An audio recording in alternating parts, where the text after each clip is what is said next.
Yellow.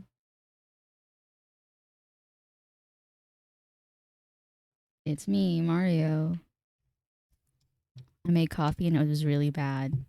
I pulled the worst shots ever. Like bad. I tried to make a shaken espresso. Greetings, Mario. Greetings. What was I gonna do? Let me find some BGM. How's everyone doing today? We all having fun this fine Saturday morning. Why am I lagging? Why am I lagging? Why am I lagging? What tune should we? I'm gonna listen to some dark academia piano music because that's like the vibe right now. Oh, also, I just saw your message, Zacho. That's really cute fan art that you got. Look at that. So pretty. I kind of want to learn how to play the cello. Oh, 4 years ago. Been okay today. How has your morning been? My morning has been okay. I didn't fall asleep very early last night. And well, it was ass, like sleeping, but it was okay. And it was chill. I woke up. I'm trying not to look at my phone when I wake up so I don't fire my dopamine right away. So then I feel rewarded when I get up. So I went to brush my teeth and then I took a shower and I fed my pets and then I made a coffee. But today I was made a shaken espresso. And normally I have an Americano and the shaken espresso just filled up the whole cup and then I'm having straight ass espresso. But I topped it off with some water. Normally you add milk, but I didn't want to have milk. Church gathering just ended and I'm laying on my mattress at the office. I like how you just have a mattress in the office.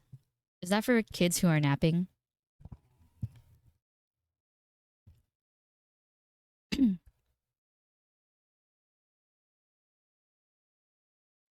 Watching my queen. Maybe this music is not. Let's have some like this. Let's perk it up. This feels like I'm in Scarlet Hollow already. Let's perk it. I need them to be perky. I need perky music. Lately, I've been wondering like what is like AI music and what isn't AI music because sometimes I get these good tunes like beats and I'm like, oh, that sounds nice, and then it's like not nice because it's not even real. And the other day, I was in an Uber and and the music was just AI music. It was crazy. So my current destination requires me to sleep at church so I can immediately head straight to 6 a.m. Whoa. You get paid for that job? It'll be hard to notice pretty soon. Yeah, it seems like it is. But I think I can tell when there are vocals mixed in with it because it doesn't sound real.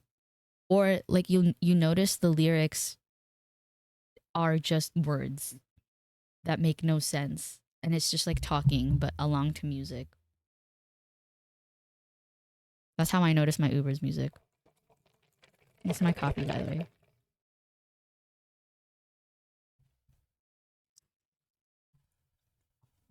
Reverb. Um. Oh, I should probably say that I am live for real on Geno C. On Geno C. I'm for real live now for real. I'm live, like for real live now. I'm like live for realsies, and you should come hang out because I'm live now. Live now. Live now. Scarlet Hollow, episode 2. And then I got like a bot that followed me just a little bit ago and it said VTuber, but it was literally just like an artificially intelligence AI generated white woman. Hold on, I'm typing this out and I'm gonna look at that, okay? Um um Scarlet Hollow. I like to put E-boy sometimes. because I could talk like an e-boy. Golly goop. Spaghetti. Let's play through. Just chatting. Okay. I'm gonna go for a little bit. We usually don't get compensation. It's purely voluntarily. Though the church tries its best to support us, I'm one of the lucky few who is receiving a bi-weekly transportation fee allowance. Ah, okay, well that's good. How far is the commute? Excuse me, sorry about that. That was a big ass burp, bruh. Excuse me, jeez Louise. Sorry. Gumi.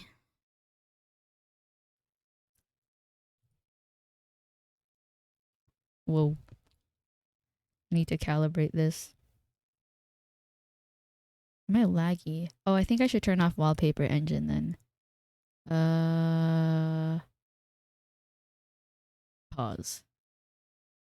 Or maybe if I just turn it off completely. Quit. Is it quitting? Nice. Maybe that will run faster now.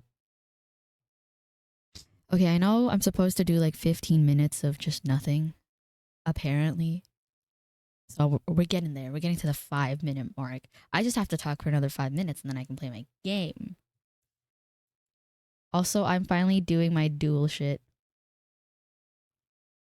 Destination is 10 kilometers away from my home. I need to ride 3 separate vehicles. Whoa. What area is it in? Wait, maybe I shouldn't ask that. Don't dox yourself. I don't know why I'm asking that. But you have to take like Jeep and then the tricycle and then you gotta take like... Is there a... I don't remember there being trains necessarily. And also... I remembered to go live on my YouTube. Like, girl, shut the fuck up. You always like that. Did you have a good church time though? Livey wivey. Okay. This music is too chill. I need to like pump it up so I can get up. Pump it up. Yeah, pump it up. Maybe like summer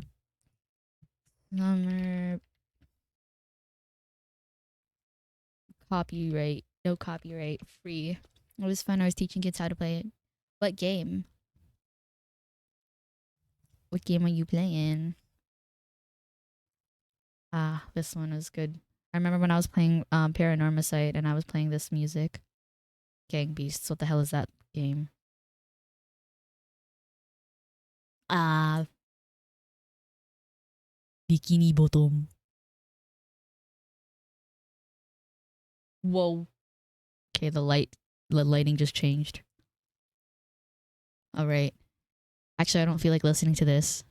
It's too much. I need like a night in Bikini Bottom. Maybe relaxing to SpongeBob ambience. Okay, sure. Okay. Let me Google Gang Beasts. Oh, that's what I wanted to share. Have you guys seen a silky chicken? I really want a silky chicken. When I have a backyard, I think I'm gonna get a chicken. Gang Beasts. Oh, this is cute. Is this another friend slap game? Why the fuck is it $20 for a freaking friend slap game? Is it new? Whoa. Was it on sale? Interesting. Oh, it's old. Oh, I see. I did not know that. I've never heard of it in my life. Gang $25.99. Oh, 2017. Whoa. That was 9 years ago. This is cute. This is like a first friend swap. Wow, everybody already owns it. Low key. That's sick. Okay. Okay. Okay. You grew up with it. Wow. So it's like nostalgic. Oh, Crash Out Crew is on sale. Oh, it's another aggro crab game. I'll just add it to my wish list. Mm, whoa. NBA 2K26 is on sale for $12.99, 86% off. Isn't that crazy? I don't play games like that though. Crash Out Crew side eye. What's this side eye? Whoa. Cat mail. Oh yeah, I said to myself that I was gonna get dizzy with that. But I was considering it. I was heavily considering it. Nothing. Why are you side eyeing? I'm side eyeing. That's like my favorite thing to do to people is side eye. Oh, I keep forgetting to RSVP to this person's party thing. They're doing a themed party, and you're supposed to dress up as characters from a select, like they've compiled a list of movies from that particular studio thingy, and then you're supposed to dress up, but I don't know what the hell to dress up as. I'm gonna be so for real with you.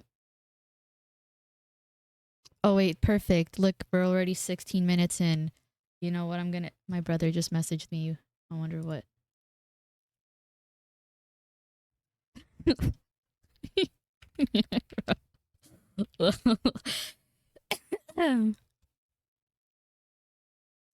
Okay, here we go. Let me go to my game. I'm so excited to play this freaking game. I've been waiting to play it. I've been waiting to play it. Ah, listen. I love this game. And I know I only finished episode 1, but I love it. And I'm gonna finish this game. I haven't finished the game in so long. Whoa, whoa, whoa, whoa, whoa, whoa. Okay, exit gang beasts.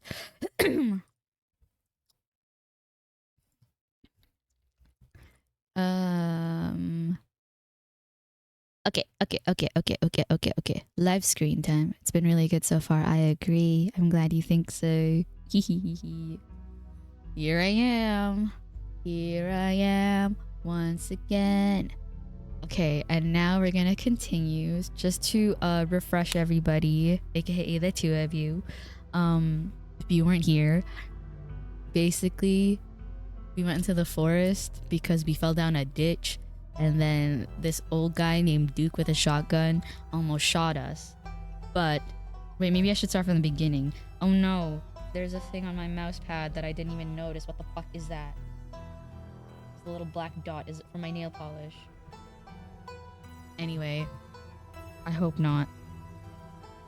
Anyway, as I was saying, we went to Scarlet Hollow, which is our cousin's town because our aunt died and now both our moms are dead, and in the story. And then it turns out our side of the family is estranged from that side of the family, and then I just met my cousin, and then the town is really weird.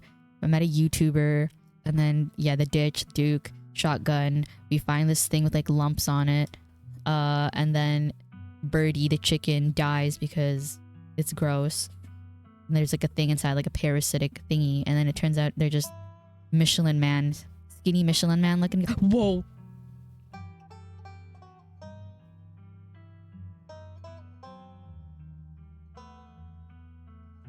Somebody's in the basement.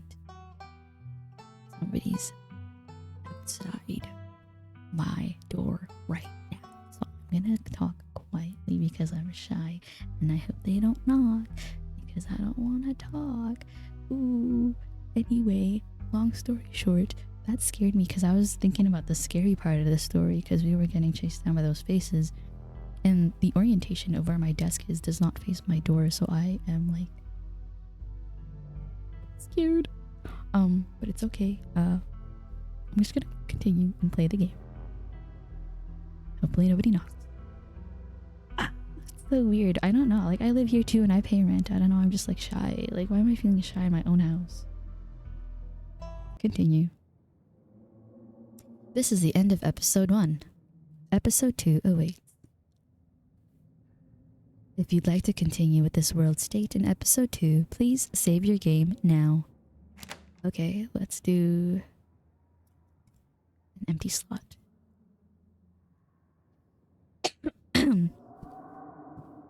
Yeah, I don't know what's happening. There's a really loud sound. Continue. Would you like to... Oh, see, like I didn't even have to recap for everybody. Let's just watch the recap on the dang game. God damn. Gosh darn. Okay. Yes, recap me. Funeral of Perlan's Scarlet. Your cousin's mother and your aunt seemed like something you shouldn't ignore, even considering your own late mother's rocky relationship with this side of the... Okay, sorry guys, I forgot to do my tongue twisters. Now I'm gonna stumble over my words, so I'm gonna do them real quick. Peter Pepper picked the bag of pickled peppers. Peter Pepper picked the bag of pickled peppers. Peter Pepper picked the bag of pickled peppers. Peter Pepper picked the bag of pickled peppers. Peter Pepper picked the bag of pickled peppers. She sells seashells by the seashore. She sells seashells by the seashore. She sells seashells by the seashore. Irish wristwatch, Irish wristwatch, Irish wristwatch, Irish wristwatch. How much would good woodchuck chuck of chuck wood? How much would good woodchuck chuck of chuck wood? Okay. Red leather, yellow leather, green leather, purple leather, red leather, yellow leather, green leather, purple leather. I think that's good enough. Is there another one that I'm forgetting? I feel like I'm missing one. Welcome to our family's humble estate. Unfortunately, due to the current state of the house, only a few rooms will be safely accessible during your stay. Yes, I must have good tongue twister skills, because then I will start stumbling and then I start not talking well. I wouldn't go wandering anywhere else if you value your limbs. The floors have been known to give out. The country ambience clashes terribly with the goth woman behind the counter who has been eyeing you with something between curiosity and dawning horror. Oh my god. She was clearly trying to say it quietly, but of course you heard her. You're the only two people here. And then it emerges. An honest to goodness mountain lion, and there is something horribly wrong with it. A blood that runs and runs and runs, becomes itself, becomes nothing. It doesn't bother trying to hide now, leaping down into the clearing with a killing intent in its wide yellow eyes, ready to finish what it started, and then... Damn, nearly had the thing. Wait, a run-in? What kind of run-in? Was it supernatural? Like I said, you won't believe it. Now put that dang camera away. Oh, it's right there. At least it's a nice night, even if the circumstances leave something to be... I need to like warm up.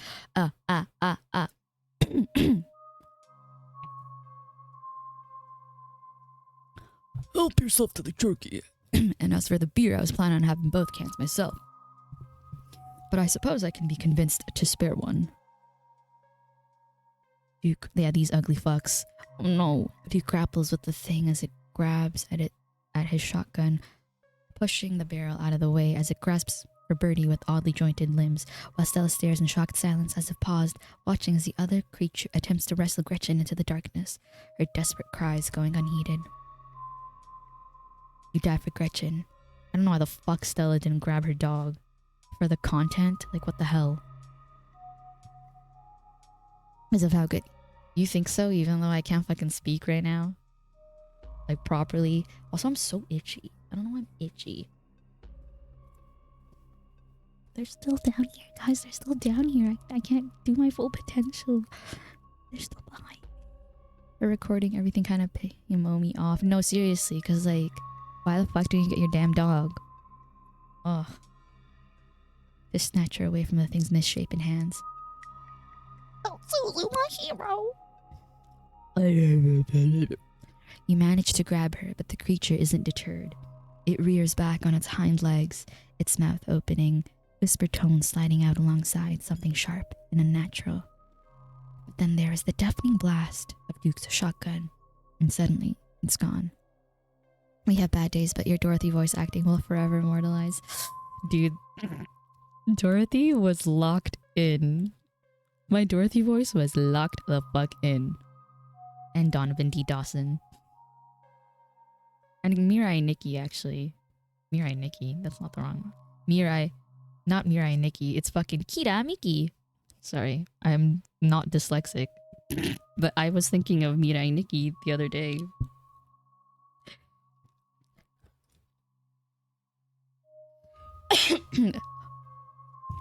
I forgot what voice I gave Stella, by the way, so we're just gonna read it. Oh my god, what do we do? What do we do? What have you done? Stella, keep an eye on her for us. Make sure she doesn't get into any more trouble. Is this Duke, though? This doesn't look like Duke. Or is it Duke? Because Duke was wearing a button-up, but without those pockets. Your cousin reaches for the headlights. Pause. Pause a minute. Do you remember? Do we remember? Hold on. Hold on. Hold on. I could be wrong. I'm definitely wrong. I'm definitely wrong. I'm definitely wrong. I just have to... Yeah, I'm thinking, do you think it's the guy we met on the bus? No, the guy we met on the bus had a hood. I might have had to look at something to look at it. Ooh. Here we go. So welcome home. The figure steps out of the light, disappearing back into the darkness of the woods. From the relative safety of your cousin's uncomfortable guest bed, the events of the past evening seem like something that happened to someone else. Excuse me, sorry about that. Though you can still clearly picture the terror you felt in those moments. For now, you're safe and you're warm. Tuesday morning awaits. I'm gonna wake up. You open your eyes. The sun has risen. The birds are singing. You are still alive. And for now, you are safe. Your gaze wanders across the room to the window and the woods beyond.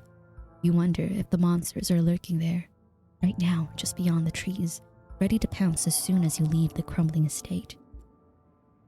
A familiar unease settles into your gut, tangling into a knot of anxiety, wriggling as the events of last night play out in your head. You can't help but remember Duke, slumped against the tree, pieces of him scattered across the clearing. Why are you awake? I was gonna go take a nap. Ain't nobody stopping you. Go take your nap, King. Oh.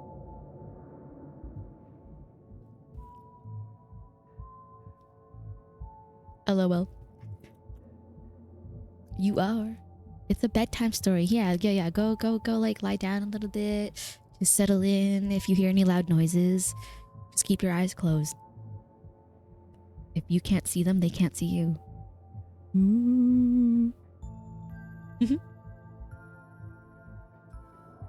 You're not sure if you'll ever feel okay again after what you've seen, but you can't stay in bed forever. Oh yeah? Who's gonna stop me? Hunger pulls you from the clammy depths of the mattress. Note, you can refresh yourself on the events of previous days by using the journal icon in the quick menu. Oh, okay. I want to see the journal. Oh, I journal! That's so sweet and cute. I love that. What the hell? What the hell, auntie? Hello? Jachi. Did you talk to your woman? Took some boiled peanuts from a stranger. Duke saved me from a mountain lion. Witnessed Duke die in the woods and called the police. Was picked up by Tabitha after my encounter in the woods, and the two of us saw a ghastly figure on the road. Nice. Let's see. I don't want to text Stella. I'm not gonna lie, I don't really want to romance her, but I feel like that's the route it's trying to take because I saw a Steam achievement and it said start a romance, and I don't want to do that. I'm gonna look out the window real quick. How long? Until I finish episode 2, and if I am feeling up for it, maybe I'll finish episode 3 because this game has been really good. So you are free to go take your nap. I'm still gonna be here, and the VOD will also be here. You creep towards the window, careful not to be seen by whatever might be lurking in the garden. Is that a ghosty thing? Guys, is that the thingy from... That is the thing from yesterday. Do you see this? Do you see this figure right here? If it's the same jacket. It's the same fucking... It's the same fucking jacket. From the guy who was in front of us. Holy continuity. You're... Pizza! Long time no see. Welcome back. I am live. Episode 2 of Scarlet Hollow is today. I don't do VODs. I don't rewatch. I catch the streams live, and if I don't, I kill myself. Valid. Valid. You know what? Valid. Anda bro, lock in. And you've met Andakar. Get ready for Anda bro. But I'm telling you, this guy is the same guy. And it disappeared. Oh, ooh, yeah, it was him. I'm smart. I'm smart. I got big eyes. For a second, you thought you saw movement. Could have been an animal. Could have been something else. Whatever it was, it's gone now. Retweet. Leave the window. What is retweet? Maybe you'll head out there and investigate after you've finished waking up. Okay, well, I'm gonna go put my clothes on the dresser. Okay, gotta work out. Lick time. Have a good workout. Did you know that there's a brand of expensive chairs and the brand is named And a Seat? Goddamn, I did not know that. I'm gonna sue. Is it worth it to sue at that point? Put your clothes in the dresser. You never wound up putting your clothes away yesterday. Might as well get that out of the way before you start the day. Low-key, I feel like I should have gone some mothballs or something. Whoa! Oh my god, a possum! You drag your suitcase over to the dresser and open the bottom drawer. An opossum lurks within. It is quiet, but angry. Afraid! My friend, I know hurt. Offer him boiled peanuts. Put the clothes on top of the opossum. Aw, what's your friend, little guy? Omjeet stands. Stands a possum. I remember. He was a possum. I think I'm gonna do, aw, what's your friend, little guy? Or what are you doing in my drawer? Or can you move, please? I want to put my clothes in. I'm gonna go, aw, what's your name, little guy? What are you doing in my drawers? Can you move, please? I want to put my clothes in here. I feel like you might think that's mean. Did I do that? Did I do, can you move, please? I want to put my clothes in here. I kind of want to say that, but also I want to say, oh, what's your name, little guy? I guess I should ask him what his name is first. Question mark. My eyes are itchy. It looks friendly. Yeah, it looks like a friend. Its claws are kind of funny. He's so tiny. He's just a little baby. Oh, what's your name, little guy? He's so fucking ugly. I love it. What's your name, little guy? I'm Suzu. Dustin. Or Dustin. I think Dustin sounds a bit scratchy. Dustin? Dustin. Okay, this is his voice. It's my little possum voice. Dustin. My name's Dustin. What are you doing in my drawers? That's how his voice. What are you doing in my drawers? Dark. Can you move, please? Oh, I want to put my clothes in here. No, it's Dustin house. It's so funny. Oh, it's so cute. You know what? Can you tell me about the human who lives here? It's human. What? Her land died. Only one human lives here.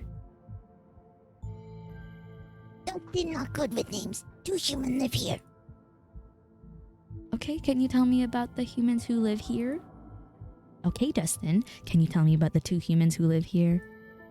1 human sad, 1 human scary. The sad human. Can you tell me about the sad human? Oh, to the forbidden wing. Yeah, I remember at the end of like the first episode there was... Can I just... Okay, the people behind me are gone. Can you just What was I gonna say? End of the episode, one, there was like a panning to all the locked doors. Guys, give Dustin bad sleeps. Okay, what about the scary human? Always watches eyes hateful. Return. Never mind. Never mind. Thanks for the help, Justin. Okay. Oh my god, he just fucking K'd me. Dustin? Dustin. Dustin? Dustin. You're gonna be dust off if you K me one more time. Okay, I'm gonna offer him a boiled peanut. You hold out your still dripping bag of boiled peanuts. Yeah, fucking K the shit out of me. Oh, afraid death comes for Dustin. He don't like the boiled peanuts, guys. He don't like the boiled peanuts. You close the drawer. You might as well leave Dustin be. You open the top drawer next. It's empty. As good a place as you'll find to put your clothes. My cat is trying to get in front of me and he's gonna click something and everything's gonna fall apart. Based on the state of the house, you wonder if you'd have been better off keeping your clothes in your nice, clean bag, but there's no going back now. Oh, I don't have a cat. Never tell Too Sure. Okay, well, Sure is like, so you don't want me. You hate me, you want me to die. I should have a cat command, you're right. Maybe it'll show like a picture of Mal. Let's go poke around the closet. Whoa! That's just a doll. Not scary. After what you went through last night, the last thing you needed this morning was waking up to find that doll in your closet. Oh, I'm not picking up the damn doll. Should I pick it up? Guys, should I pick up the doll? I don't know. What if it's cursed? Oh, I'm not sure what to do with this. I don't know if I would even touch it. I'd probably just close the damn closet and let it be. Pick it up. I'm gonna pick it up. Okay. Burn it with fire. Maybe it's nice. Don't touch. Wait. I don't know. I don't know. What do I do?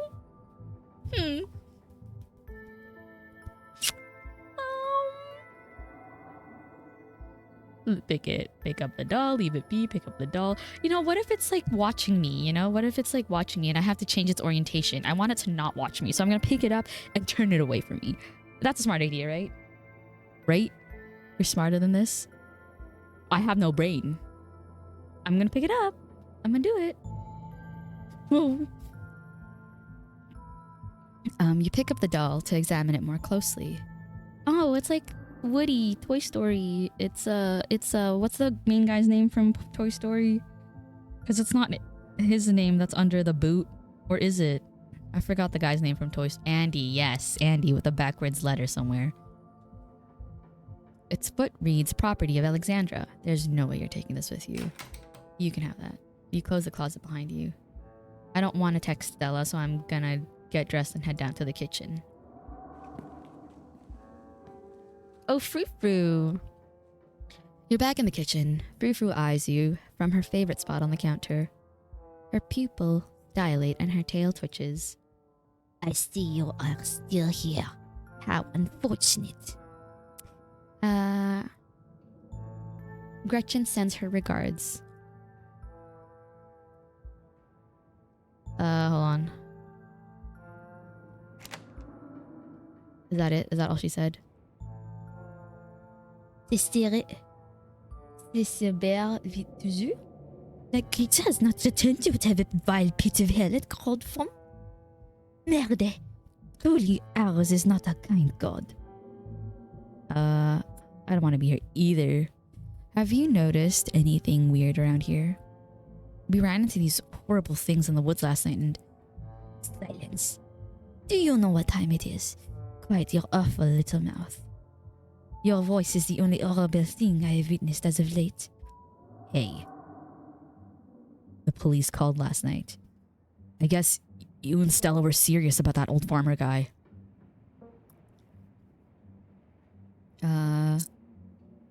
Hold on. Did they say anything about Duke? Did they find the body? They didn't say anything about a body, but apparently he never went home last night. And they had quite a few questions about you, Suzu. Before you ask, don't worry. I told them that you're an upstanding citizen. Thanks for having my back.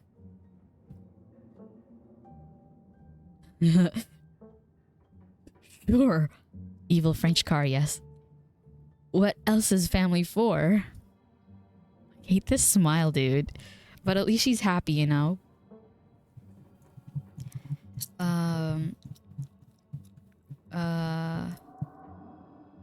Let's see. We were chased through the woods by monsters and you were worried about cops?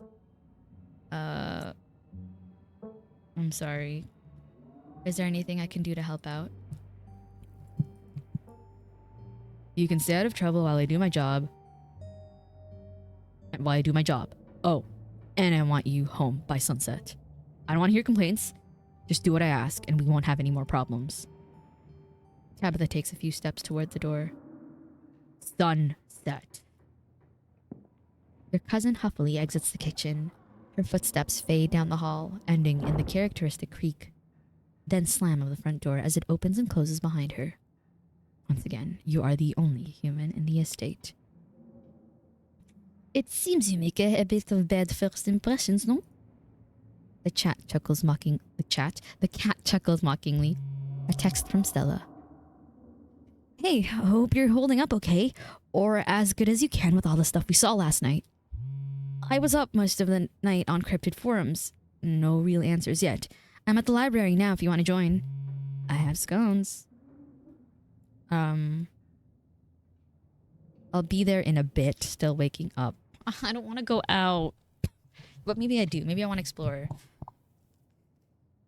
And I have more events. Still waking up. And that's it. And that's that. Time to start your day. And I'm gonna... Tabitha is right.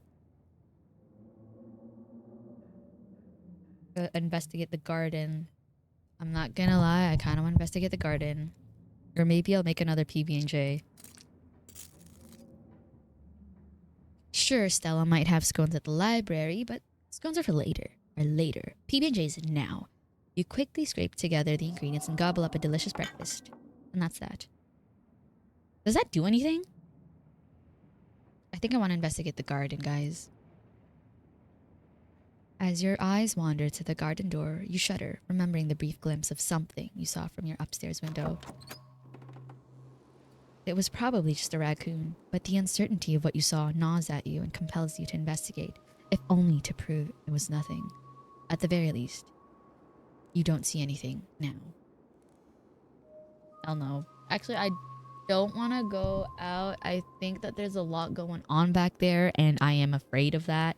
They look like eyeballs, and I think that I would not go out here by myself. On second thought, you've been through enough in the past 24 hours. You'd rather not put yourself in another potentially horrifying situation. One time, I was in the Philippines, and I was in like a mountainous area, and we were doing like a photo shoot. I wasn't part of the photo shoot. It was my sister doing the photo shoot. But basically, I was walking around feeding cats and dogs, and I was going and venturing through the foresty part, and my dad was like, "What the fuck are you doing? Get back over here." Because I guess it was, I don't know, I could have gotten stolen. Or maybe there's something there. Maybe there's something there. I want to... After last night, you should make things up to your cousin. Screw going to town. Try to clean the guest bathroom instead. Sure. Refusing the call. The most fun move is not to play. If you're going to have to keep using that ungodly bathroom, you're going to at least make sure the surfaces have been bleached. You scrounge for cleaning supplies, finding a few dusty containers, and spray bottles, none of which you recognize. They all feel like antiques, but they're the best you have. Armed with a rag and a trash bag, you set to work. It is a monumental task, and it nauseates you to think about how many years of caked up dirt, gunge, and former fluids you have to scrub away to return some semblance of normalcy to the bathroom. Wow. That might be as much as you can do without a pressure washer and renovations. But at least taking showers here won't make you feel dirtier than when you started. Oh, But your admiration of a job adequately done is interrupted by the sudden, heavy thunk thunk thunk of a metal door knocker, the sound seeming to reverberate its way down your spine. I hate door knocking. Someone is at the front door. Before you get the chance to decide whether or not to answer, it opens. Whoa. Oh my god. Golly goop and gosh. Oh, I'm sorry. I hope I didn't scare you. Oh no, that's not her voice. She's Sybil. She's a hippie girl. Unfortunate, but I'm slowly fading away. I might fall asleep, but I wish you a fun stream.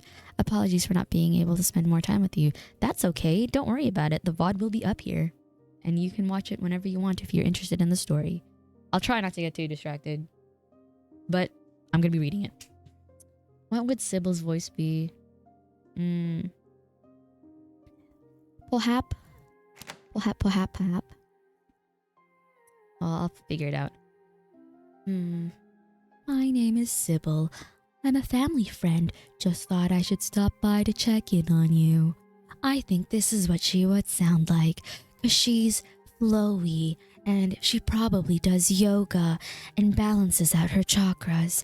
And she also reads cards and tea leaves. So this is her voice. Her name is Sybil. Stella came by my tea room last night. She told me about what you saw out in the woods, and she showed me her footage too. She managed to sneak away the memory card.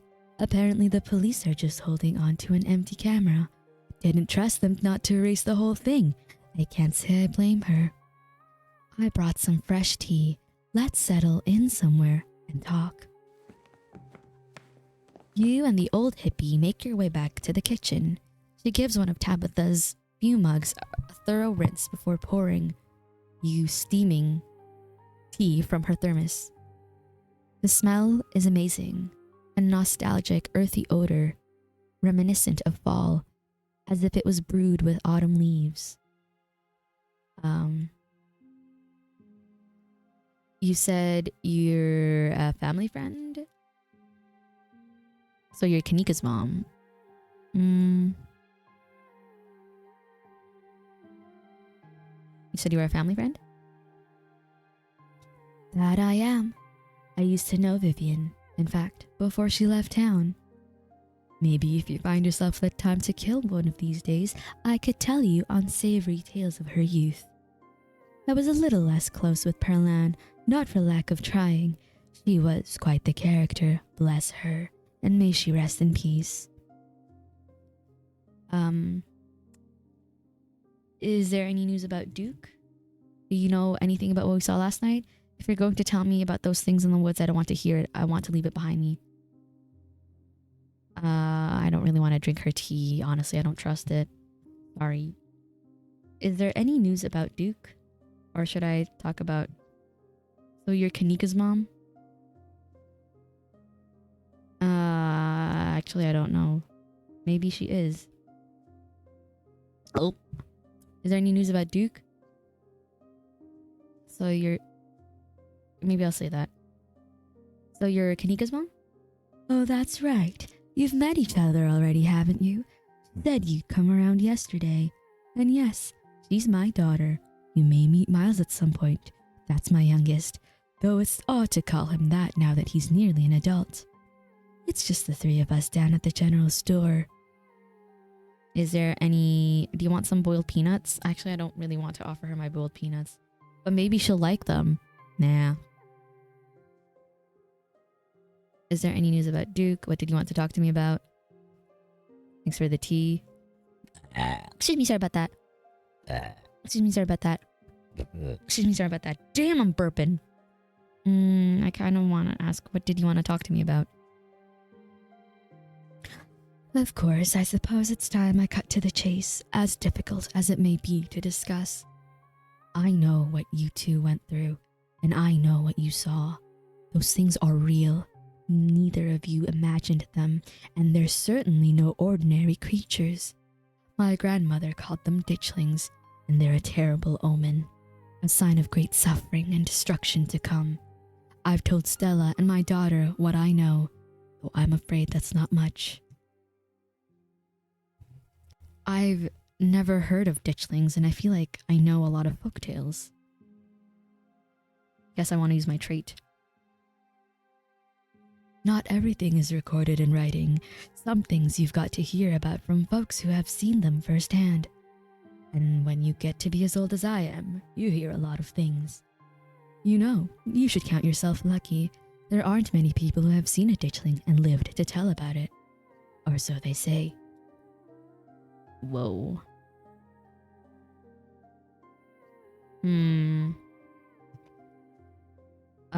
So they're dangerous.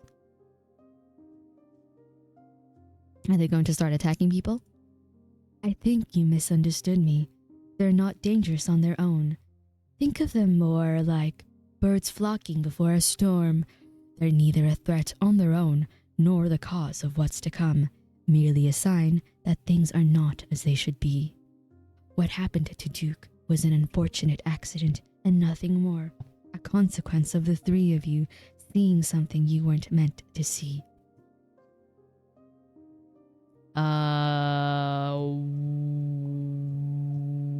What can we do about stopping what's coming?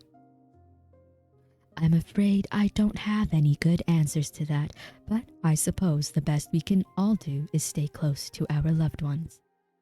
I'd say that would mean Tabitha should try to stay here with you, spend some time with her only living relative while she can, but I get a feeling she cares a little too much about her work to let herself leave it for that long.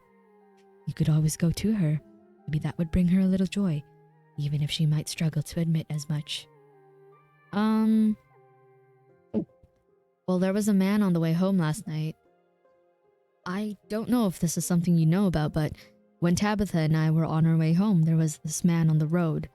It was dark, but he had a miner's jacket on. He knew my name, and there was something off about him. Oh, yes. That would be Wayne, probably. He's a bit of an adult local. You don't have to worry about him. He's harmless. Just very sick. Do let me know if he bothers you again, dear. Who the fuck is Wayne? And why the fuck was he like that? So you know something, old lady. You're sus.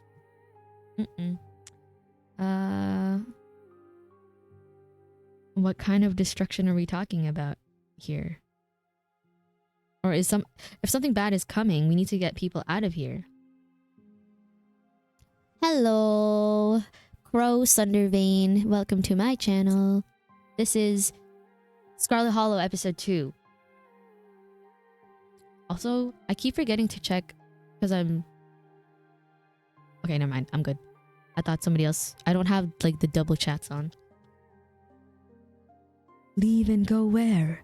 These people's whole lives are in this town. Their homes, their histories, their families. Most of them don't have the kind of money it would take to start new somewhere else. You can try to convince them, but I think you'll find it a difficult task. True. What kind of destruction are we talking about here, though? If you'd seen just one or two, I'd say it could be a bridge collapse, a bad accident, something tragic but not devastating. But this many, multiplying like they are, I couldn't tell you. Okay, well, I guess I'll sip my tea in silence. Thanks, this was helpful. No offense, but this all sounds far-fetched. It sounds like you're saying this is magic or something. Should I say thanks, this was helpful? Should I sip my tea in silence? I'm gonna say thanks, it was helpful. I don't really want to take a sip. Thanks, this was helpful. Of course. There is a sound somewhere above you. What it is? A creaking floorboard betraying a shifting presence. There is something in the room above you. You heard that too, didn't you? You know, dear, I was planning to stop by the mines for a quick chat with your cousin. Maybe it would be a good idea if you came along. I don't like the thought of you being alone in this big house. Not with the town the way it is right now. Ooh, I'm scared.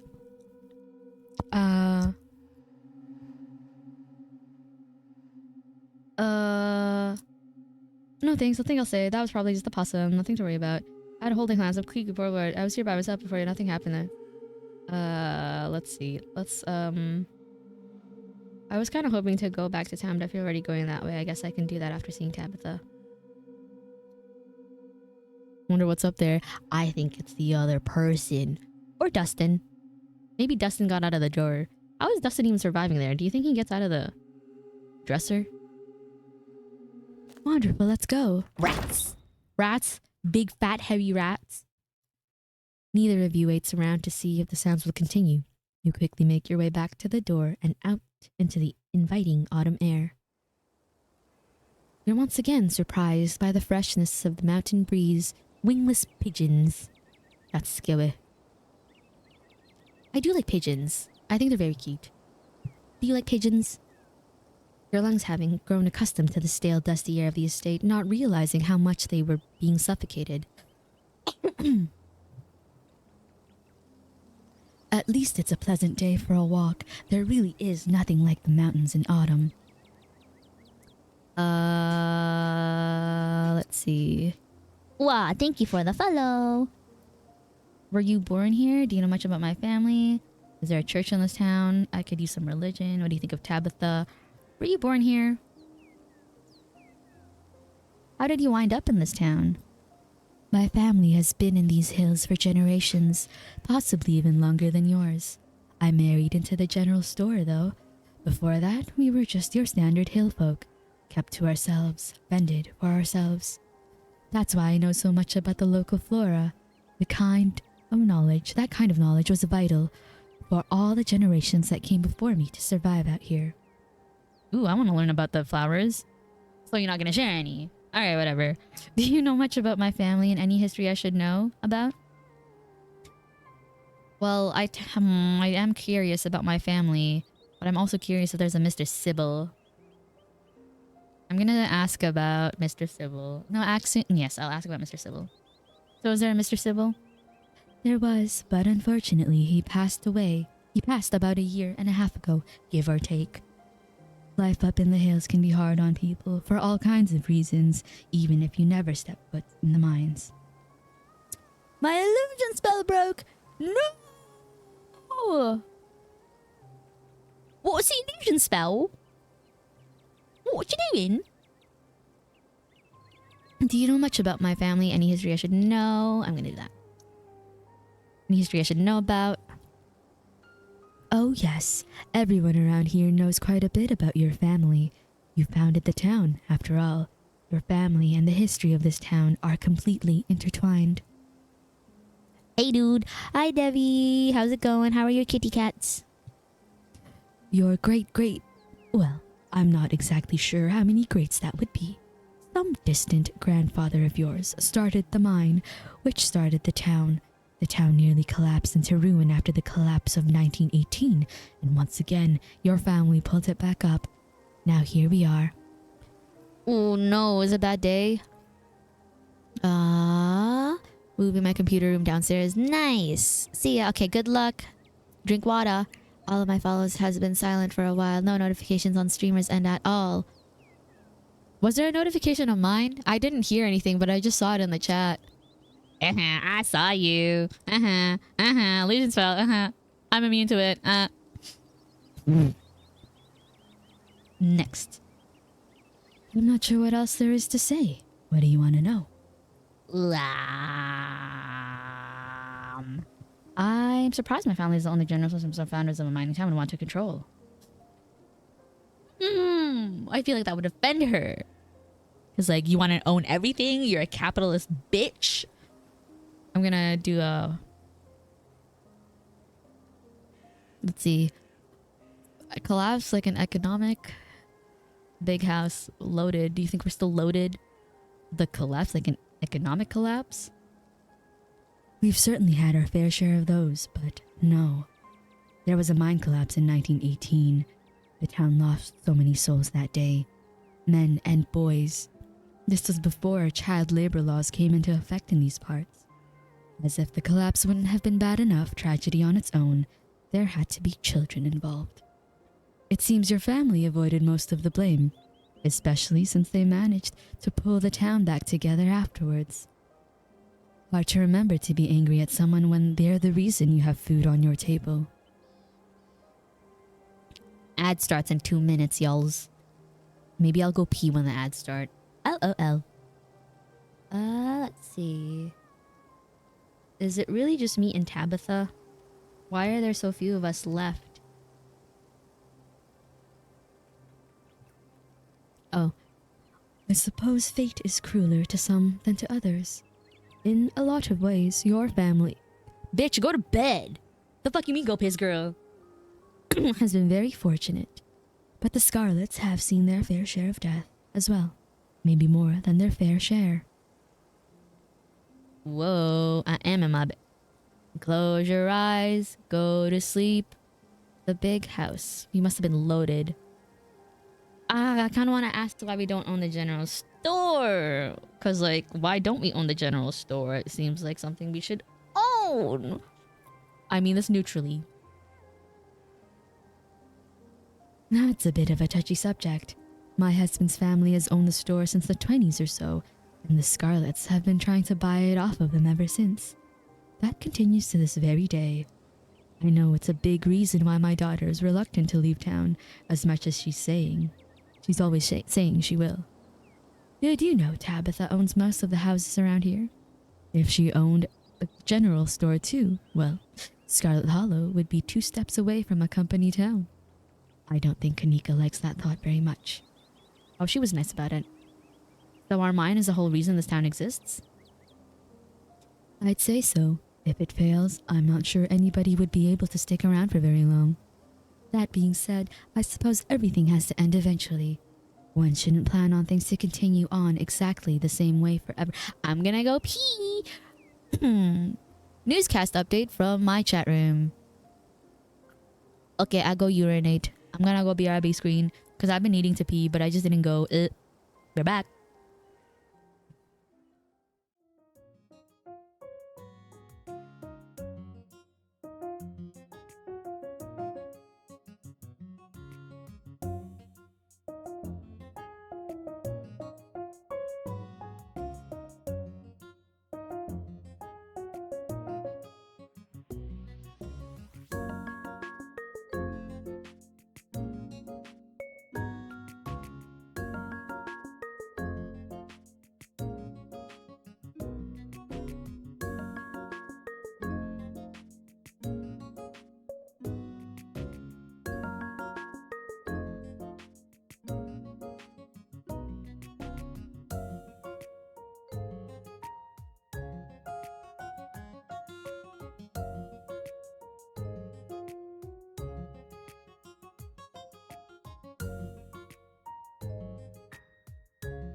Hello, I have returned.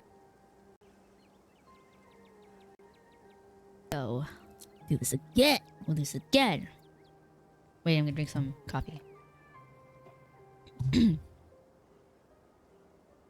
That big hat. I don't really want to talk about being loaded. Change the subject.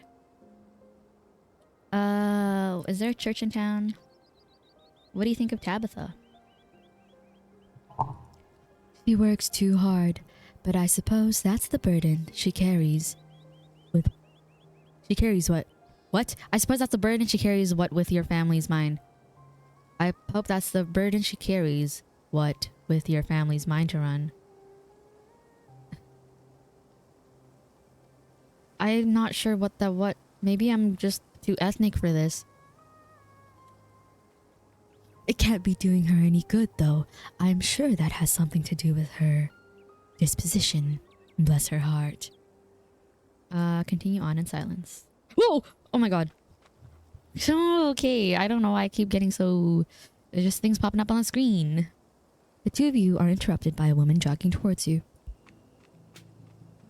Joan, wonderful to see you as always. Have you met Suzu? She's a yoga mother. She's a Pilates mom.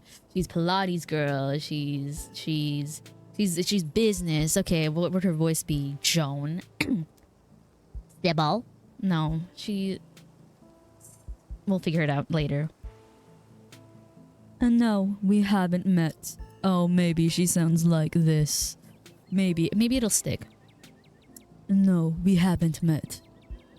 Joan here is a resident doctor, and Susie is Vivian's kid, of course, in town for the funeral. I put that together. You're pretty. Whoa. A doctor, huh? Are you mad at me for some reason?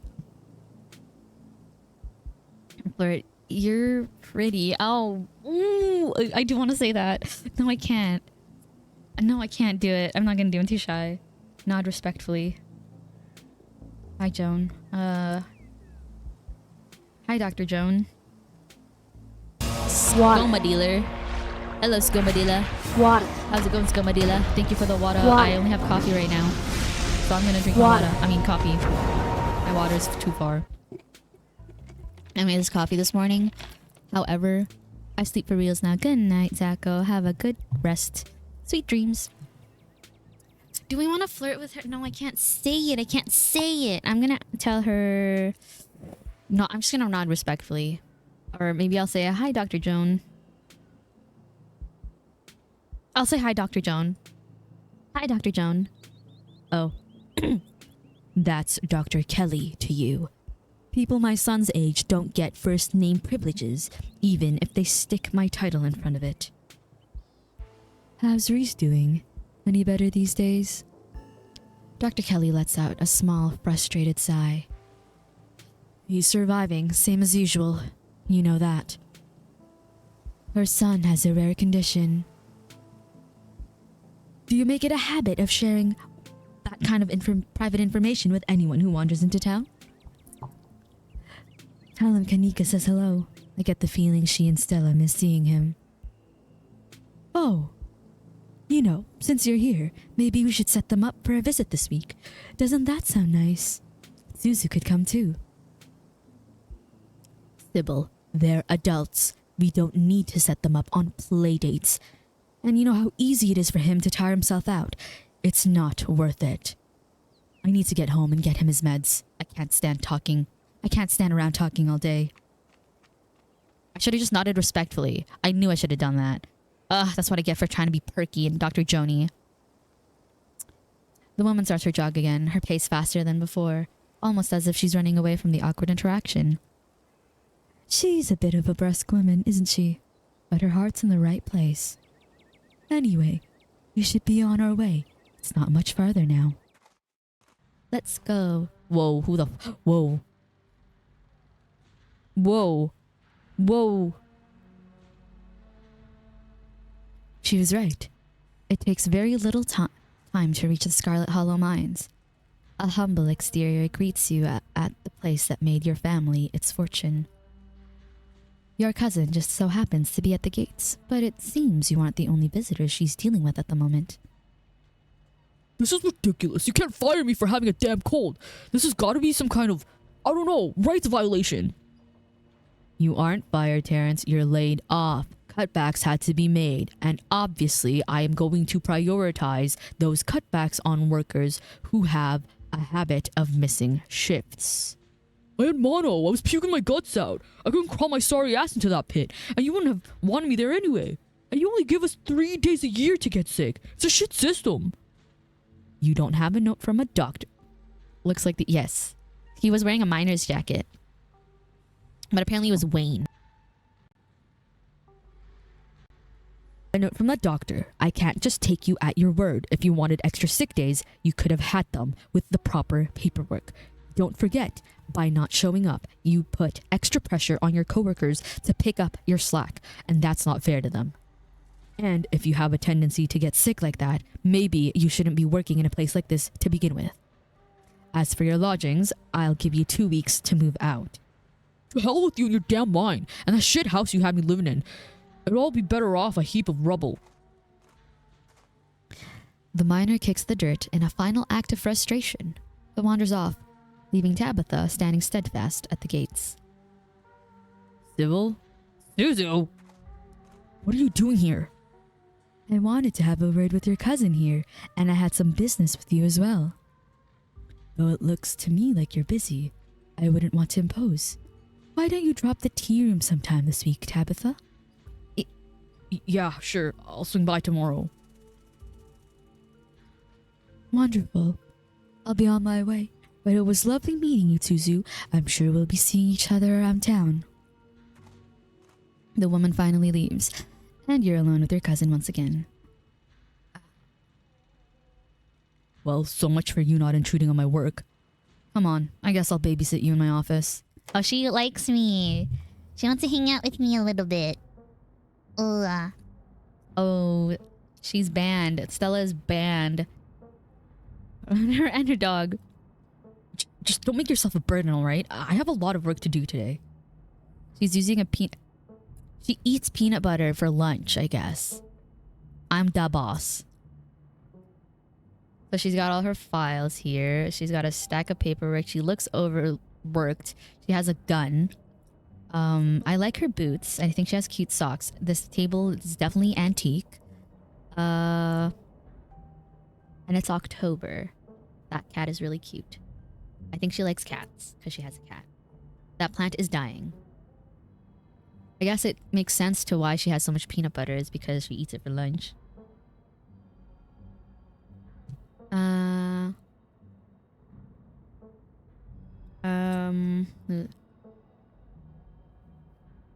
There were all these weird noises that started when Sybil... I think there's a presence in your house, Tabitha. Who was that lady? Well, I know who that lady was. I cleaned the guest bathroom. I don't think she cares. If I tell her there's a presence, she's gonna be like, are you fucking kidding me? There's a cat in there, too. Let's see. I think there's a presence in your house, Tabitha. I'm just gonna say that. A presence? What, like a ghost? Just because it's a creepy old house doesn't mean it's haunted. Not even Stella thinks it's haunted. Or she'd be banging down my door to film some video in my house. In a building as big and old as the estate, there are going to be noises. It shifts in the wind. Doors slam on their own. Get used to it. I don't need you running out here every time you hear a creaky floorboard. Who was that lady? I'm sure she introduced herself. Sybil runs the weird hippie tea room in her town. Her daughter hates me. Honestly, I find her nosy and annoying, and I don't like that she decided to come up and see without even asking me first. It's weird. Why? I'm an adult. Tabitha, this is urgent. Okay, I don't want to tell her that. She might... No. What was that layoff stuff about? There's nothing you have to worry about. Running a business isn't all sunshine and roses. In fact, it's almost never sunshine and roses. I cleaned the guest bathroom. I don't think she cares. I'm kind of glad things worked out this way. It might be nice to spend some time together. Yeah, it might be nice to spend some time together. Is this your idea of spending time together? Because I am not spending time with you. You are in my office while I am doing my job. You better not need me to entertain you today. I need to get back to work. Try to occupy yourself. As you settle in, you take in the details of her office. You're surprised to see a poster of what looks like Stella. She's apparently been banned from the mines. Stella isn't the only likeness captured on the walls of your cousin's trailer. On either side of Tabitha's desk are portraits of older people, a woman, and an old-timey man. A shotgun hangs menacingly over the table. Besides that, over the desk. Besides that, there isn't much else to see. Who are those people on the wall? Sybil says, miners are to dig out the bodies.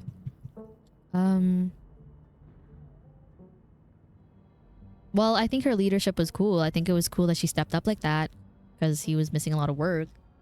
And it makes sense that you shouldn't be working this job if you get sick a lot.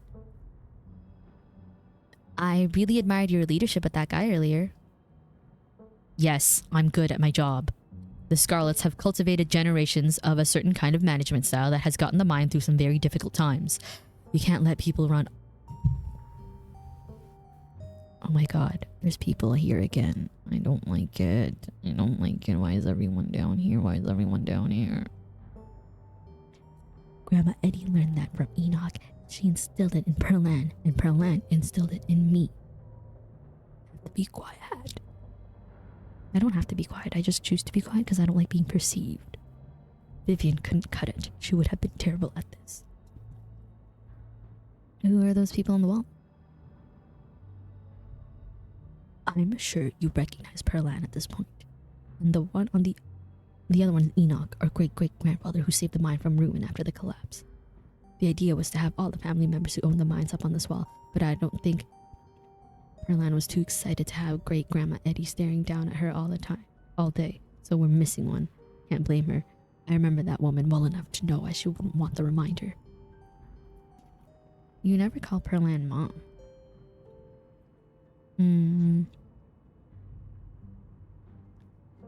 I'm an adult. I don't cling to the dynamics of childhood.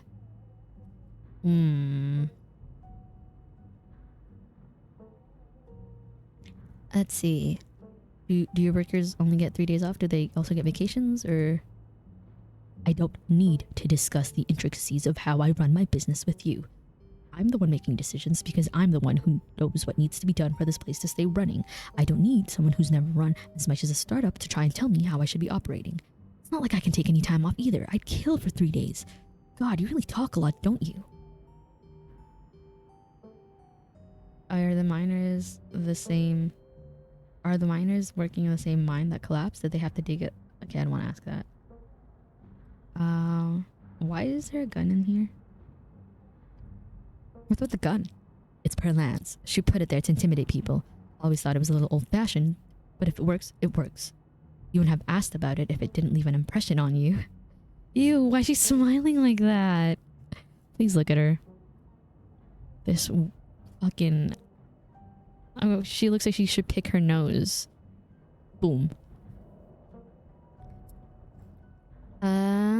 Let's see. I learned that there was a big mine collapse. Sybil said the things are omen something very bad. Sybil says a lot of things. She's one of those tea leaf reading fortune teller types. I really wouldn't take her vague warnings seriously. Don't get yourself all worked up over what some old lady told you about the end times or whatever she was going on about.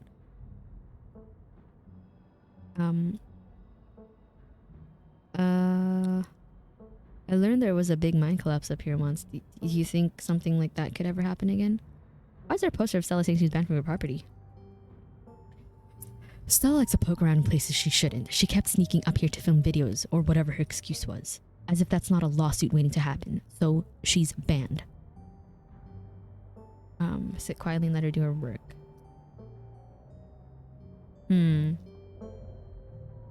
Are the miners working in the same mine that collapsed? Did they have to dig out the people's bodies? No, that particular shaft has been boarded up since. Most of the bodies weren't able to be recovered, not without the risk of making more. This is a difficult line of work. The men all know that. And then the sound of machinery are joined by another sound, the angry rumbling of your stomach. The PB&J was not enough to sustain you this long. You require more substantial sustenance.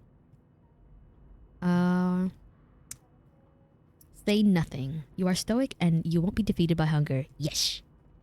You say nothing. But your stomach isn't deterred by your futile resistance to its needs. It demands nourishment. It has reserves! What's that? You? You know what? I guess I'm kind of hungry. The cafeteria has a mac and cheese I don't hate. It's the building with a big cafeteria sign on it. Try not to get lost. I don't need you falling down any mine shafts. You get up, leaving Tabitha's office, and once again stepping out into the fresh air. This cafeteria sign is not as obvious as Tabitha made it out to be. All the gray corrugated buildings look vaguely the same. You aren't quite sure what direction you should start heading in. Miners with an E. If you're watching without visual, it's miners with an E. You approach the nearest group of miners. You could cut to the chase and ask where the cafeteria is, but you're here among the workers unsupervised. What's the harm in asking any of them if they've seen anything unusual? You got reason to be bothering us? So I met this guy on the bus. Oh. I don't want to say that. Seen anything weird lately? Do you guys know anything about a guy named Wayne? Yeah, we knew him. Was such a cut up. Miss that dude. What happened to him?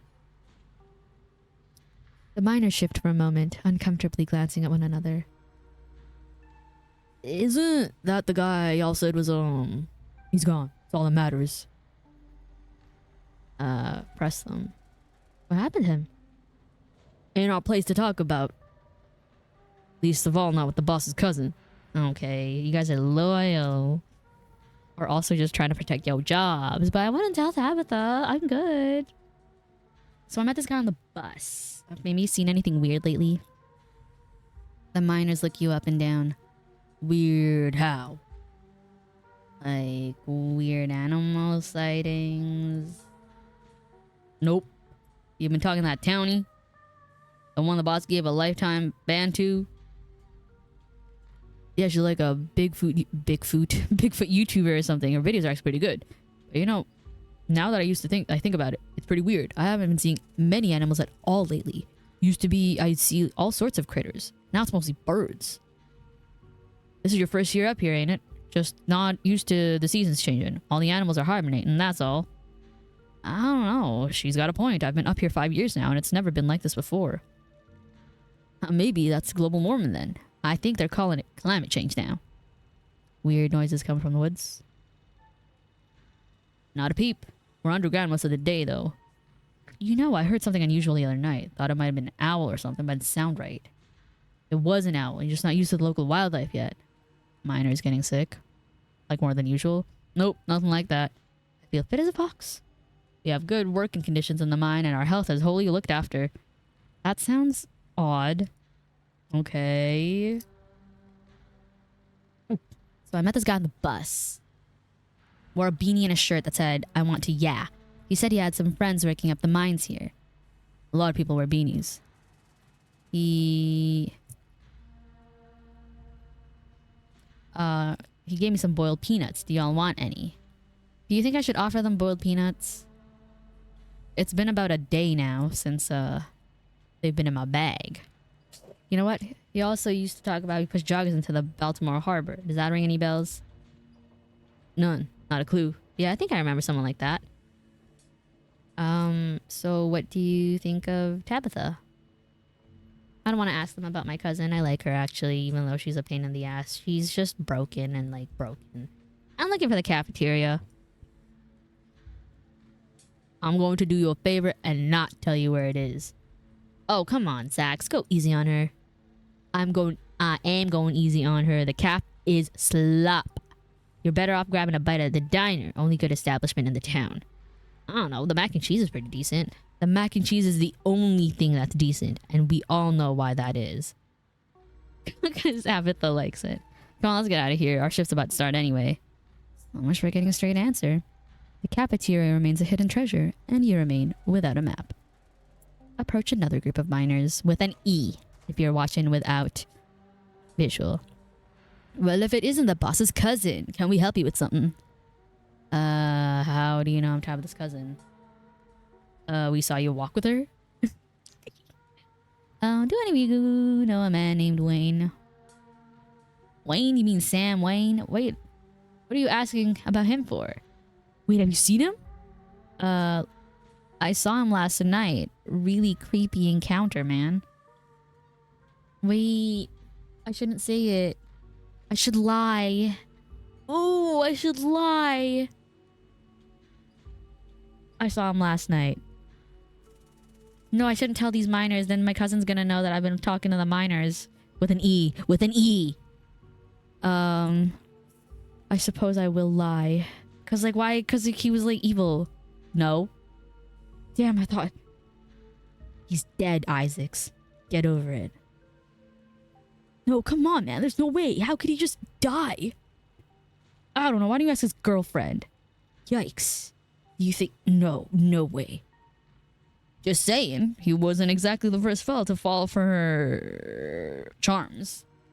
Lots of heartbreak in that woman's history. Lots of jilted ex-lovers, if you catch my drift. I told him not to get involved with her. I told him.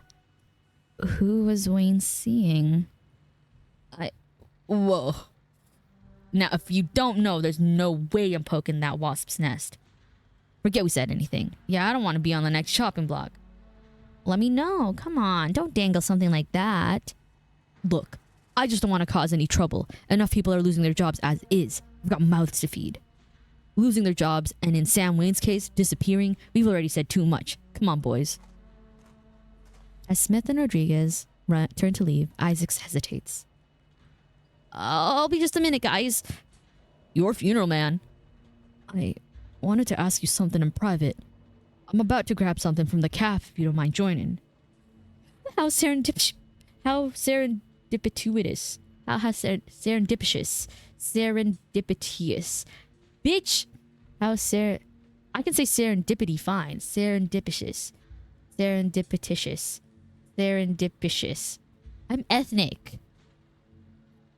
How serendipitous. Serendipitous. That's gotta be it, right? Let me Google how to pronounce serendipitous. Oh, serendipitous. But why is there another I in there? Guys. It's spelt wrong. I'm not crazy. I could have read if it was serendipitous, but it's serendipitous. I'm not crazy. I can read. It's wrong. Typo. How serendipitous. You still don't know where the cafeteria is, but this haggard young man has, of his own accord, offered to share his wisdom with you. Look, man, I don't know you. Sure. Not like I've got anything else going on. Well, I'm just gonna say I was actually looking for the cafeteria. Great, let's walk. You follow the hard-faced young man, an anxious energy in his step, as he escorts you to a building whose cafeteria sign was definitely much smaller than what Tabitha made it out to be. Excuse me. You line up at the steaming pile of subpar food, undoubtedly made as cheaply as possible, judging by your cousin's business practices. Still, it smells good enough, and you find your mouth watering in anticipation of the bland offerings. You said something earlier about seeing Wayne. I didn't see him. Did Tabitha see him? Did she say anything to you about him?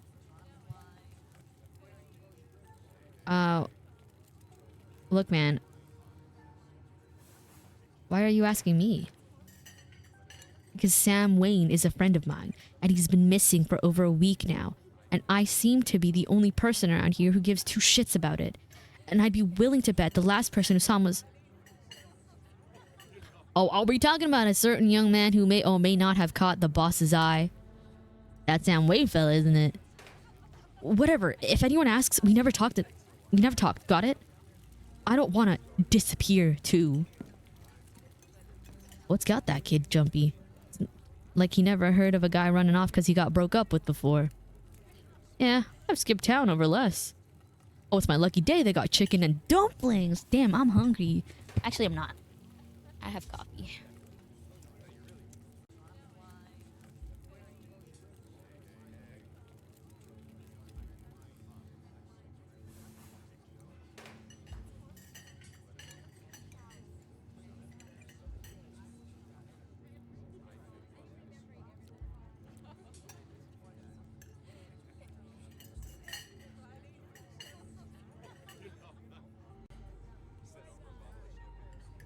Whoa.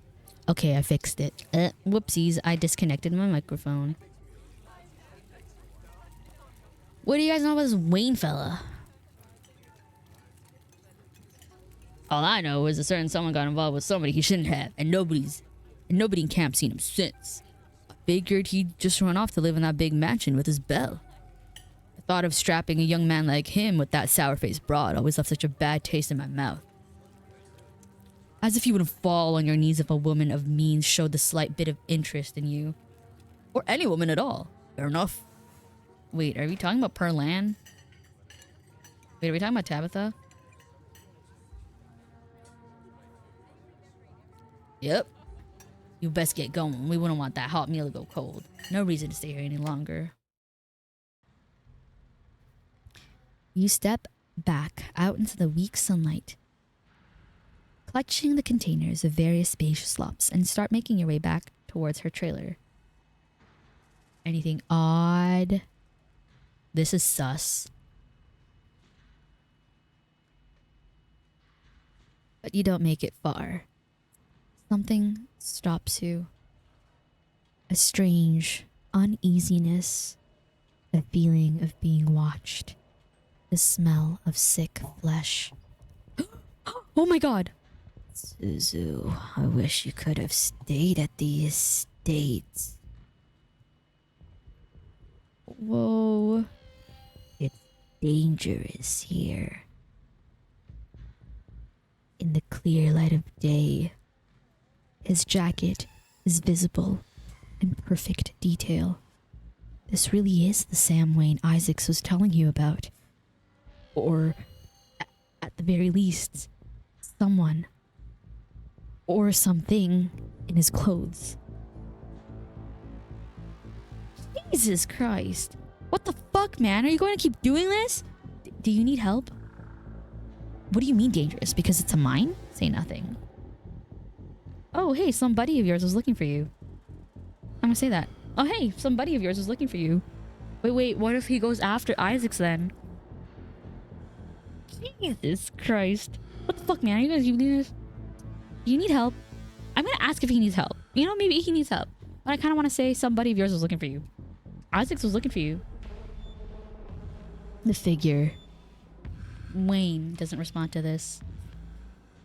Do you need help? It looks like you're hurt. Though you aren't afraid of me. Yes, I am, but I'm not gonna show you. I'm gonna pretend I don't care. Good. Protect yourself before worrying over others, Suzu. There are other forces at play here, trying to pull you in their own directions. They've already made things more difficult for us both. I hope you have the strength to survive what they intend to put you through, for both our sakes. I am the only person in this town who truly cares about your safety. Don't forget that. Oh, really? Like the guy who just like is low-key menacingly trying to low-key kind of kill me a little bit. Seems like it, watching me from my window. Okay, I feel so protected. But also, in another time, I think I would totally be like, oh my god, absolutely. Thank you for choosing me. But I have a brain now, so. Even if it's already too late to stop what's going on to happen. Yeah, where were you while I was in the woods? What's going to happen? Yeah, where were you while I was being attacked by that mountain lion? I would have stepped in if the old man hadn't beat me to it. Clearly, I need to be closer to you. Wow! No, you don't. No, you don't. Please stay far away from me. No, no, no, no, no, no, no, no, no, no, no, no, no, no, no, no, no, no. Well, I don't think he's gonna attack me in broad daylight, so I might just walk to Tabitha's office like nothing happened. I'ma pretend I don't care. I don't care. You casually continue on your way, returning to the hill where Tabitha's trailer is perched. She meets you at the door. Took you long enough. What, was there a long line? I heard somebody. I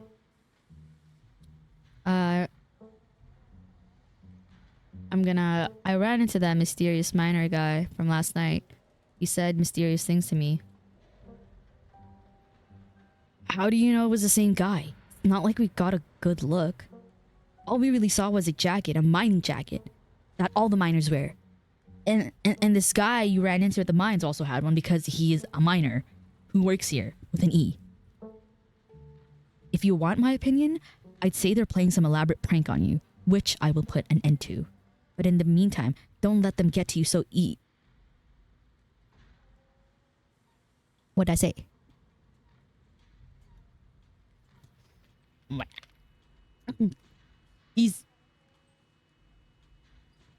Your cousin's attention is suddenly drawn elsewhere. She stares past you, focusing on something in the distance.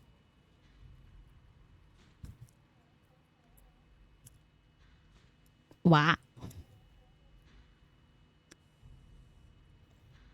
Oh. Is that Stella? How many times do I have to tell her she's banned before she understands what that means? Tabitha shuts the door and you both march your way down the hill. As you and Tabitha approach, the two old-timers take notice and wander off. Tabby, it's Suzu. Hey, I was just trespassing? Well, yeah, but I have a good reason this time. Shit, I knew we needed to look out. Is there someone talking to you through an earpiece? Kanika, is that you on the other end? Stella hastily removes her earbud, muffling the other voice. Sorry, Tabby. It's just that Oscar's kid, Rosalina, has been missing since yesterday, so we decided to ask around to see if anybody's seen her. And while we were at it, we were also seeing if anybody had encountered these things we saw in the woods last night. Ditchlings, that Sybil said are like little mothmen foretelling Stella. And also, there's this guy called Wayne who used to work here and who Kanika says is super creepy and sick. And Stella. Yeah? Just stop talking. It's not like I was filming or anything. I'm barely here, I promise. You are standing right in front of me. Extremely here. Why don't you check the usual teen haunts for that kid? The Maxwell place, or the gas station, or whatever. Anywhere but here, where you are explicitly not allowed to be. I mean, it's the site of one of the worst catastrophes that ever befell the town. If there's another one coming, it makes sense, doesn't it? That's what our research pointed us towards, at least. Our research? Who's we? You and Kanika? Yeah, she would think something awful was going to happen up here. She hates me and everything I stand for, and thinks the town would be some bustling utopia if I wasn't around to ruin it. When in reality, we both know it wouldn't exist without me. Whatever you're looking for, she's right here, by the way. You're barking up the wrong tree, so just go someplace else before... Tabitha once again trails off, Both she and Stella have noticed the girl, the dark braid and glasses sneaking along the ridge. It's Rosalina. Kamika, we found her. She's headed up the hill. Up the hill? She's not headed for the old mine, is she? The one that collapsed? We better go after her before somebody gets killed up there. You've got to be kidding me. No. This is great. I'll just go let her know Oscar's looking for her. Then we can get out of your hair. Bye, Tabby. See you around. Stella hurries after the girl, disappearing over the hill. Damn it. I'm never going to finish my spreadsheets. Nobody needs to be playing around in those mines. We better go break this up. You can vaguely hear voices emanating from the boarded up entrance to the old mine. They went in? Does Stella have no sense of self-preservation?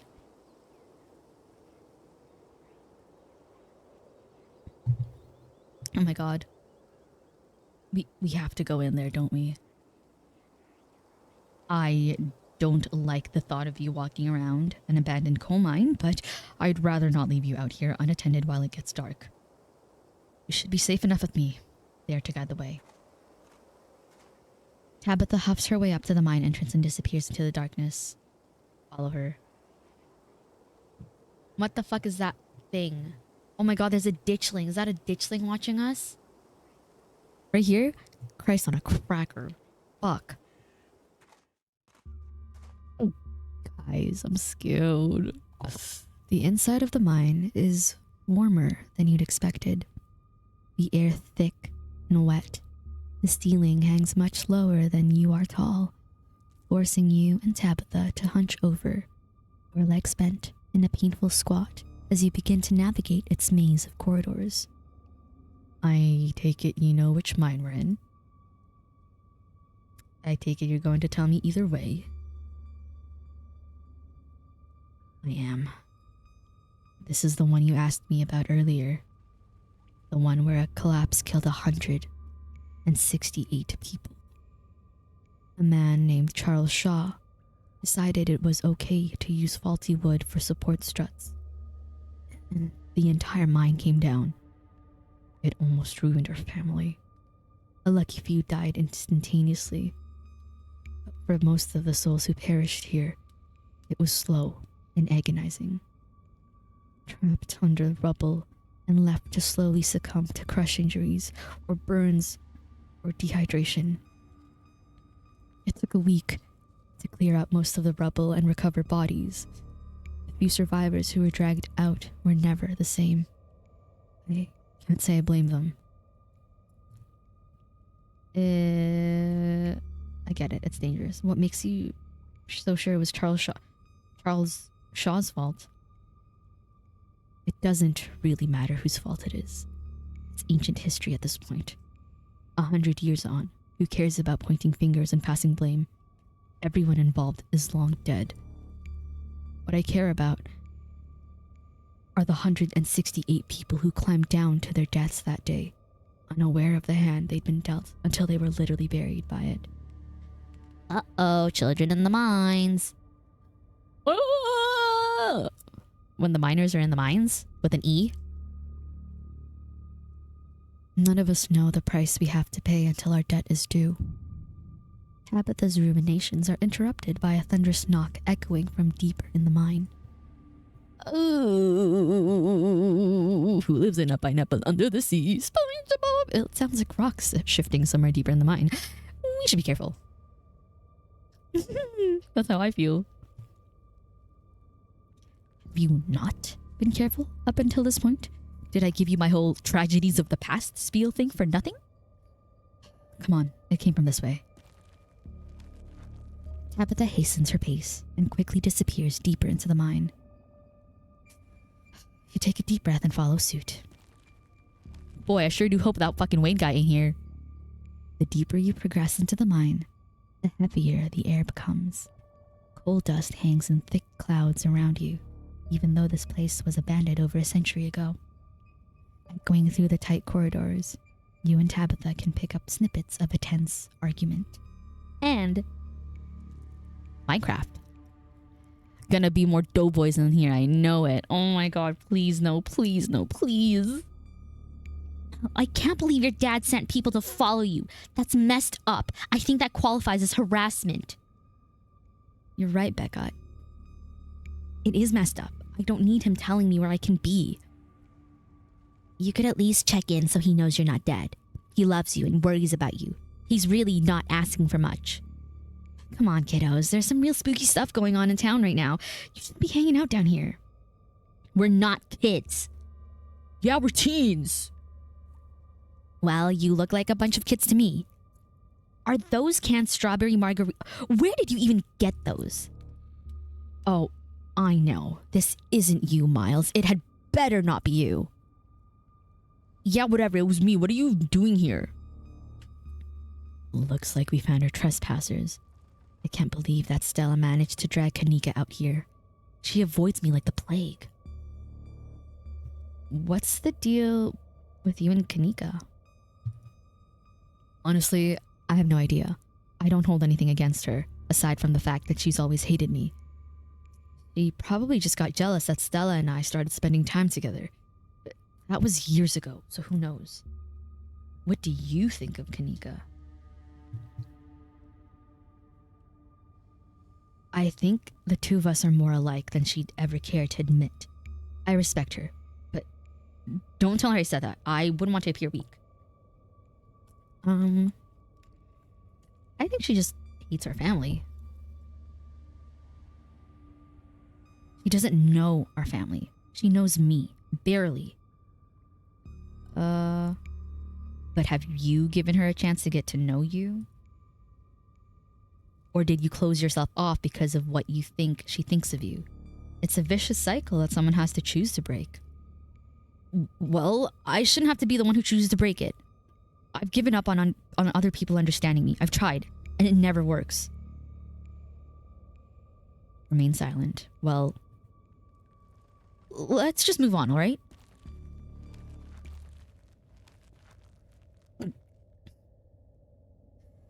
You breathe a sigh of relief as the tight passageways give way to a small cavern. Within, a group of teens engages Stella and Kanika in a heated argument. All of them are too caught up in the moment to notice you or Tabitha approach. My dad is the foreman at the continuous mining facility, and he says they only abandoned this mine because there wasn't enough coal left, so it's actually really safe and we can hang out here whenever we want. Wait, Becca, I thought your dad was a charge hand. No, Alexis, he got promoted last month. Correction. Your father was a foreman at the continuous mining facility. We'll see if he even has a job in the morning. What? Oh shit. Hey, Tabby and Suzu, I guess you two caught up to us. Hanging around with Tabitha today, I guess? Well, at least maybe you two can talk some sense into these kids. They clearly don't respect my authority. Hey, don't talk about us like we're not here. Yeah, we can hear you. Alexis, don't butt in. I'm trying to make a point. Do none of you understand what a boarded up mine entrance is supposed to mean? It means it's closed, condemned, not fit for human use. Oh, come on, this place is sturdy. Check it out. The teen with the beanie jumps up and slaps a strut on the ceiling. Oh, was that the knocking we were hearing earlier? Oh my god, Zane, cut it out. You're embarrassing us. I'm sorry for Zane's behavior. I don't think he realizes how extremely 8th grade it is to jump up and hit things. No offense, Rosalina. None taken. The other 8th graders are totally immature. Not like you, Rosalina. You're chill and smart too. Enough. The damage is already done. Now leave. I am putting my mother in the ground this week. I do not have the patience to deal with children.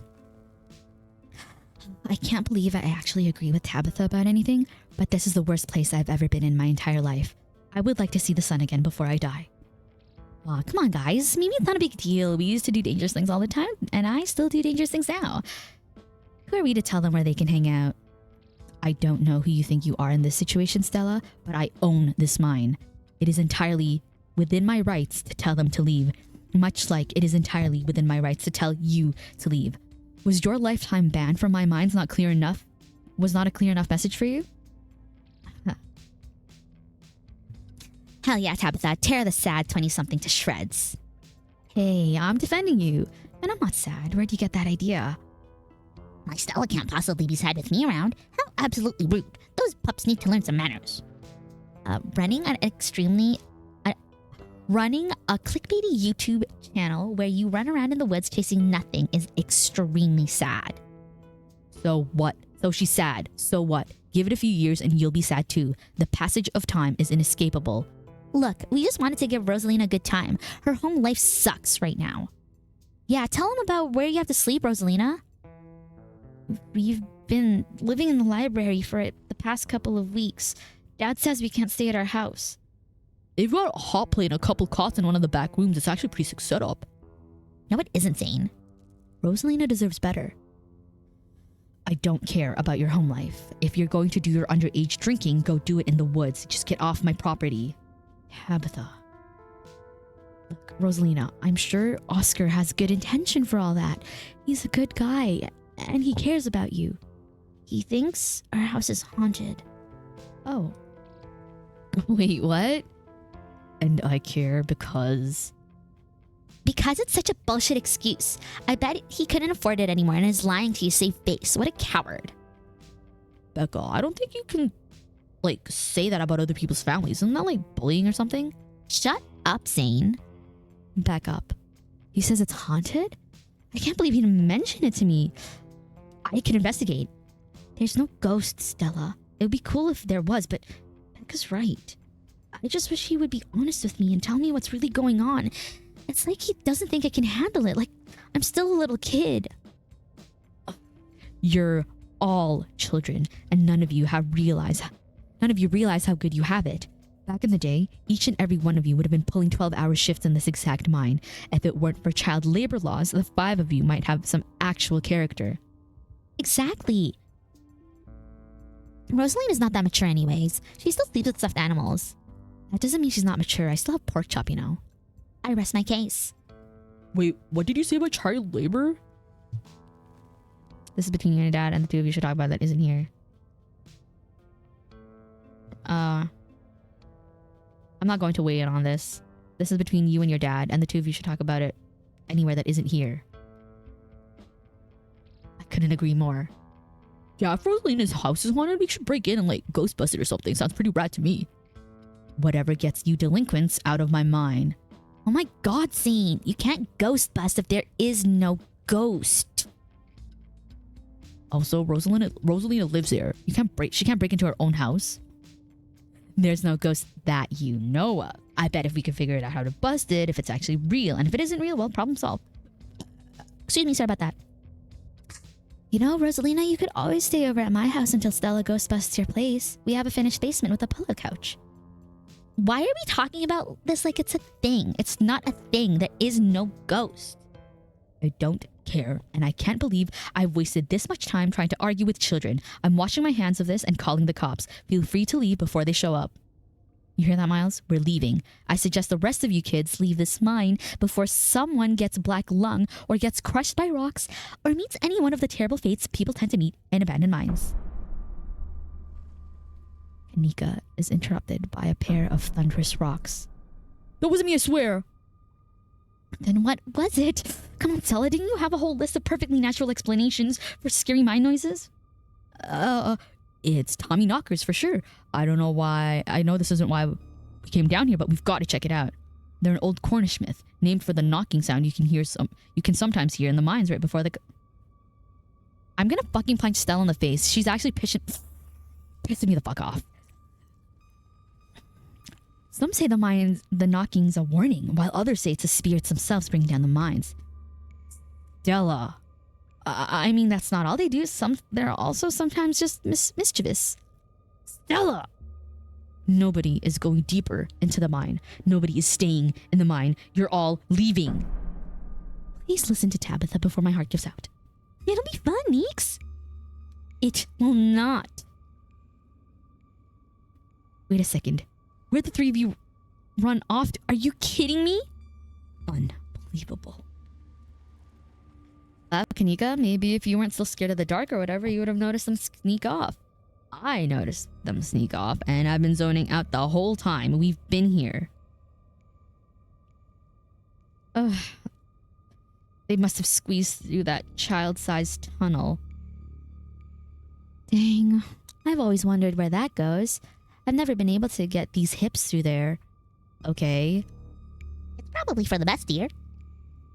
Stella, stop sneaking into my minds. Please, I'm literally begging you. If only all the tunnels down here were wide enough for adults, we could already be done with this little mess. But no, there just have to be remnants from a bygone era. Didn't you talk about how child labor was the good old days a minute ago? I was trying to get you to leave my mind. Becca's head pops out from the tunnel's entrance. We're not about to let you come in here and ruin our good time. The mine is safe. I've been here a million times. Yeah, if Becca says it's safe, then we're totally safe. Just, whatever. Come on, you two. I know a cool spot this way. Okay. I think I know where that tunnel rejoins the rest of the mines. I'll go look for them, and I want each and every one of you to take note of the fact that I'm doing that. If those idiots get themselves lost and die, I am not letting their families sue me into the ground. Are those really your priorities right now? Yeah. Do you have a problem with that? I want the rest of you out of my mind. Except for you, Tsuzu. I'm not letting you out of my sight. Yeah, sure, I can never fit that tunnel anyways. They crossed a barrier that I cannot, so my time here is up.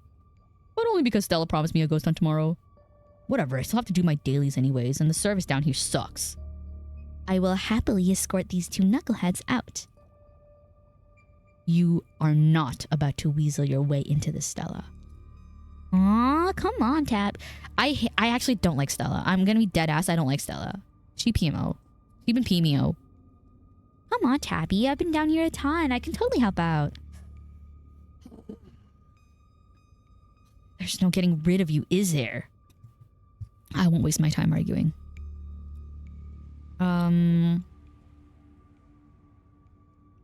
I've read a lot of stories about cave rescuers needing their own rescues. Should we get some professionals down here? Are we biting off more than we can chew? I am a professional. I'd also okay, the people behind me again, I'd also prefer to resolve this issue without word getting out if possible. Again, I don't want to deal with angry parents trying to sue me for their own negligence. Inspiring. Aw, don't worry, Tsuzu. It'll be fun and safe. Fun and safe? Like last night? Give me a break, Stella. I'm coming with you because I want... I'm not getting in the middle of this. What does that mean? That I'm not gonna... Hold on. Does that mean that I'm not gonna... Can I just remain silent? I don't want to stress that it's against my will and better judgment. I'm just gonna remain silent. Let's not linger any longer than we have to, shall we? You want me to take Gretchen with me? I don't know if it'll be easier to cover more ground without. I don't know if it'll... Excuse me, I am a formidable and self-sufficient monster hunting companion. Yeah, that's probably for the best. I don't want a repeat of last night. Who knows if we'll have to do any climbing. I'll see you on the other side. Hopefully soon. For sure, we won't be long. Cool, can't wait to bust some ghosts tomorrow. Kanika, Miles, and Zane head towards the entrance of the mines, leaving you and Tabitha and Stella to find the remaining teens. Alright, no dawdling. We should be able to catch up with them if we go this way.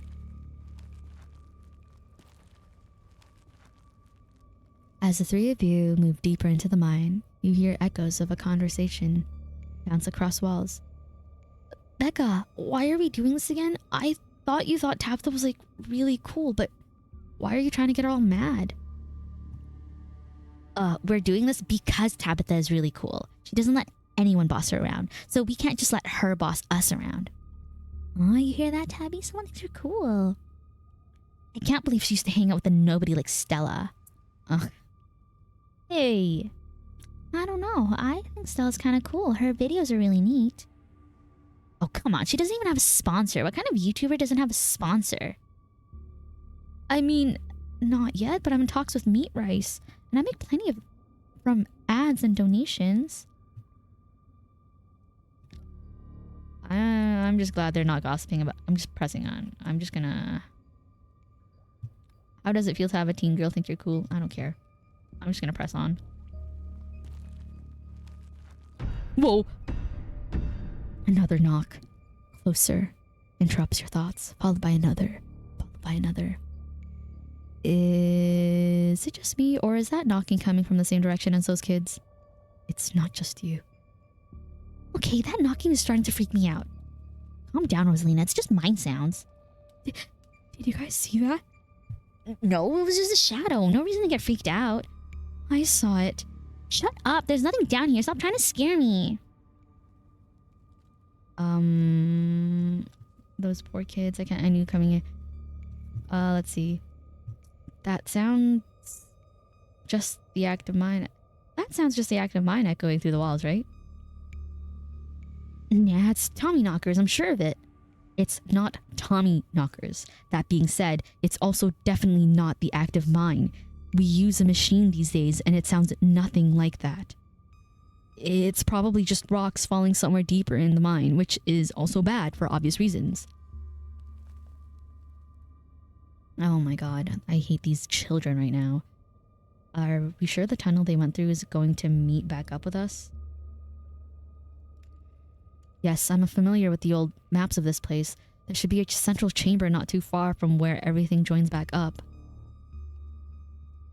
Can't believe they're making us do this. They'd better get grounded when all is said and done. As much as I appreciate that sentiment, I hope you're wrong. If they get grounded, it means people found out about this. I hate dealing with parents. Look on the bright side, Suzu. If they didn't come down here, we would have missed out on a golden opportunity to get spooked. Stella, shut up. Tabitha glares at Stella. We're getting closer. Let's keep moving.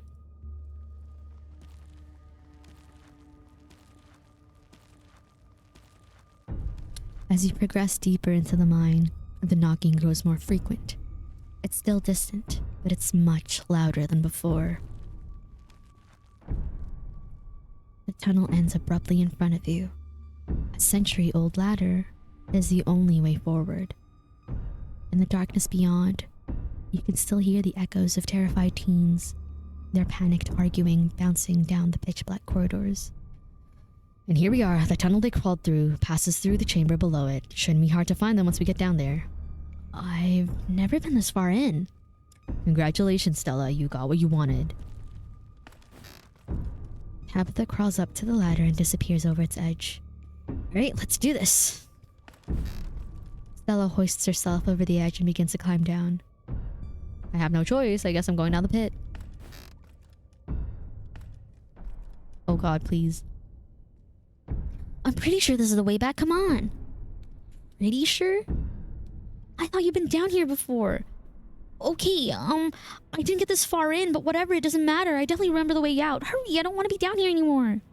I think it was actually this way. Oh, shut up. No one even wanted you to come with us anyway. Becca. Yep, they're close, alright. Good thing they're so damn loud.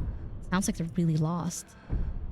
The voices around you, those of the teens and your companions, sound odd, distant. Step forward. Oh no. Oh no, it's the Doughboys. It's the Doughboys. There's something in the darkness before you that's much louder, though you don't hear it. Why would I walk towards it? What's the other option? What the fuck does this even mean? Are you fucking the nuts? Oh, kill yourself in the game. Oh. What the hell? You don't hear it, but you can feel it in your chest. A desperate need to perceive. I don't want to be perceived. What the hell? Why? Why? I don't like this. Hey, are you alright, Suzu? Bear witness. What do you think you're doing? Get away from there. Your cousin? What is that? Oh, oh, oh, oh, Oh, oh, oh, it's magic. You know. Dude, are you alright? Whoa.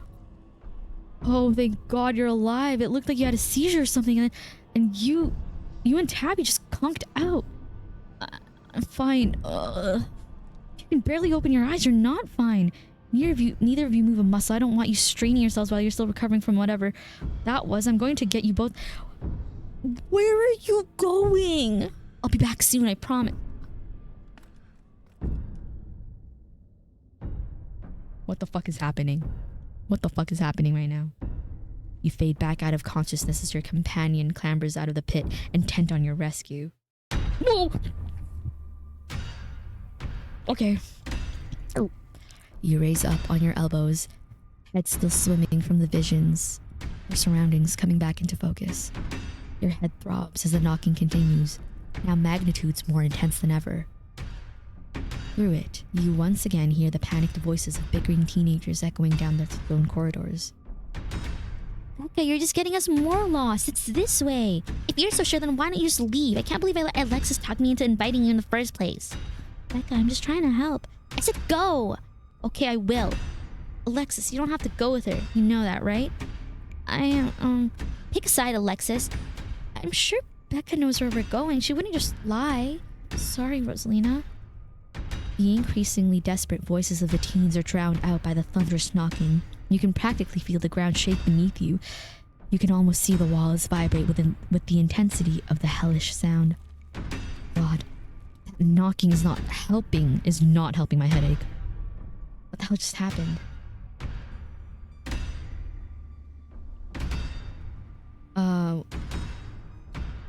I had some sort of vision. Did you see it too? There's gotta be fumes or something down here. It's an old mine. These places are death traps. We probably just hallucinated. Are you literally gaslighting me? I said I saw it too. Stop being weird. We're leaving. Oh my God, Rosalina appears in the passageway to your left, out of breath and teary-eyed. Achoo.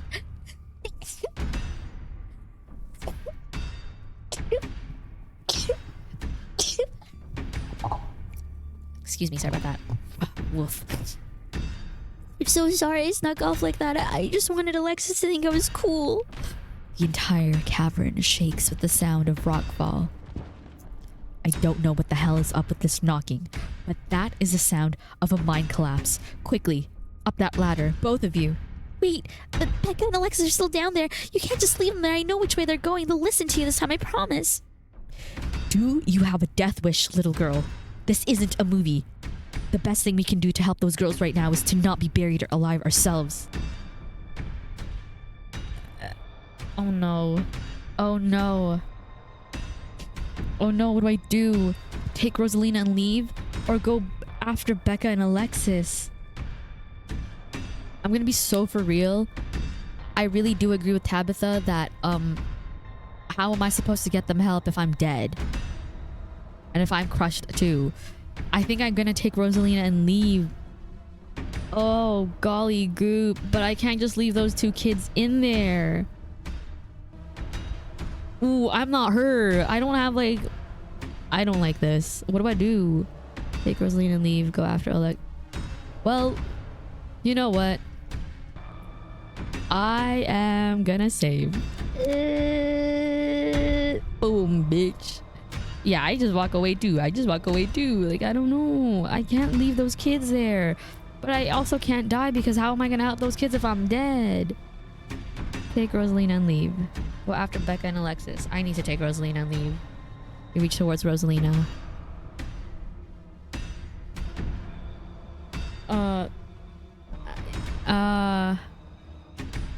The mine is coming apart.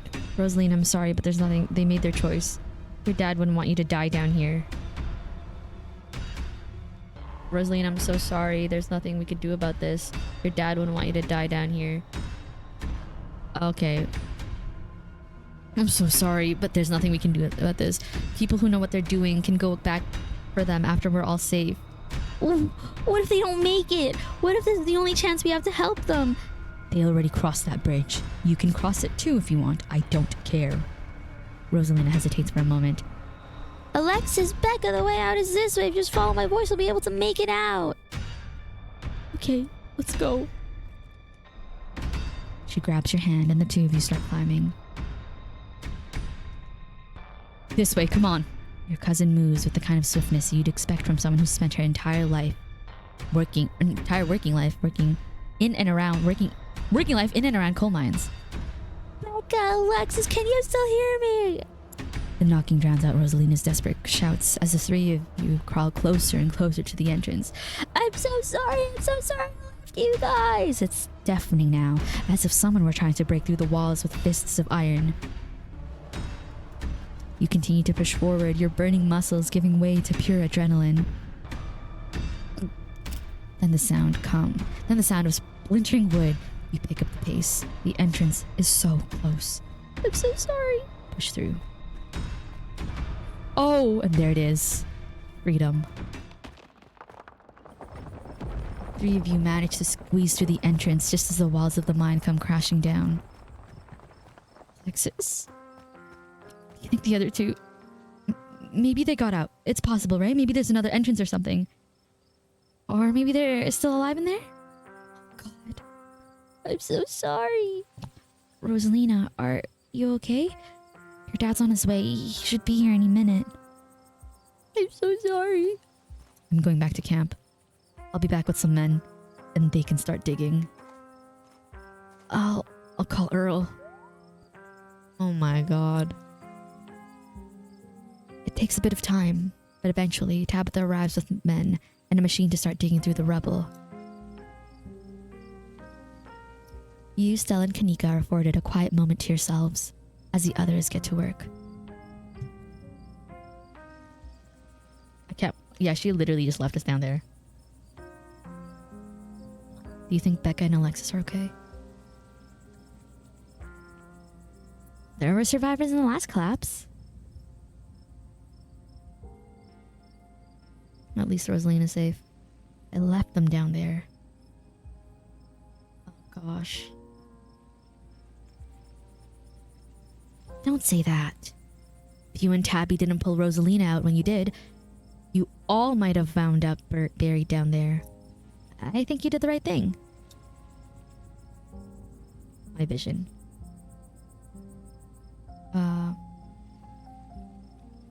There was a stone carving on the wall of that pit. It gave me some sort of vision. I saw what happened to this place. Are you sure you didn't just hallucinate? You were at the bottom of an old mine. I don't know, Neeks. You weren't down there. Suzu and Tabby had like simultaneous seizures next to a creepy stone carving. It was like something out of a movie. Remain silent. Hey guys, I don't think she's quite ready to talk just yet. What happened down there?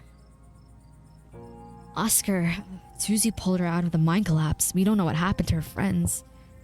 Suzu, you mean Suzu Scarlet?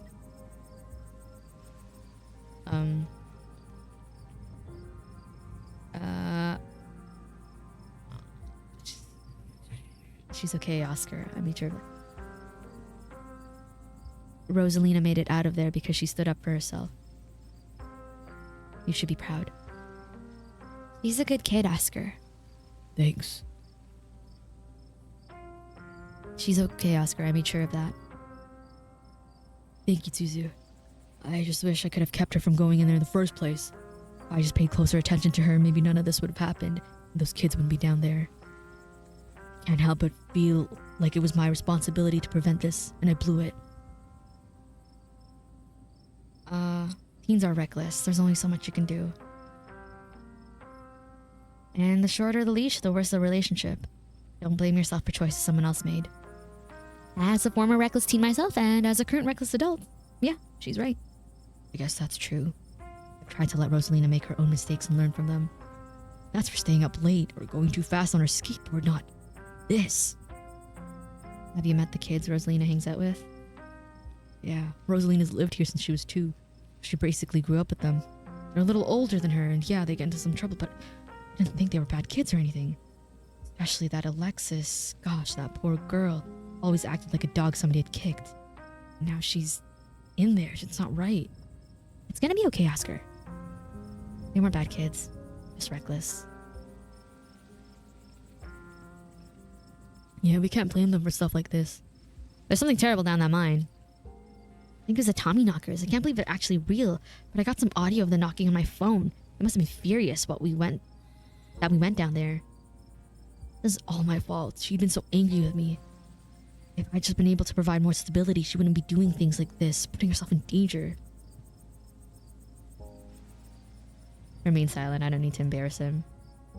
Rosalina told us about how your house is haunted. I think she was just trying to get away from that. Oscar sighs. Rosalina told you that? Yes, it's true, but you have to understand there's something in that house.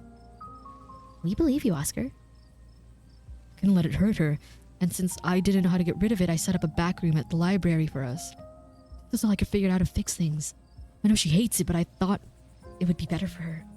Instead, I just drove her away, staying with friends, not checking in, and now this. All because of that house. And because of me. Because I haven't been able to fix this. I just wish she could understand.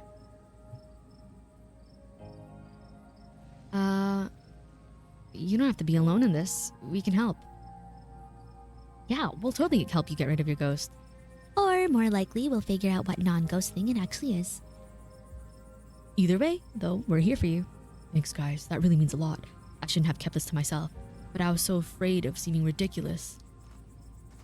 Dad, you must be so mad at me. Oh, Rosa, no. Of course I'm not mad at you. Think that maybe they got out? Maybe there's another exit somewhere. Selena. I should have pushed back harder. I knew the way out. I should have made them come with me. I just don't want them to be dead. I'm sorry, Dad. You don't have to be sorry. You're alive and you're safe.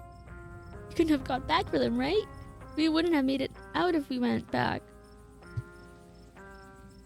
You're right. We wouldn't have made it out if we went back with them. They don't deserve to be down there. Why should I have made it out when they didn't? It's not about what people deserve, Rosa. You have no idea how grateful I am that you're still here. It's not fair, Dad. It's just not fair. I know, Rosa, I know. But I think the best thing you can do for your friends right now, until we get them out of there, is to enjoy the life you have. I know I haven't made it easy for you. You know you've been frustrated with the choices I've made. But I'm gonna do what it takes to move us back into our house. We're gonna have a good life again, Rosa. I'm sorry I didn't do this sooner. I'm sorry this is what it took. Dad. We're on the case. We'll be okay, I promise. I'm going to take her home. I guess I'll see the three of you tomorrow. And thank you, Susie. You have no idea how much I appreciate what you did for Rosalina. As Oscar and Rosalina leave, your cousin exhaustedly saunters over to you. Alright, Susie, my men are set up to start digging. Let's go home and get some rest. Now, hold on a minute, Miss Scarlet. Mind we have a quick word with your cousin, miss, in private? Okay, fine. Just make it quick. And don't you dare try to pull anything on her. She did nothing wrong here. Ladies, I'm afraid that means you two. Ladies, I'm afraid that means you two. Sorry, that was a younger cop, not the old guy. Don't you need to talk to us? We witnessed this too. Oh, sure, that can wait. We know where to find y'all. What a coincidence running into you 2 nights in a row. This was my colleague, Deputy Derrickson. Pleased to meet you, Suzu. Apologies for my absence yesterday. It was my special bowling night, you see. A man has to have his me time. But I was briefed on the events of last night, even though we're still not sure if what went on could be considered a crime. Duke has been missing since then, though we found neither hide nor hair of him. Could be he's just on an extended hunting trip. Wouldn't be the first time he's done something like that. I was told the footage showed his supposed body, but we couldn't get that camera working, so there's no way to confirm until we track him down.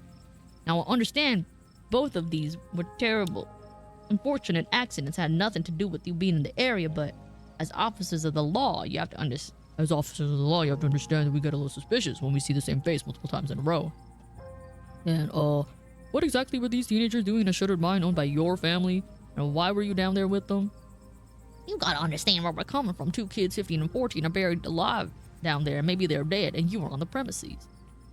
Whether that was merely coincidence remains to be seen, but we gotta do our diligence here.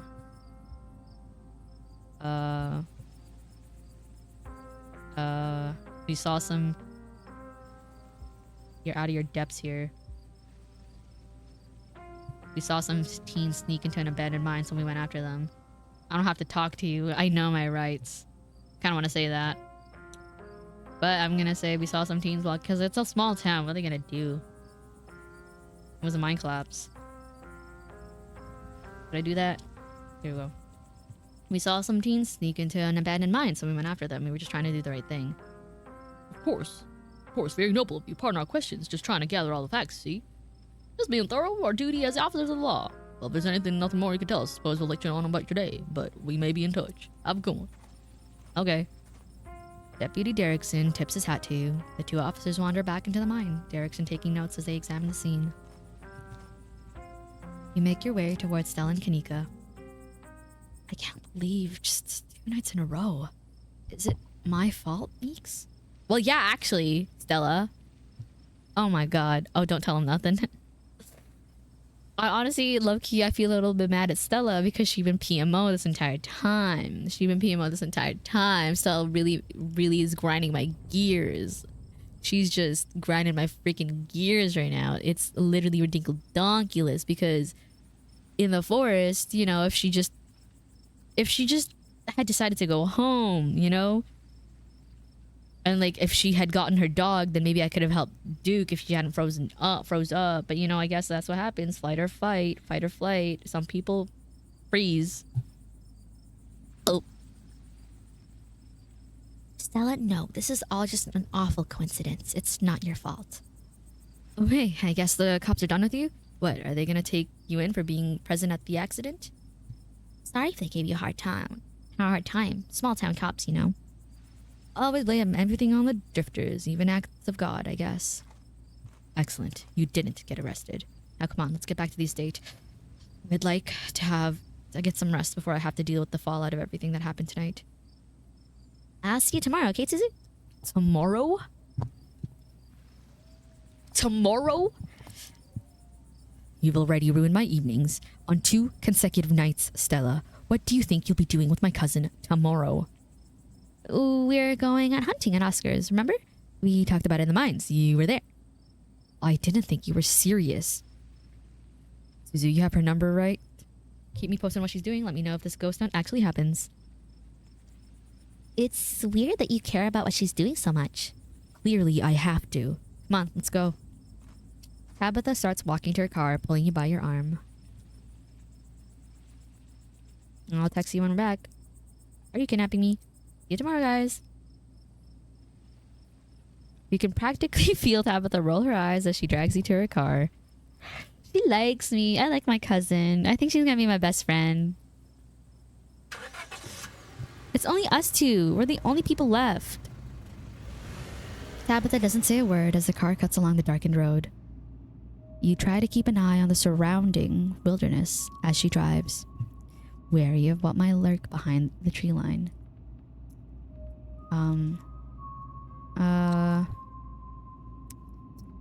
How are you holding up? Poorly, but I'd really rather we didn't get into it. Let's see. Sorry about today. Tabitha doesn't answer. Sorry for apologizing. Am I talking too much? Or fine, maybe I'm not sorry. Did you hear me? I said I was sorry. I'm just gonna drop it because I'm not gonna double say something. Do you think Becca and Alexis are okay?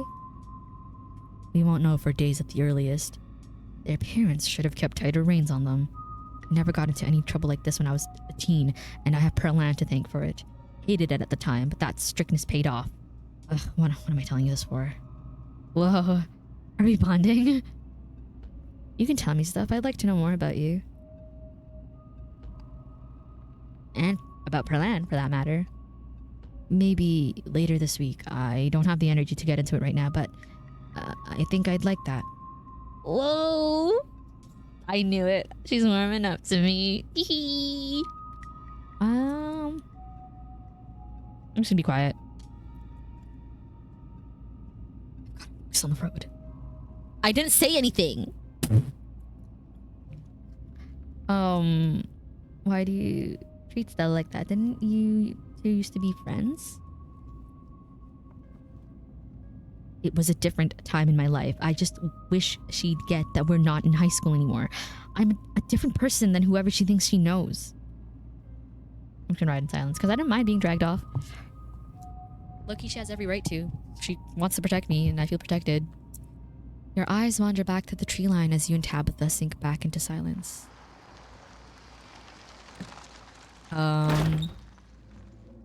You once again cross the threshold into the estate. The musty stench of decaying mansion greeting you with its undertones. Why is my mom spamming the shit out of me right now? I'm just gonna check the messages, sorry. Uh-oh.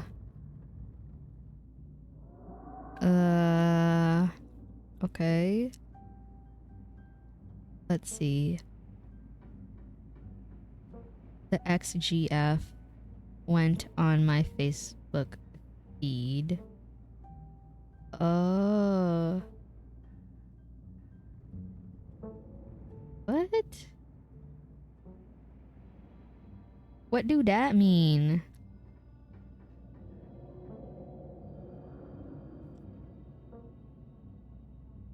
Hmm.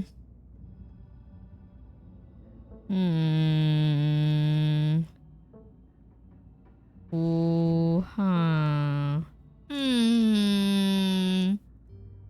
So my sister has been seeing this guy, and I just got screenshots of something else. Whoa, okay. Who is this woman? And does my sister know her? I'm gonna ask her.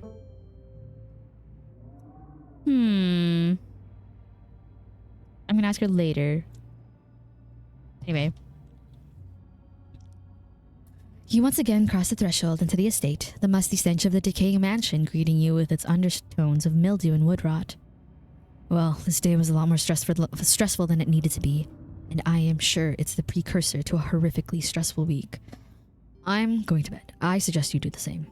I'll see you in the morning. Tabitha turns and makes her way up the stairs, her posture defeated. Turn in. You head up to your room to turn in. Can I take a shower in my fresh bathroom? Damn, no fucking shower on these people. We were in the mines, bro. Ew. Fuck, man. You collapse in Tabitha's dusty guest bed, your head empty of thoughts after your time in the Shaw mine. You barely even notice the dust. Your phone buzzes on the table. Y'all, these are those things, right? Kanika sent a picture of a pair of ditchlings by the side of the road. I saw them again too. Another picture, this time of them staring from a tree. What the fuck? These things are definitely not hairless monkeys or raccoons or whatever. I don't know what the hell they are. I guess there's just more of them being here than the mine collapse. No way I'm sleeping tonight. Who the... Okay, Kanika? It's the same amount of letters. Just spell it properly if you're going to spell it like that. Tonite. Tonight. Ighte. Tonight.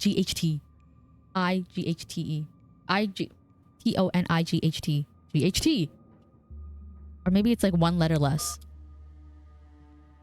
Oh, you think about looking out the guest room window, but at this point you're too exhausted to leave your bed. I wish she would take a shower. You were in the mines, bitch.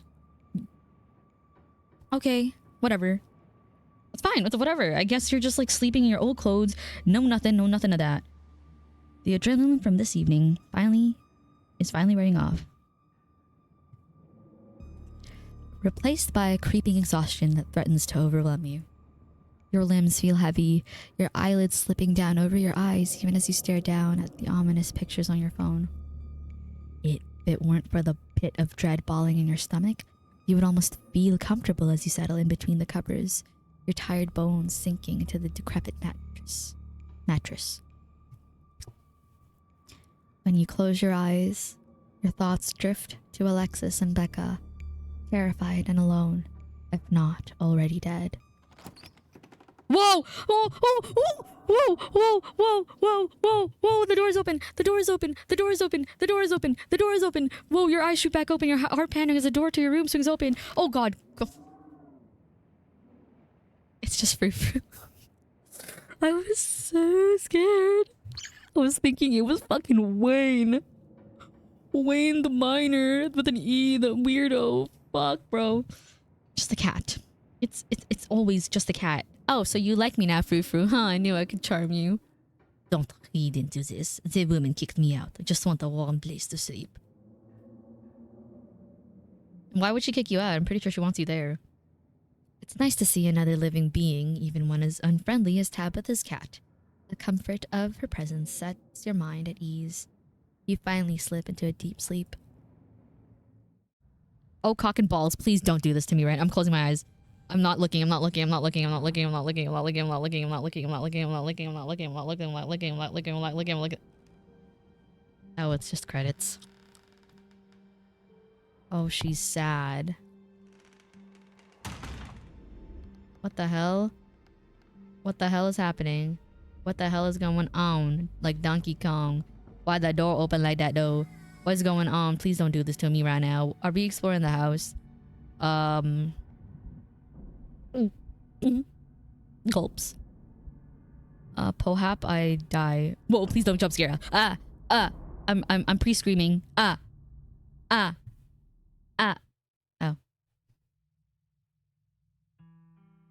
Okay. That was cool. I'ma do it again. I'ma do episode 3. What do we think about that? What do we think about that? What do we think about that? 2 and 3.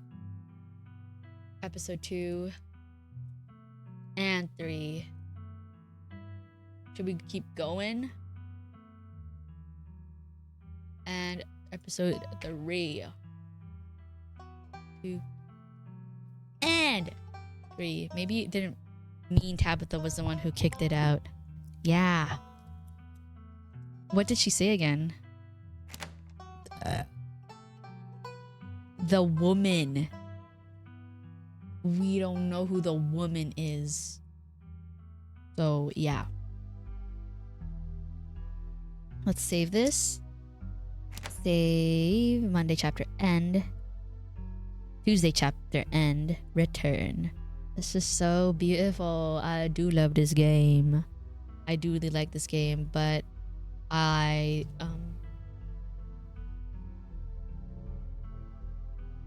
where's my cat? I don't know where my cat is. I'm gonna reply to my mom. I'm gonna go have BRB screen. Just give me a second. But we will be proceeding to episode 3. Continue.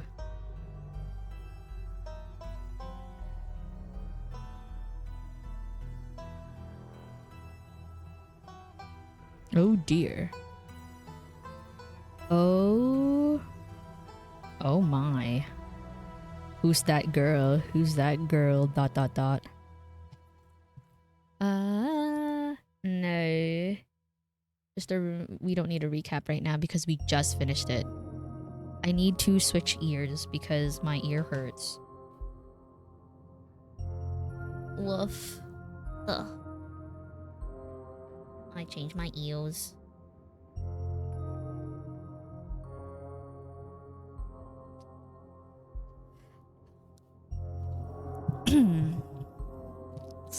Change my ears and my ears and my ears because I have earbuds and they are like in my ears, and I had it in the left ear and I just put it in my right ear because my left ear was getting tired. It's a reminder that it's bad to leave earbuds in a lot because it's not good for your ears. Anyway, episode 3 start. Oops. Sunshine filters in through the dusty windows of the estate as the dull aches of last night's activities throb in and out of focus. You managed to survive a second night in the town of Scarlet Hollow. As you pull yourself out of bed, you can feel the soot and grime of the Shaw mine still stuck to your skin. Yeah, bitch, because you should have fucking showered. Thoughts on that? Take a shower. Start your day without showering and ew. Take a shower. In my beautiful bathroom. You step into the guest bathroom and into the shower. The water is hot and surprisingly enough, clean. As steam fills your lungs and soot washes down the drain, you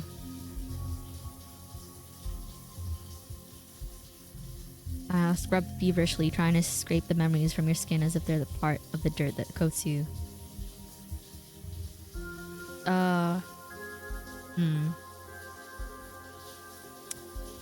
Think about those two girls. Think about Duke. I think I'm just gonna think about Sybil's warning that the worst is yet to come. You're done here. Wash away your sins. Shower, I just got an achievement. You're done here. You turn off the faucet and dry yourself off. Time to start your day. Check on Dustin. Oh my god! There's 2 of them now.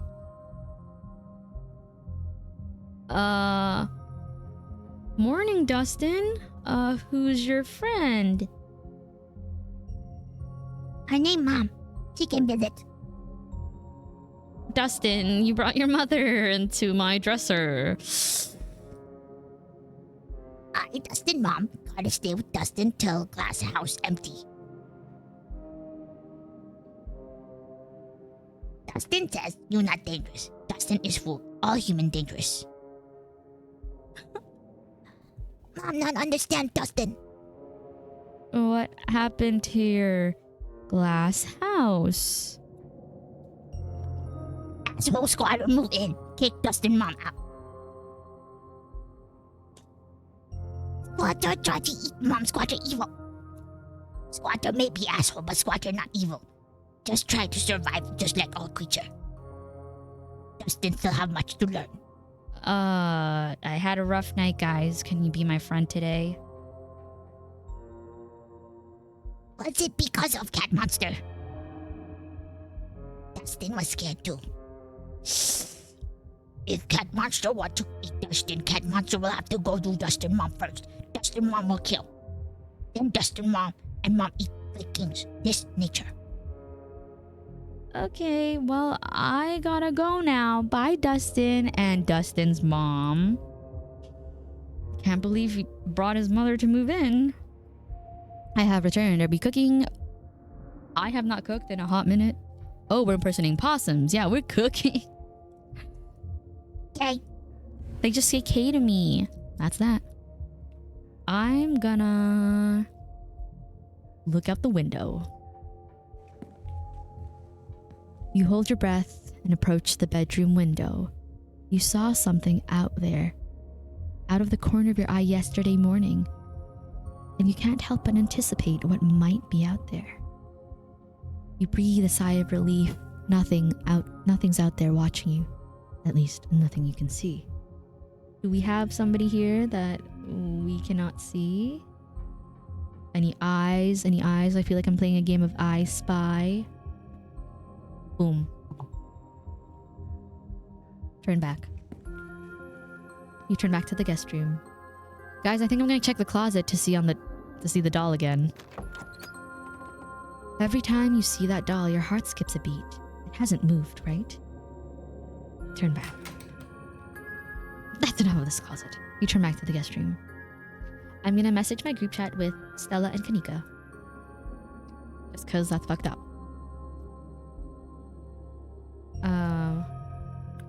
Send a photo of a pained old man. Y'all, I actually bonded with Tabitha last night. I think I'm just gonna send a meme. I know this one. This one's so old. You send a photo of a pained old man. It'll probably be a bit before you get a response. Head downstairs. You've done everything you wanted to up here. It's time to start your day. You enter the kitchen to find your cousin in the midst of devouring a pint of banana chocolate chunk. She isn't alone. Frou-Frou glares at you from her usual spot on the counter as a red-headed woman busies herself trying to tidy as best she can. You have to imagine that the fresh face in the kitchen is Janie. Tabitha did mention that she comes in on Wednesdays to clean.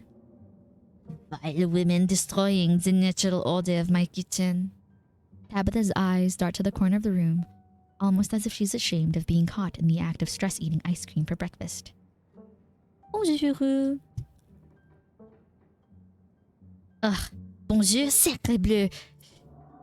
Do not think you can just bonjour me just because I slept at the foot of your bed last night. I still despise you. Three humans at once. This is abhorrent. Your stink will linger here for hours. How am I to bear it? I see. Talking to my cat again. Are you sure you didn't get hit on the head last night? You don't say good morning to your pets. I always make sure to talk to my farmhands and alpaca like they're people. I think if she's on the farm, she talks like this. This is Janie's voice, and I'm a cleaner. I like to clean Miss Tabitha's things. To me, they kind of are. Hi, you must be Janie. Tabitha mentioned you'd be coming in today. That's right. I'm just here to do a little bit of cleaning. What cleaning Miss Tabitha will let me do, at least. I could have this place looking brand new, you know? Don't go making any big renovations or moving anything around. I like knowing where my stuff is. Okie dokie. It's so nice to finally meet you, Suzu. I mean, I guess I did meet you on Monday when you popped into the diner. Janie. But seeing someone somewhere and meeting them face to face are two completely different things, I suppose.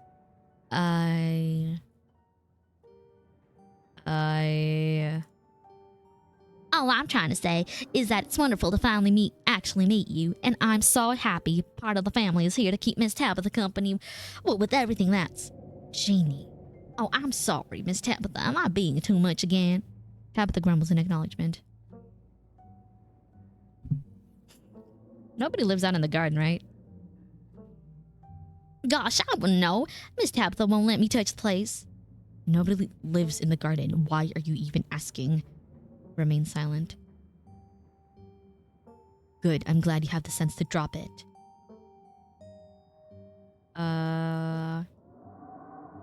Janie, would you like some boiled peanuts? Is that weird? Oh, I'm just gonna say, how's your morning been so far? Aside from you trying to give me a heart attack about squatters in the garden, my men have been working around the clock to dig two teenagers out of my mines. So I'm a little stressed. Hey, look, she's opening up to me now. She still is a bit rancid, but she likes me. So Tabitha takes one last spoonful of ice cream, then discards the empty container, turning to you with her trademark scowl. Let's get going. I've got an errand to run in town, and every time I've left you here alone, something terrible's wound up happening, so you're coming with me. Excuse me. I'll meet you outside. Sure, I'll meet you outside. Are you seriously asking for time alone here after you just probed me about whether the garden has a squatter problem? What do you take me for? An idiot? I'm already behind on my day. I don't have time to deal with hijinks. Janie, lock up when you leave, please. And don't go rearranging anything. I'll know. As you ready to leave, Jenny approaches from the far side of the kitchen. Tabitha remains between the two of you, impatiently tapping her foot. Oh, Susie, before you go, I heard about what happened last night. I mean, I heard about it before Miss Tabitha mentioned it just now, and then I heard it again. I just wanted to say that I'm so sorry you got caught up in that. I'll be praying for those poor kids. I can't imagine how scared they must be.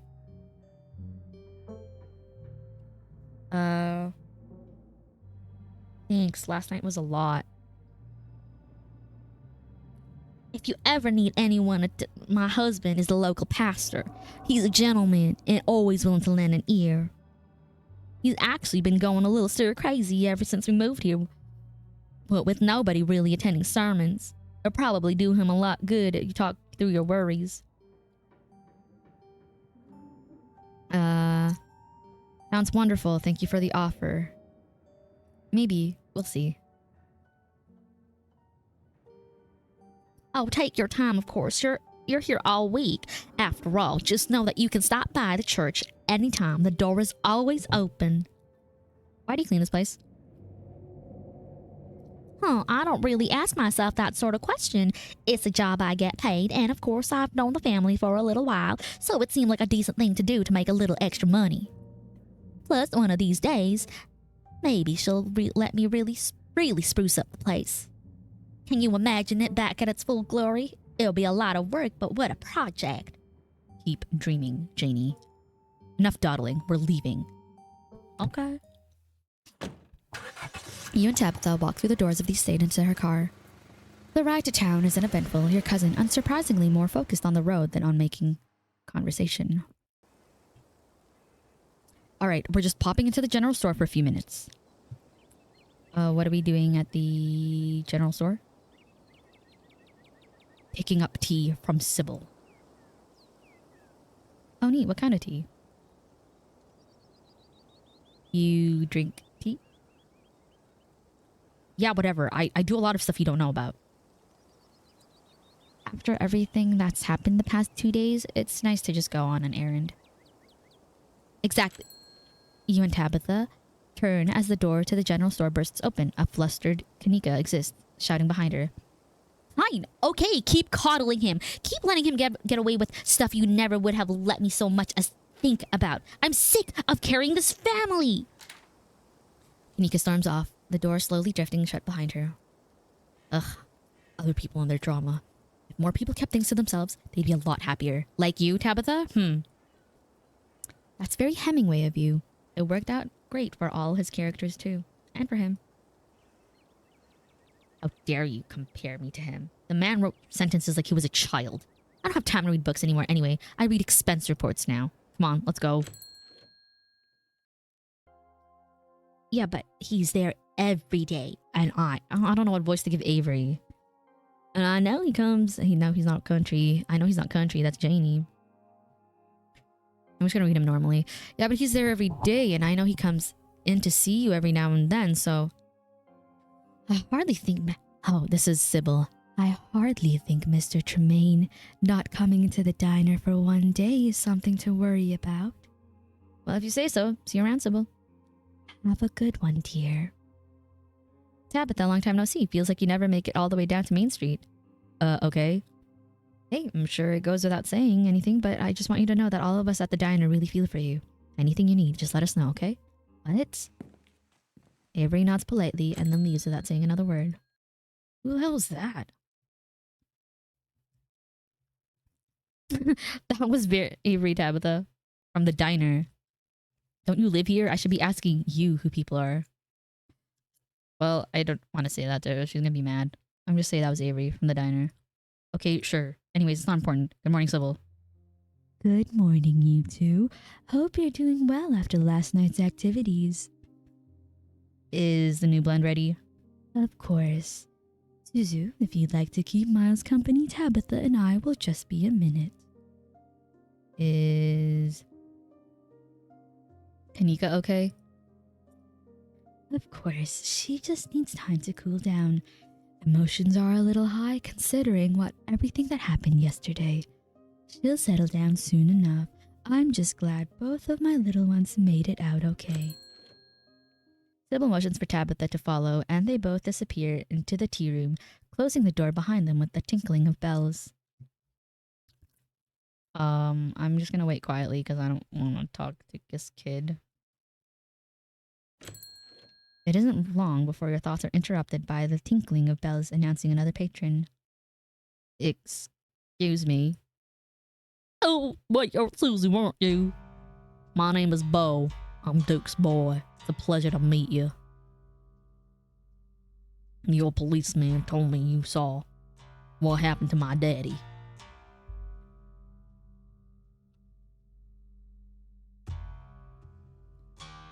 I'm sorry for your loss. Thank you, the policeman said.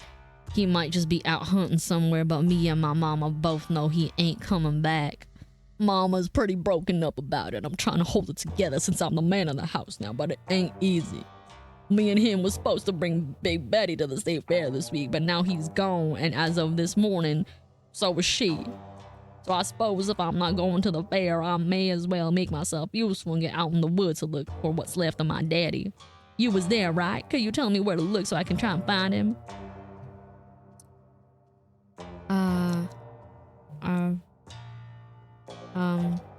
Have you seen anything strange on the farm in the past couple of days? Oh gosh. Not really, no, but I've been awful busy with everything that's been happening. Them Chickens keep disappearing though. It's dangerous up there. I wouldn't go poking around. I ain't a stranger to what these hills have to offer. Daddy always said I wouldn't have nothing to fear as long as I learned to use my fists, so he taught me how to do all that. Those woods might get scary, but I reckon there's no better way to show my daddy I've learned those lessons than to go out there and find him. Can I tell him this? I kind of want to tell Bo that he was killed by ditchlings. Can I say the police can handle it? I'm sorry, dude. I don't know what to do. I can't tell you where he is. It's not safe. That's what my mama said too, but I ain't got much else to do with my day. All the crops been harvested and the chores been tended to, so it may as well be useful. Thank you for looking out for me, Zuzu. Tell Miss Scarlet I'm sorry about her mama. Aw, he's a sweet guy. He's like a little fella. Tabitha and Sybil are still in the tea room. Your phone buzzes. Oh my god, hey, I overslept. Still gotta make myself breakfast. If y'all want, you can swing by. Otherwise, meet at the library and figure out plan. I think I'm good. I just had a big fight. Not really hungry. Gonna chill in my van for a while if you want to hang out, though. Otherwise, I'll see you guys at the library. Tabitha sure is taking her time. Oh, Tabitha is getting her teas read. Tea leaves, I think.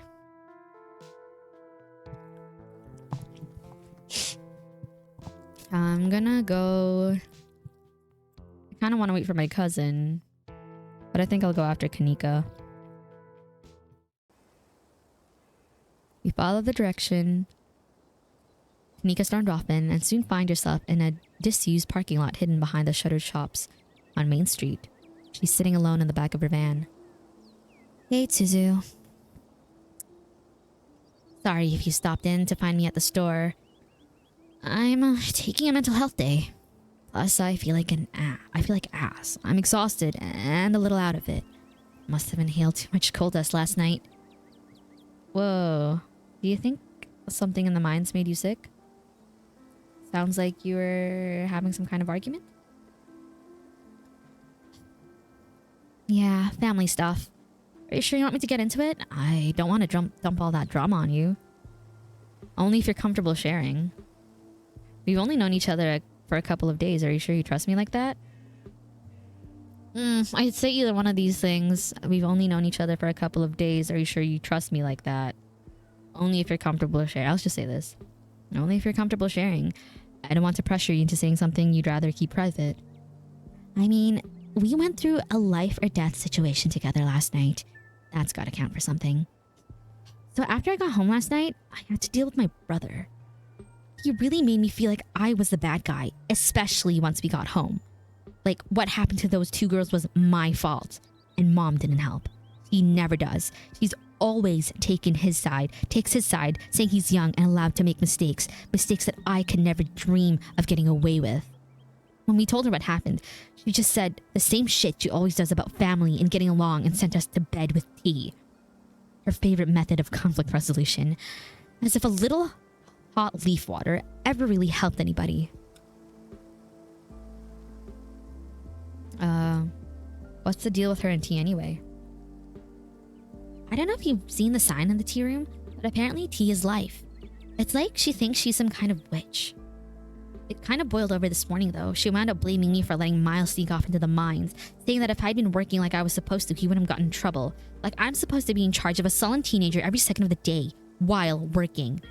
And it's not like I don't care. I'm always stressing out about that kid, or the store, or the million other things I'm supposed to deal with. None of this should be on me. These are the best years of my life, and I'm wasting them in this dying town, keeping a store afloat while my mom just messes around with her little herbs or whatever. I made it out of here. Damn it. I'd gotten into grad school. I was good at it. I was going to graduate with honors and everything.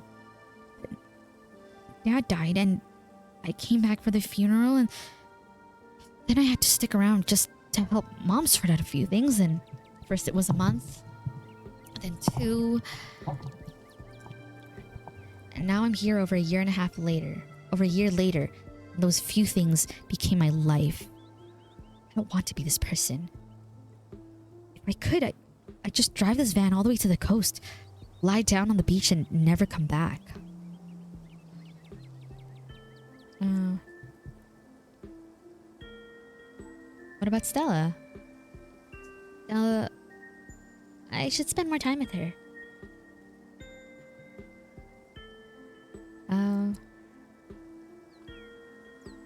Do it. Okay, that sucks. It really sucks. Thanks. I really appreciate you saying that. My family makes me feel nuts sometimes, even though I don't think I'm asking for much. I just want the chance to start my own life, to not be forced into this job that I didn't ask for and never wanted. This is a much needed sanity check. And of course, I feel like an asshole for talking about all this now, the morning after a mine collapse. But I guess that's what pushed all of this over the edge. Nothing like a major disaster to make you question all your life, the direction your life has taken, right?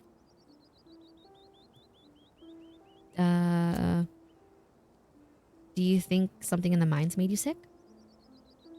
Kanika reflects on your question and shudders. I was chalking it up with spending too much time breathing in that old mine dust. There's this sick miner, Wayne, who keeps coming into my mom's tea room. I don't want to think about it. Are you sick? I'm tired, but I don't think I am. Maybe it's just normal sick then. That'd be great. So, you and my cousin don't seem to get along very well. That's putting it lightly. But yeah, sometimes you don't get along with people. If you have to ask, I think she's repugnant. Selfish human being to her core. And she's a big jerk too.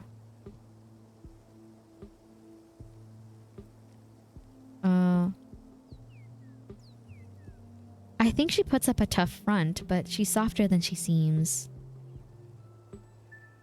As if that changes anything. If a dog bites you because it's scared, it still bit you. And you have every right to never trust it again. It doesn't matter if that dog is nice to other people, or if it only bit you because it wanted to seem tough. She's never done anything to prove to me she's a good person inside. All she does is bark and snap at people. I'd be careful if I were you. Don't go sympathizing with someone like her. Why? I just want to go now. You're just being mean about my cousin, and she's like a sweetie. You don't even know her. Share a quiet moment. A soft breeze blows across the lot as you and Kanika share a quiet moment. Both your phones buzz in unison. You reach for them at the same time. Almost forgot, it's Mayor Jimmy Day. Good excuse to head over to the library. Should check in with Oscar and Rosalina. Meet y'all there in half an hour. Oh, I totally blanked on Mayor Jimmy thing. It's almost like we just went through a traumatic event or something and I'm not on top of my schedule. But Stella's right. This gives us a chance to meet up with Oscar. And Mayor Jimmy's awful cute.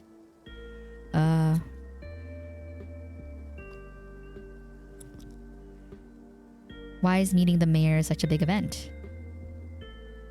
You'll find out soon enough. I won't spoil the fun. Anyways, we'll chill with Mayor Jimmy. Then I've got dinner at Reese's.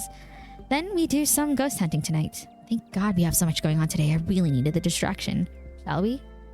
But my cousin is still at the tea leaves. I want to go see my cousin. Damn it. You and Kanika make your way to the former town hall, now Scarlet Hollow's library. It's surprisingly busy, a small crowd formed in a corner of the main foyer. Yes, the whole gang's here. I've been waiting to introduce Susie to the mayor for like the entire time I've known her. It'll be worth it. Trust us. All right, shall we? Oh my God, Mayor Jimmy's a dog. He's a dog. You can tell this dog is the mayor from his little sash and his fancy top hat. There's a regal air about him, almost as if he knows the position of authority he's been elected to. It's this guy right here. He's a dog. That's our mayor. And unless you're mistaken, this serious man by his side is Deputy Franklin, one of the policemen you spoke to following your encounter in the woods on Monday. The mayor's little nose starts twitching as you approach. His doggy eyes shine with a curious intensity. What have you got? You got something wet and nutty. Boiled peanuts. You hold out your now slightly rancid bag of boiled peanuts. The mayor's nose twitches eagerly at their strong odor, and he's on them in a flash. ripping through the plastic and devouring the soft-shelled legumes. Drop it, sir. Drop it. Oh, I miss my dog. Fuck. His security detail tries to tear him away, but it's too late. The peanuts are already eaten. Thank you for your generous campaign donation. Security goon, you better hope those nuts settle well. If the mayor gets any tummy trouble after eating your disgusting pocket peanuts, there'll be hell to pay. Why, I never. Now, you see what I mean? Not so much as begging before you dove right for the snacks. I've smelled those peanuts on you since day one, and you never saw me become such an animal over them. Good morning, citizen. I don't believe we met. He holds out his paw as if to shake your hand. I knew he'd be a dog. Mr. Mayor, there's something very serious going on in this town. We're doomed, aren't we? Which one should I pick? It's lovely to meet you, Mr. Mayor. You take his little paw into your hand, but the burly security detail stops you. No paw shaking, only head pats and ear scratches allowed. I must apologize for my security detail. He has my best interests at heart, but he can be a little gruff at times. Aren't you Deputy Franklin? Not when I'm off duty. The mayor scoffs. Off duty? The services you render for me are far more important than your police work. You still haven't found Duke's body. What are you even doing here? He's a dog. And you're an ape. And yet here I am, the big dog in charge. He's the mayor. They're all dogs. I'm so glad no one ruined the surprise. This town has had a dog mayor since the early 1900s. That's just how we do things around here for some reason. The best part of living here in Scarlet Hollow, besides the nature. And all my friends and Winnie's biscuits. Oh, and those close-knit small town community, of course. But having a dog as a mayor is a close fifth, no contest. Now, is there something I can help with? You're not one of my constituents. I'd like to make sure I spend plenty of time with the voters. You still haven't found Duke's body. What are you even doing here? Like I said, I'm off duty. I don't make a habit of discussing official police business with out-of-towners. Especially not with the suspicious out-of-towners. Now let's hear the stranger out. Tourism is part of this town's lifeblood after all. Mr. Mayor, there's something very serious going on in this town. We need your help. Murmurs stir in the crowd behind you as you relay the danger to the mayor. Of course, the pet disappearances. I'm made aware of that situation. But what do you expect me to do about it? It's autumn, the tourist season in Scarlet Hollow. I can't turn away the lifeblood of this town, not with the mine faltering the way it is. There was a mine collapse last night. You don't need any more news of disaster coming out of Scarlet Hollow, do you understand? So you know there are monsters laying eggs in local animals and you're just gonna let it happen. Wait, how do you know what's going on? I'm the mayor. I keep up to date with what's going on among my constituents. Constituents. And while it's unfortunate that there seems to be something amiss in Scarlet Hollow, I am a pillar of this community. I need to present myself as strong, calm, and collected in the face of danger. Otherwise, it might cause panic. Look at freaking Gretchen. Nobody wants that, right? I've heard just enough from you, Jimmy. Like you putting on a show in front of your adoring fans while the dogs of the town are snatched up by monsters in the woods, hoping the animals will clean it, humans will clean it up for you. When are you finally going to do something meaningful for the herier citizens of Scarlet Hollow? No, Miss Gretchen, there's no need to. Scraps would have never let these things prowl in the woods for so long, and yet you sit back waiting for humans to notice and letting more innocent dogs suffer. You know I almost lost my life to those things the other night, and my goodness, haven't you heard about poor Duke? Now, Gretchen, a lot of these were old dogs. It's fair of me to assume they simply went to the big farm upstate. Don't you dare talk to me about old dogs! Wow. Wow, Gretchen is barking a lot. I don't think she likes the mayor. Stella, your dog is yelling at the mayor. Scraps would have been out of those woods at the first sign of trouble, tearing at the throats of any creature who dared threaten the dogs of Scarlet Hollow. Yet here he is, posing for the little rectangles like nothing is wrong in this town. Gretchen squirms in Stella's arms, straining to get to Mayor Jimmy. Hey, whoa, Gretchen, calm down, girl. You're gonna pull a muscle. Mr. Franklin, I think now is a good time to dispose of this riffraff. Miss Richmond, I'm gonna have to ask you and your dog to step away from the mayor. I should have known better. These two have never gotten along. Stella walks off, still struggling to hold Gretchen as she shouts insults back at Jimmy. Angry! Not you! You dog!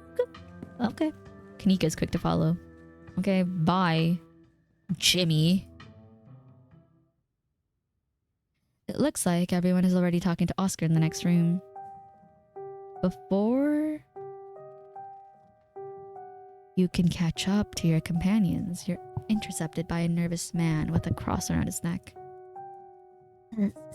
Sounds like Gretchen and the mayor may have some unresolved issues. You say, I'm Pastor Daniel. I take it you're Tuzu. Everyone's been buzzing around you, about you. So sorry to hear about your aunt. I'm sure she's in a better place now.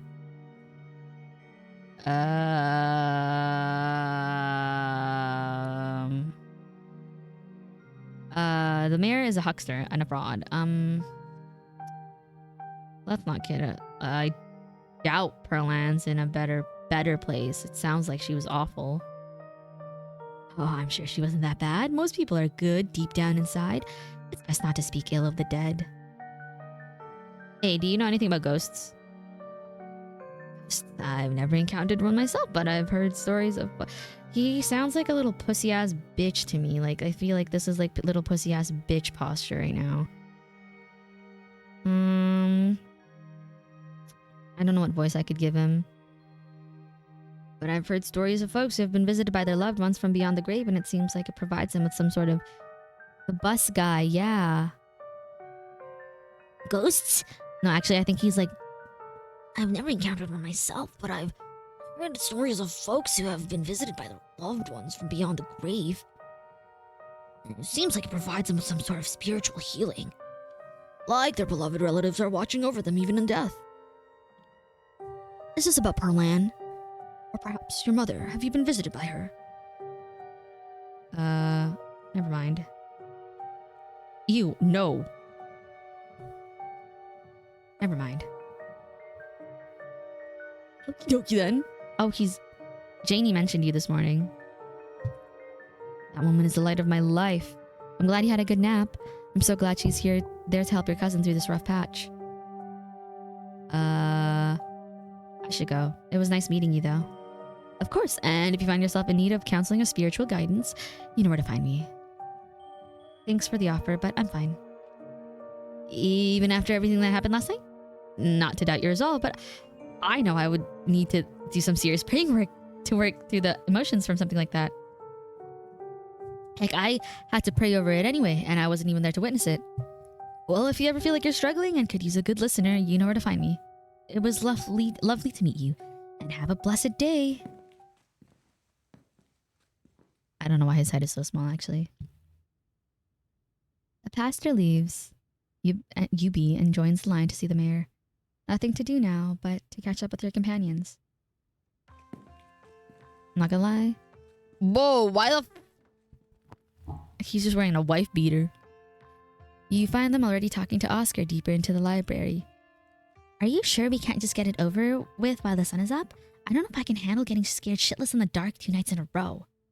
Wish I could, especially since I'm not particularly excited about going back in there after it's dark either. But I'm pretty sure it only comes up when the sun goes down. Yeah, there's no way I'm going in until that spirit is at full power. I want to be sure we get the best evidence possible. This could be my one shot to get real proof of ghosts. I'm not gonna waste it just because I'm impatient. Stella really bothers me, I'm sorry. You ought to be the death of me. And you're sure there's nothing we can do for Rosalina right now? I don't think so. She's been locked up in the back room all day, hasn't been very interested in talking to anyone. I think the best we can do is stick to the plan, ghostbust the house, clean, and give her a real bed to sleep in tonight. I just hope it's possible to get rid of this thing. This is pretty serious. Ghost infestation? Is that what you call something like this? I believe it's called a haunting. But the ghost infestation also sounds good. I suppose we're the ghost hunters, so we can call it whatever we want. Anyways, I'll be bringing all the ghost hunting supplies anyone could ever need, so we should be set on preparations. The only thing y'all need to bring is an open mind. We have the power of friendship on our side. I still don't think ghosts are real. We have the power of friendship on our side, I'll say that. Heck yeah, we do. If anime has taught me anything, it's that the power of friendship is unstoppable. That's a lovely sentiment. I'm sure Rosalina will at least be glad to know you all did your best to help her. Well, if we're not doing the hunt now, I guess we should head over to Reese's. Oh yeah, Suzu, we made dinner plans with our pal Reese yesterday. I'm sure his mom will be totally fine with an extra guest. Will she? Absolutely, and maybe we can even get him to come ghost hunting with us. No, I want to hang out with my cousin Tabitha, bitch. Fine, you don't have much time to kill before, like... You're going to need dinner. A free meal is a free meal.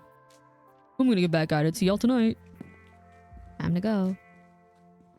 So, I hope Tabitha ends up coming. Oh, I should send Tabitha a reminder. Remind Tabitha about the evening's ghost hunt secretly. So about the mayor. You should vote for Scraps next election. That's who Gretchen supports. Wait. How do you know about Scraps? Can you actually talk to animals? I've always liked Scraps. Gretchen's got good taste. So I finally met Pastor Daniel. It was only a matter of time before he tried to pull you aside about grief counseling. When my dad died, I had to ban him from the general store for a week. He wouldn't stop leaving these pamphlets at the checkout. I don't know where he finds so many. That's all I have to say, really. I met him. He's been met. I have no opinions on the man. Wow, really? I've always thought he makes a memorably skin-crawling first impression. Yeah, he does, but like I don't want to say that. I don't know him. Yeah. He has a tendency to stick in people's minds for one reason or another, and they're almost never good reasons. That man was grinning through all of my dad's funeral. As far as I'm concerned, he's a ghoul. And I don't mean that in a stigmatizing mental illness kind of way. There's just this little siren that goes off every time I see him that tells me to get away from him. That's exactly how I would describe it too. OMG, the Persona 4 revival music is so good. That's good. The game that I keep the music on for, I think, is Pal World right now. The whole town feels the same way. Now that I think about it, he must be pretty lonely. He can look for friends somewhere else. I hope Tabitha ends up coming. Oh my god, yes! Can you imagine how much fun that would be if she actually shows? Stella, come on. I know you think you have some sort of bond with her, but she's awful. She isn't even nice to you. You just haven't given her a chance. Maybe if she comes along tonight, the two of you will finally get along. They can't keep edging me like this. Please release the full OST. This guy. Jotching on Demon Time, avoiding all the OST like plague until the game is out. Are you playing the whole game, Jotch? And you too, Anakar, are you streaming that? There we go. No. I'm reminding her. Kanika sighs as you shoot your cousin a text reminding her of the evening's ghost hunt. Alright, you invited her. Let's not get into it. If we're lucky, she'll be too busy at the mines to even show. Oh, I don't know when it's out. Oh, don't say that, Neeks. If we're lucky, we'll have another opportunity to forge a bond of friendship between the two of you. Kanika is just like mean to my freaking cousin for no reason. Don't be like that. Alright, shall we head out? 3 of you leave the library for an early dinner at Reese's. Find yourself in front of what must be Reese's house. Excuse me. A cold hesitation grips you as the building looms over the hilltop. Though it's only early afternoon, it feels much later. The sun already sinking behind the tall mountains that surround Scarlet Hollow. Wait, Stella, before we go in there, you told Suzu about Reese's situation, right? What, his art? The illness thing. No, we've been a little busy for small talk, with all these scary events going on. God, this has been such a long week already. Well, like Stella said, Reese has an illness, and Dr. Kelly is really serious about it. So please don't make her mad, or she'll yell at us. Oh, the door swings open. Hey. Reese! Oh my god, dude, it's been ages. You must be Suzu, right? Stella told me you were coming. My goodness. Goodness, there's something that smells terribly off about that boy. Get away from my Stella, you fiend. Wait. I have a theory. This guy and Earl. This guy Earl and the pastor all have this pasty white skin tone that is similar to the Doughboys. Perhaps and Gretchen smells an illness. Smells sick. Gretchen smells something nasty about this guy. Wayne, I think, is also nasty. Whoa, how am I pasty? The fuck? Me when people are... No? You fiend.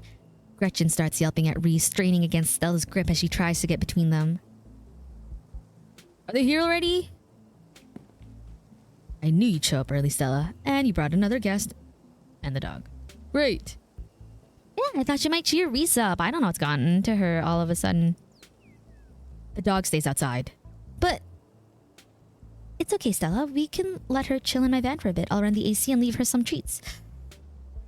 I always have some of those easy chew dog jerky stashed away. The gall, the gumption, the violation of my rights. But we go everywhere together. Do you want to come in or not? Kanika nervously tugs Stella away towards her van. You keep her safe from that monster, Susie, you hear? You don't let a feather of harm fall on my darling Stella. Dr. Kelly quietly eyes you while the three of you wait.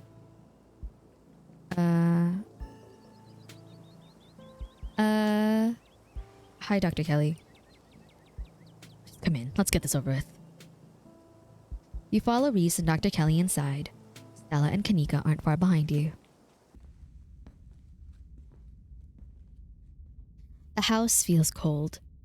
Not only is there an odd chill in the air, but the building itself feels too sterile. Uncomfortably tidy to the point where you're nervous to touch anything. If it weren't for the aroma of store-bought dinner rolls baking in the oven and the unsettling artwork hanging on the walls, you'd be half convinced you'd wandered into a real estate showing. So, how can I lend a hand? By sitting down at the table and not putting around my kitchen. I made sure everything was done well in advance, so the only thing left are the rolls, which shouldn't be long. Then we can have a quick dinner and you can leave my house and go on about your business. But I was kind of hoping to see Reese's new art. We still have time now, right?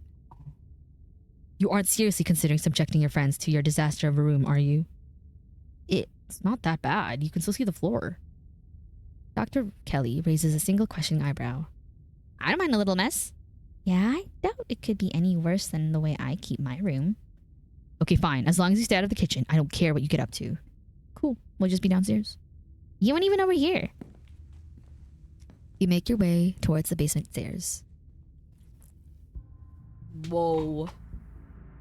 Holy yikes. Damn. I don't know how I'll feel about all that. That art is...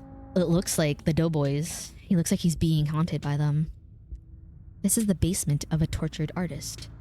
Guarded canvases line its edges, while trash and sketches leak out from their piles in the corners of the room, hiding the bare cement floor. Ghoulish faces coat the walls in paint, sneering out at their creator. Yeah, look at this. Literally horror. What the heck? This one... This is a ditchling too. Damn. He's kind of Twinkie shaped though. Your mom is so scary. He can be a little intense, kind of overprotected, which I guess makes sense. Are you fucking kidding me? He has no bedsheet on that bed, bro. Or is that the bedsheet? No, he has no bedsheet on that bed. Anyway, make yourselves comfortable. You'll have to forgive the mess. I've been distracted lately. Haven't been cleaning much. Raw bed is crazy. Yeah, for real. Look at that. Your mom really looks out for you. Your arts. Let's see. Your mom really looks out for you. That's one way to look at it, I guess. Pause. Raw bed? You guys have never had a raw bed? One time I had to do my sheets and they weren't dry, so I had to sleep in a raw bed, bro. Fucking nasty. It was the worst day of my life. Well, actually, that's not true. Not the worst day. It's possible she's gotten a bit of an edge lately. I think my condition has been stressing her out a lot. It used to be something she thought she could fix, but I think she's kind of accepted that it's just something we have to manage. Even if she's a little harsh, it means she means well. Like you said, she's just looking out for me. I get that. She's just worried about you. She's kind of hot. I'm not gonna tell someone's son that their mom is hot. Well, I did that before. I think maybe that's not the best way to go about it. I can't say that she's hot. That would be weird. And I just met this guy, so I can't say that his mom's hot. So I can't probably say that. What do you mean, question mark? You've seen Dr. Kelly. Dr. Kelly looks good. Like, she's good. She's a baddie. Oof. She's kind of hot. I don't know. I'm not gonna say that. I get that. She's just worried about you. I guess Kanika has a point, though. She's a little controlling. That's all you. Are you kidding me? You didn't see her? Why would it be an option to flirt with her if the creators themselves didn't think she was also hot? Did you know she turned us away yesterday? She said we couldn't even talk to you. You came by yesterday? She didn't tell me, but I was probably asleep, that's all. She didn't want to wake me up. I don't think that's her being controlling or anything. Not to cast any doubt on that, but she did say I couldn't bring you any food. She knows that's how I show all my friends how much I appreciate them, and she knows I can work around all kinds of allergies and intolerances. Not gonna lie, it felt weird. I don't know, my body is pretty particular when it comes to food. She just prefers to have full control over what I eat, so... Oh, okay, maybe that does sound controlling. But for a good reason. If I eat the wrong thing, it could really mess me up. So she has to regulate my food. What are you sick with? What are you sick with? Jesus, Susie, that coming right in there with that one, huh? We don't have to talk about your illness, Reese. Oh, sorry, my fault. That's okay. I've come to terms with the way the rest of my life is going to be. You're so macabre. Macabre? You make it sound like you've been sentenced to death. You haven't, right? Not exactly. No one really knows what's wrong with me, but it's been getting worse. I can barely keep most food down. My skin always itches like there are worms crawling underneath it. I could live for a long time or a short time, no one's sure. But I'm definitely not going to be better. Whatever time I have left is going to be miserable. So I've done my mourning. My best years are behind me. My future is unknowable. But one day, I'll end up in a pine box just like everyone else, and I'm okay with that.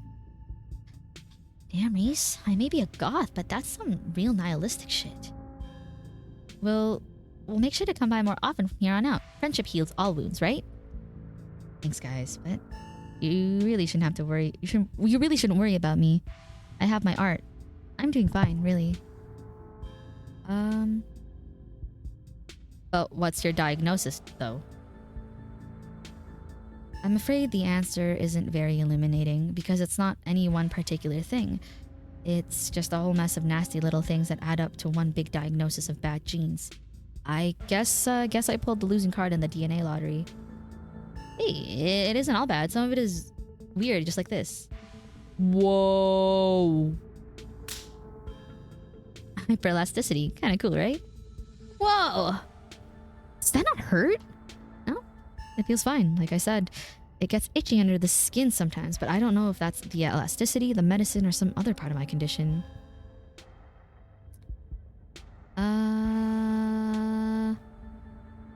Your art.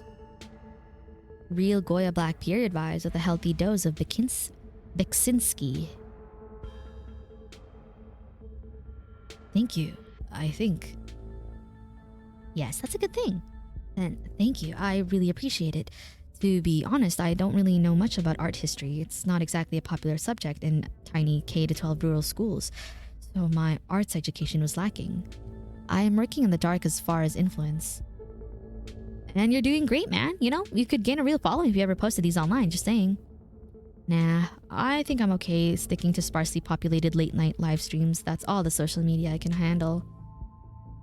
I don't know how you do it, Stella, having to exist in front of all those people all the time. Knowing some version of you lives in their heads, knowing they expect something out of you that you might not be able to give them. Oh, this reminds me. Bro is the doughboy. Yeah, low key. Okay, but if the only time you ever put your art on display is a live stream during ghoul hours, when am I gonna be able to see what you've been working on? Tell you what, when I die, I'll leave you my paintings, then you can see them all. And maybe they'll be worth millions since I'll be dead. I'll be able to rest easy knowing someone had retroactively given my life value. It's quite a movie collection you got. Any recs? Let me think. Have you heard of Shinochi? Deathblood? I saw that for the first time recently and it blew me away. Excellent example of both Japanese horror and found footage done right. You could even put it on after dinner if you guys are interested. Damn. I would usually be down for that, but we've got to head over to Oscar's after this. We promised we'd ghost bust his place. He's apparently been dealing with a bad haunting. And I feel like we should really be there for him tonight considering everything that's happened. He and Rosalina both need our support right now. I'll take a rain check on that movie though. Yeah, we'll definitely come by for a movie night this week. I'm free tomorrow night. Same goes for Suzu. Why are you speaking for me? I want to hang out with my cousin, Stella. I should probably work tomorrow, but I can close up early. So, you three go way back, huh? Almost to the womb. The school here is a tiny K-12. Not exactly a one-room schoolhouse, but not far from it. We're all lucky we all got along as much as we did. Some kids weren't able to make friends their own age. They just happened to be born around the same time as some real jerks and were stuck with them throughout their whole school career. Poor kids. Not that we were free from dealing with jerks, like a certain Scarlet. Can you stop talking shit about my cousin, Kanika? You don't even know her. Okay, she was a little rough around the edges, but she was pretty friendly once you got past that. Maybe to you. The way she used to look at me, you'd think I rolled into something foul every morning before school. Same here. But to be fair, the feeling was more mutual between us. She deserved it though. What the fuck do you mean she deserved? This guy looks like a breeze would snap him in half. Yeah. Lol.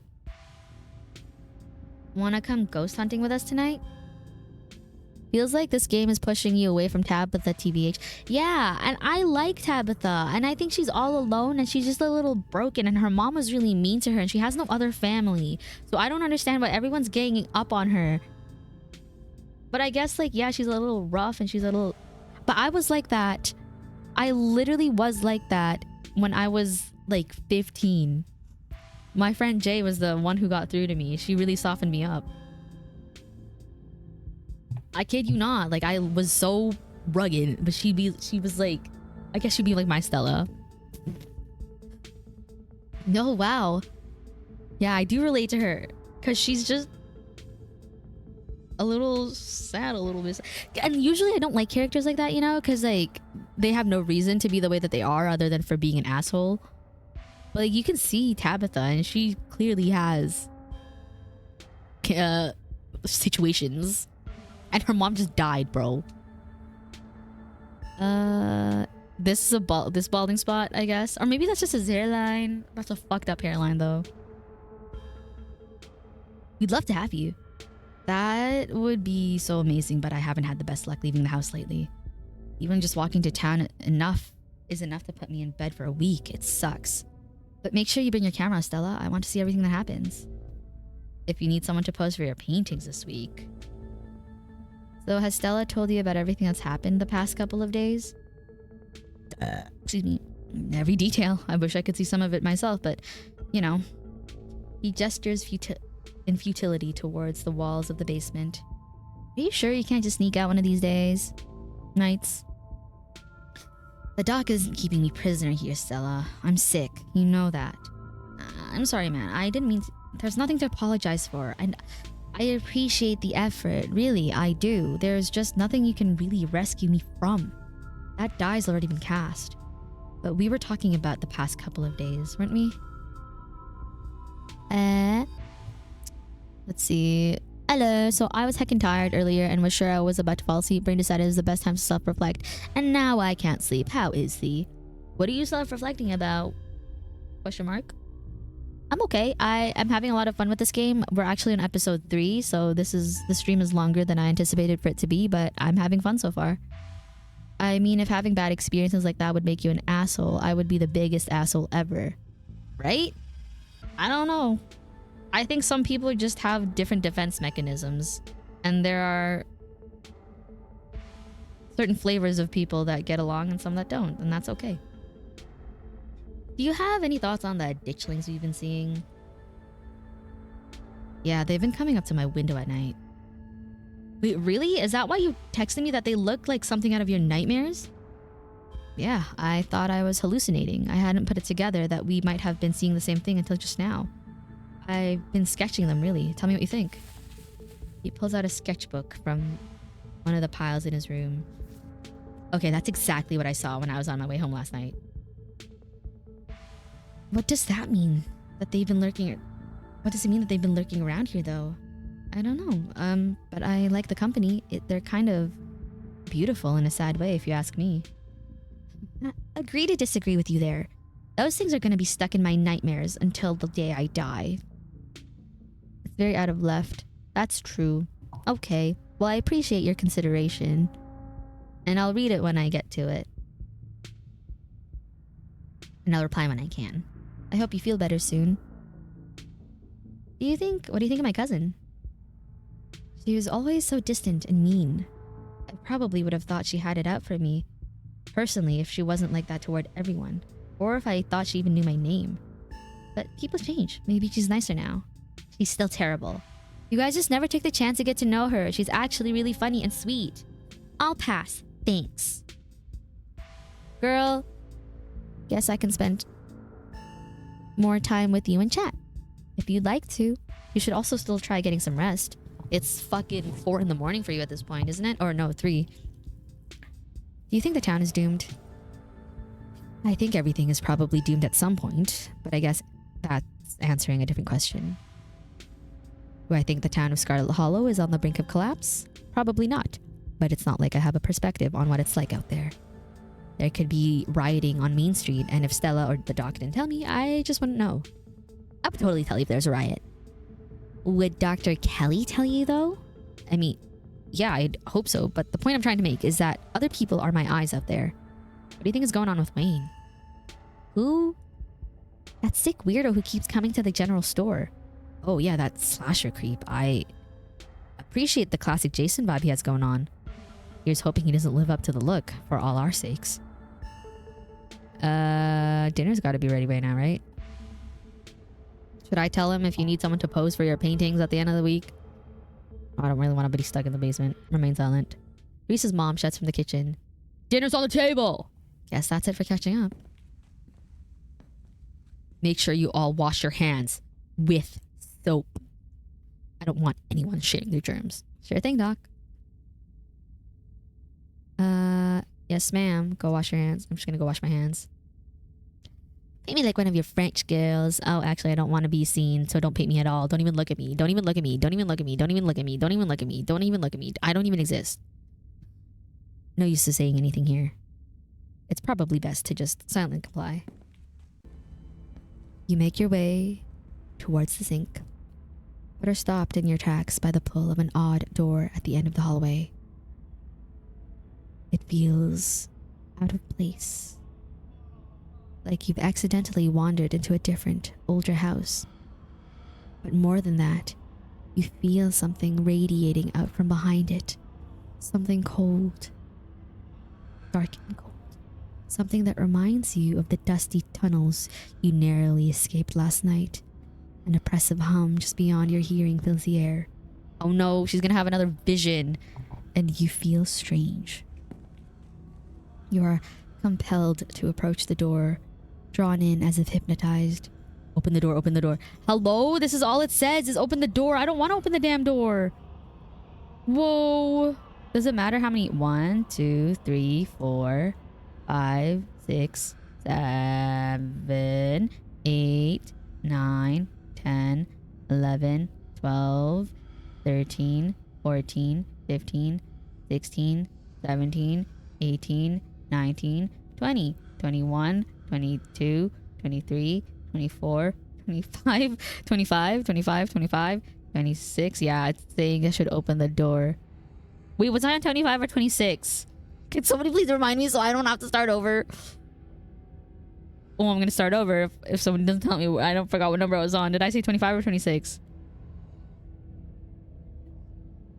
I'm gonna say 27, 28, 29, 30, 31, 32, 33, 34, 35, 36, 37, 38, 39, 40, 41, 42, 43, 44, 45, 46, 47, 48, 49, 50, 51, 52, 53, 54, 55, 56, 57, 58, 59. 60, 61, 62, 63, 64, 65, 66, 67, 68, 69, 70, 71, 72, 73. Wait, 73 or 74. Safe to say, it's probably a lot. Okay, well, I'm gonna pick one from the middle. Actually, let's go find 67. 73, 72, 71, 70... Never mind. I won't. I'll just pick one then. Fine. God damn it. Before you know it, the doorknob is turning in your hand. Your heart full of both deep dread and a compulsive need to know what might be on the other side. What do you think you're doing? Well? I need to see what's behind this door. There's something compelling about this door. Return to the door. Ooh, I don't want to do that. I'm looking for the bathroom. So you pass by the open door that's clearly a bathroom and went snooping around. Come on, get washed up. Everyone's waiting for you. Return to the door. You won't let her interrupt you. You need to know what's behind the door. Jesus Christ, now I'm just gonna get kicked out of this damn fucking house. Oh no you don't. Come on, wash your hands and sit down. She grabs you by the shoulder, yanking you away. You do as she says, cleaning up under her watchful eyes and allowing yourself to be ushered back to the table and away from the door. Dinner is already laid out.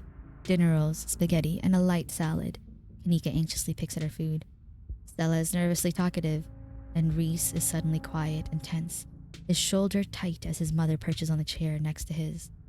Dr. Kelly eyes all of you with the sharp, fierce gaze. Sits opposite you at the far end of the table, her features silhouetted against the light of the setting sun in the window behind her. She is the town doctor. The dinner might be a good opportunity to question her about recent events. Pills. She slides a few tablets towards Reese. He obediently swallows them. This is excellent, Dr. Kelly. Is the pasta sauce homemade? No, it's from a jar. I worked too many hours to make my own pasta sauce. Pasta. Well, you have excellent tasting brands. And if you ever want any tips on easy home-cooked pasta sauces, no thanks, Stella. I have the internet if I need recipes. Thanks again for having us, Dr. Kelly. We really appreciate it. Have you ever heard of factitious disorder? Of course I have. I went to medical disease. What's factitious disorder? It's onion, canned tomatoes, and garlic. Silence falls over the dinner table. It's where someone pretends to be sick or makes themselves sick on purpose, or does it to someone else. Oh. Great dinner rolls, Dr. Kelly. I didn't make them. I just put them in the oven. I don't see what you see in her. It was when she was jogging. You didn't see her in all her Pilates looking glory with her hair tied up and she was a little sweaty and she was just on the view was very Viper from Valorant, and I like that woman. The silence returns. Seconds feel drawn out like minutes. Aside from Reese's mom staring down the table, nobody is making eye contact with anyone else. It's about Reese. Does no one in this town have two parents? So what exactly does he have? I think that's mean. Reese is a talented artist. You must be very proud of him. He has a lot of skill, honed through practice and dedication. I can't say I understand a lot of his pieces, but of course I'm proud. Thanks, Doc. It must break your heart having to isolate your son from the world like this. It's just another unfortunate side effect of his illness. Both of us just had to come to terms with it. It's not the life I wanted for him, but it's the life he has to lead. Maybe he doesn't have to. Ow. Jeez, can you get your boots are heavy. Sorry, Dr. Kelly. We're totally respectful of Reese's boundaries, even though they might seem a little arbitrary and strict. Isn't that right, Stella? You can kick me all you want, but I won't change my bold attitude and outgoing personality. You know, Doc, I feel pretty okay. I don't think having people over is all that rough on me. We'll see how you feel in an hour. What exactly does he have? I'm not poisoning my son, so you can stop with the thinly veiled accusations. He has a combination of genetic diseases that give him a fragile immune system, among other things. It's too much to get into. A lot of technical terms that I'd have to explain. It's not good dinner talk, and it can't be pleasant for him to have to hear it again, so let's drop it. I'm fine talking about it. I'd rather we talk about something else. Alright, that's enough. Dr. Kelly is interrupted by Reese before she can finish her thought. So, we were talking about maybe watching a movie sometime this week while Suzu is still in town. We'll have to see how you're feeling. I can handle a movie, Doc. Yeah, we'll just sit downstairs in the dark. Reese is used to that. I'm sure he'll be okay. You're always overestimating how much you're able to do, Reese. That is why you keep getting sick. If I get sick, so what? It's not like that's ever going to change. I'm sick every day, and I'm not getting better. I don't want to spend the last few of my miserable years of my life holed up in the basement alone just because seeing my friends has been deemed too strenuous. I'm an adult, for God's sake. I can't believe I have to ask permission from my mom just to have friends. Reese stops mid-sentence, wincing in pain and wrapping himself in his arms. Don't say things like that. I'm doing everything I can to try and fix. Silence as Dr. Kelly's eyes shoot open. Reese? Reese abruptly pulls himself from the table and leaves. Damn it, I knew this would be too much. Everyone get out of my house. Please, just leave us alone. Stop trying to interfere with his life. All it does is hurt him more. But we can't just leave him like this. Now is when he needs his friends the most. No. Now is when he needs me the most. I am his doctor and his mother. I know you care about him. I know that. And he knows it too. But all any of you would do is get in the way. So just leave. Please. He seemed fine before dinner. It always comes in waves. I can assure you that right now he's very much not fine. Now leave. Three of you rush to the door. We'll be back, Reese. I hope you feel better soon. Oh God, please have Gretchen still in the van, or I'm gonna kill myself in the game. Dr. Kelly shuts the door in your faces. The click of a lock signals the end of your dinner at Reese's. Factitious disorder. Do you really think Reese's mom is making him sick? If she is, I swear to God. She wouldn't. That's just horrible. Who would do something like that to their own kid and for so long? No, there's no way. Y'all are barking up the wrong tree. It seems far-fetched, and it's definitely rare, but I don't think we can rule it out. Something weird happened when I went to wash my hands. It was like I was forced to try and break into the clinic. And there's something very wrong with that dynamic, that's for sure. Forced? How? It's like something was making me go there. I wonder, was it like that carving in the pit last night before you had that seizure? It was kind of like you were hypnotized. I wasn't there, but I guess I'll take your word on it. Hypnotism seems like a step up from what we've been dealing with, though. I mean, I don't know. A lot of things happened last night. The whole thing was very trance-like. I guess it was kind of similar. What if there's another carving in there? That'd be so weird. If there is, I wonder if it'd give you another vision. Maybe these things have something to do with the ditchlings. You're not suggesting we go poking around in there, are you? Of course I am. Maybe tomorrow. I am not breaking into Dr. Kelly's clinic based on a bad vibe Suzu got. There is something seriously wrong with that dynamic. That's probably the understatement of that week. This whole thing's fishy. I'm starting to feel my fear of Dr. Kelly is a little more justified than I thought. Well, girl, I'm gonna be so for real with you. With the way that you're judging my cousin, I don't think you're a good read on anybody right now. Okay? So... She's just overprotective. I'm sure that's all that's going on. She has every right to be. I mean, the poor guy just took 2 bites of food and got sick immediately. I can't imagine what that's like for both of them to go through. Look, I'm just saying, maybe there's more to their dynamic than just him being sick. but it's not like there's much we can do about it right now. We should probably go back. We could probably go back and forth on this for a while. Let's grab Gretchen. Let's grab Gretchen. Let's grab Gretchen. Whoa, that's a tongue twister on its own. Let's grab Gretchen. Let's grab Gretchen. Let's grab Gretchen. Let's grab Gretchen. Let's grab Gretchen. Let's grab Gretchen and get going. Let's grab Gretchen. Get going. Let's grab Gretchen. Let's grab Gretchen. Let's grab Gretchen. Let's grab Gretchen. Let's grab Gretchen. Let's grab Gretchen. Anyway, let's grab Gretchen and get going. The sun is setting, and we wouldn't want to miss a second of ghost action. Stella hurries off down the hill, almost as if to run away from what just happened. Hi, Chrysalibis. You and Kanika follow her down the slowly darkening street. Both of you are on 3 a.m. time. Lit by the orange hues of the setting sun, the library feels different. What once was a quaint building in a small town now stands as an imposing structure, its walls holding something that stares back at you with menace. Maybe Kanika is right. Maybe ghosts aren't real, and the rest of tonight is going to be a pleasant break from the events of the past few days.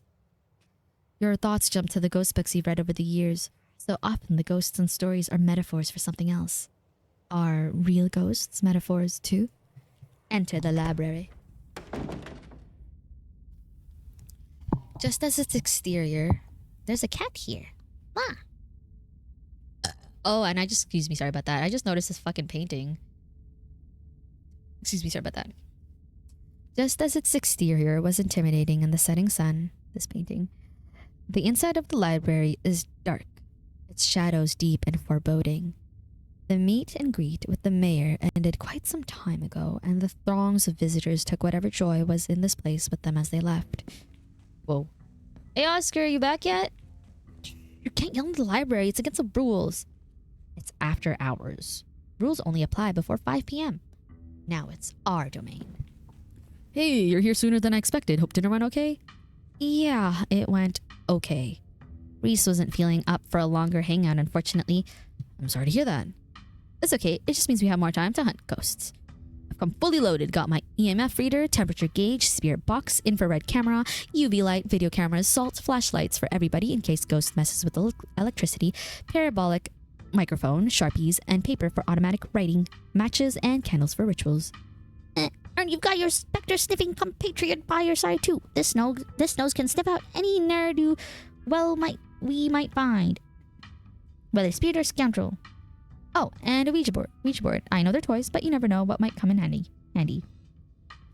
Wow. This is a lot of ghost hunting stuff for something that was so last minute. Do you just have this stuff ready to go in a bug out bag or something? Of course I do. I actually stashed a couple of bags here overnight after I got back from the mines. Excuse me? I wasn't about to carry everything around all day. This way we can go in light and pop out to grab more stuff once things start getting spooky. I may never have found any compelling evidence of ghosts, but that's not for lack of trying. And after last night, I'm more than ready to try again. Last night was weird. Whatever weird stuff we saw last night was probably just a gas leak. There's nothing unexplainable about a mine collapse. It was something that's horrible that happened, and supernatural is just a way for people to give reason and meaning to horrible events. Sometimes something awful happens and there isn't even a reason, and that's just an uncomfortable truth of the world. Nah, no way. There was definitely something down there. We all heard the knocking plain as day. I even recorded audio of the event. Definitive proof. I admit, I did get a little caught up in the whole supernatural atmosphere of that place, but those sounds were definitely from the rocks shifting before the collapse. I mean, that's the whole basis of the Tommyknockers myth. It's well documented. Yo, don't rush off ghost busting without Zane. No way I was gonna forget your promise, Stella. Zane, glad you can make it. I was confronted with my own mortality for the time. I was confronted with my own mortality for the first time yesterday, so I'm desperate for answers about the afterlife to ease my troubled mind.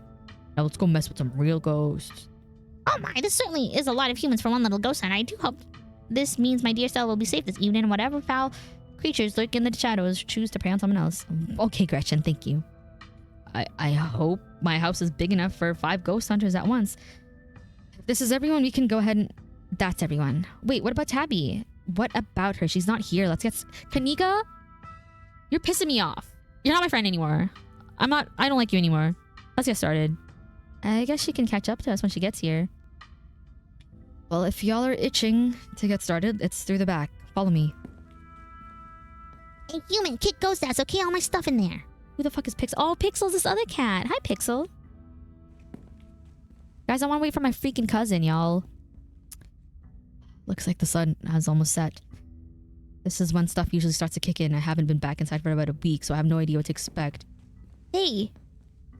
There's no way you're doing this without me. Rosalina, we talked about this. No, you talked at me about it. I'm sick of other people making decisions for me. I just want to be able to live in our house again. I'm going in there and sleeping in my room tonight, no matter what. Let her come with us. It's her house, too.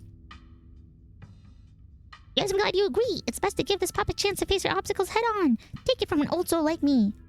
Exactly. I don't want to be coddled just because you're scared. If Zane is coming, I have every right to be there, too. She's got a good point, Mr. G. You're right. I'm sorry, Rosa. Just let me know if it gets too much and you want to leave, okay? Thanks, Dad. Now let's get our house back. Can we wait for my cousin? God damn it. You all cross over the threshold and enter Oscar's living room. Family photos line the walls and stacks of books sit comfortably on wooden furniture. You can imagine long winter nights reading by the fireplace without a care in the world. Okay, looks pretty normal for now. I don't remember that picture being on the floor, but that could be non-supernatural. None of my equipment is picking up around the picture.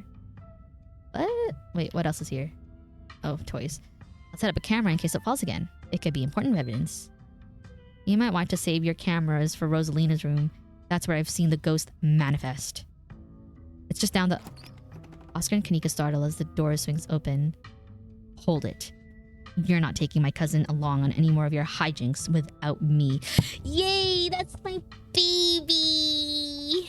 I feel like if a good amount of characters in the game are shown to not like your cousin, it might not be wholly the other people's fault. There's 2 people who don't like Tabitha. 2. Everyone else has been empathetic towards her situation. So I can say that it's her. And Reese doesn't even hate her. It's just her. Kanika just doesn't like her. Reese is indifferent and can understand that people grow. For some reason, she's just a hater. But yes, if other people don't like another person and the majority of them dislike them, then we can definitely deduce that it's probably the other person. I always see that there is good in somebody. Regardless. Little hijinks without me. Happy. I can't believe you had the audacity to give me the slip earlier today, Suzu. After I explicitly asked you not to. At least you did me the courtesy of letting me know exactly where you'd be tonight, so I didn't have to waste my time looking for you. Great, she made it. Shut up, Kanika. You're not my friend anymore. What, Suzu? You really brought the whole gang together today. I have every right to be here, Kanika. My family built this place, you know. Yeah, I know. We all know. Suzu, what made you think inviting her was a good idea? What? I like her. We're friends. What? I like her. We're friends. Really? So what? Like it's weird to be friends with your cousin? Wow, Suzu, do you have any idea how hard it is to get these 2 in the same room? This is amazing. Yeah, amazing. That's a word for it. Sounds like we're in for an interesting night. Well, I hope they have a traumatic experience together so then they will be bonded. And that is not a trauma bond, by the way. That is not the right use of the word trauma bond. It's just being bonded. But also, that's how you bond bunnies, you know? It's not really like, it's like outdated methods now. Is when you put 2 bunnies together, you put them like on top of like a working washing machine and then they get scared and you put they start snuggling together. It's like one of the ways to bond them. It's kind of crazy. I didn't do that to them, by the way. I just like, I put them in a neutral carrier and I went downstairs from my apartment building and I just took them into a new spot together. But that was also the first time my fat white bunny bit me because he smelled another bunny. What should I call you? Off-brand offspring. Whoa, are you like a no-name? You know, No Name, like, I don't know if you're from Canada, but No Name, the brand, you know, that minimalist yellow brand, they're actually becoming like some sort of a brand now. What's you up to? Okay. I'm Suzu, bro. I'm the other zoo. Suzu. I'm gonna sue you. Welcome to my chat. Leah and Toothless were bonded since we got them here. Oh, you're 2 cats? Tsutsu. Chugga chugga tsutsu. I do go by that too. Choo choo. Oh dear, could someone please warm the air back up? My joints are creaking in this dreadful chill. Wait, is it just me or does it suddenly feel colder? How's everyone doing? Oh, it sure does. I definitely feel that. The temperature gun says it's actually a couple of degrees colder, but that's normal. Rooms and hallways are sometimes colder than other parts of the house. You can call me Oh Boss. Off-brand Offspring. Can I call you your full name? Off-brand Offspring? Can I call you by the whole Govey Off-brand Offspring? What's up, Off-brand Offspring? Nice, Off-brand Offspring. Whoa, a genuine cold spot. I gotta snap a pic for posterity. That's Zane. I just realized he had like a weed logo on his hat, so he definitely sounds like a What's up, bro? I bet he smoked before. He has his like the thing that bubbles.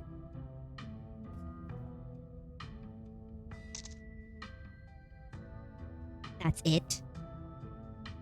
This isn't very scary. Wait. Rosalina, if the ghost mostly manifests in your room, shouldn't you have seen it? I've only seen the stain. Dad made me switch rooms with him before we moved out. Way before we moved out. I wasn't about to let my daughter sleep in a haunted bedroom. I spent most of my nights on the couch before we set up shop in the library. Even if there's something back there, I'm not scared of it. I'm mad at it. I bet he stopped and is considering becoming a Christian at this point. You think so? Or maybe he's doing both, you know? Also, that priest guy in the game, Pastor Daniel, gives me the heebie-jeebies. Maybe it's just shy. That's something I would say, actually. We're wasting it. Great, we found the ghost. Case closed. Good break, team. We'll cover more ground if we split up. I'm gonna do maybe it's just shy. Maybe it's just shy. It's possible it doesn't like crowds. It's only ever showed itself while I was alone. You're welcome then. We busted it just by showing up. I can't believe you were so weak that you were driven out of your house by a ghost that's too afraid to show itself. The thing that bubbles. I think the pastor means well. Yes, the bong. The thing that bubbles. Sorry, I forgot the name. I don't be doing that, bro. I don't be doing the bubbles. Blowing bubbles. I think I've mentioned this before, but at work, people take smoke breaks sometimes, and I was low-key envious that people could just go outside and smoke. So I brought bubbles, and I would blow bubbles outside. And then it carried on that blowing bubbles was the thing that happened. Dad, you said it usually comes out at night, right? I guess that means it still has time to show up. God, what if it is just all in my head? I'm not sure if it'd be more of a relief or an embarrassment. I've never done drugs, but my friends are stoners. I've just done... Oh, who cares? I don't know. This cold spot is pretty solid evidence, though I won't be satisfied until we see a full-bodied apparition. Look at Gretchen. Look at Gretchen as a little baby puggy guy. Buh. Yo, Mr. G, how like scary does this guy look? I don't know what to keep my eyes out for. Bitch, you can't even see with that hat. You can't even see with that hat, boy. That's not what it's all about, boy. What the fuck, boy? It's a 10, definitely. What does this look like? How scary? Oh, a 10. Dope. Maybe we should like split up. I want to make sure someone sees this thing. I hope you get a funny nickname for being the resident bubble blower. There's only a couple of us, like eight of us who work there, so I don't know if I'm ever gonna get a nickname. Oh, if that's the case, then I call dibs on Tabby. Fine, but Susie's coming along too. The three of us can search the least dangerous room, like a bathroom or a closet. Let's split up. Okay, that's what we do. What did he do now? Oh, we were talking about the blowing bubbles. No, absolutely not. I think we all know how that would go. Ghost or no, splitting up is always a recipe for disaster. Yeah, you're probably right. If we discover a ghost, we should all discover it together. That's not exactly the angle I was going for, but okay. Yo, once we find the ghost, how we gonna get rid of it? Like, how does one bust such a thing? Well, my ghost hunting kit has symbols from every major religion, assorted holy books, a bunch of salt, and some jars for ectoplasm. And if worse comes to worse, we can always use a Ouija board to ask it to leave. Politely ask it to leave. Ouija boards are toys. The only power they have is scaring kids at slumber parties. I'd rather not take the chance. One ghost is enough to deal with. I don't much like the thought of opening a door for something worse. Yes, that's what I was thinking. When she was listing out all her devices, I was literally thinking about phasmophobia. Wow, you've never been this superstitious, Dad. This ghost really has you freaked out. Okay. Oscar takes a deep breath before continuing. Let's head to Rosalina's room. Follow me. Oh my god, ew. That feeling again. Oh, actually, Tabby is so cute. I do love my cousin. Look at her. She's just my friend. I like how this poster says teen interests. Many boys, new album.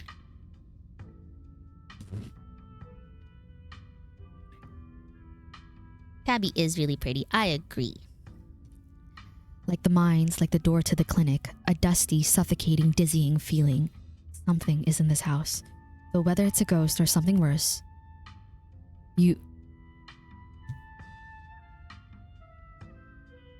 Well, the kit also has a bunch of different types of ghosts and ways to confirm it. What the hell is a ghoul? I really wish we weren't related in the game. Maybe there's a mod for that. I think she's a good friend. Side eye. Sa-da-da. Whoa. This is where I've seen it. It appears on top of the stain. Give me this massive blood stain. It stinks to high heaven. Yeesh. That's gotta be tough to scrub out. Doesn't the county own this house? Do they know about the damaged carpet? Have you seen your house? I don't see how that's relevant. What can I say? I like women who are mean to me. Okay. You're not the only one. I know all of these people in the chat low-key like people who want mean to them. Not gonna lie. You've come to the right place. Weird, I'm not getting anything. It's not even... You know what? I need to pee. My people. I'm a pee. Apparently there's an ad. So I'm gonna go pee real quick. And don't even ask me who I'm referring to. Because you all identify as that. I know it. I know it. I know it. I feel it in my guts. Anyway, I'm gonna go pee. So yeah, be right back. Yeah, who is she referring? All of you. Where my homies? All of you. The whole place. The whole gang here. There we go. You, and you. All these freaking purple chatters in my chat. Yeah, that's right. You're back. I'm gonna pee. Okay.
I'm the fastest pisser in the west.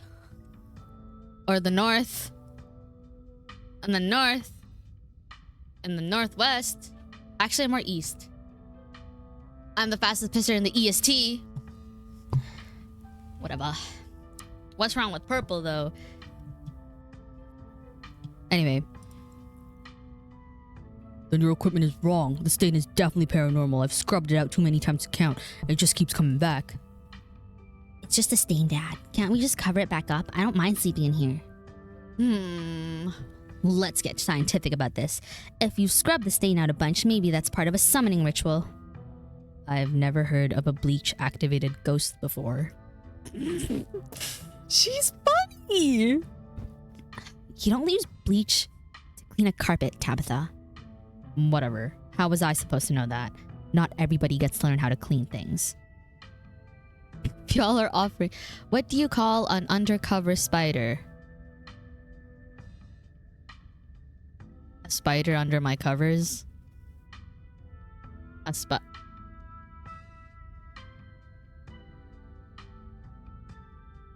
You know, you got me. True. True! Whatever, off-brand offspring.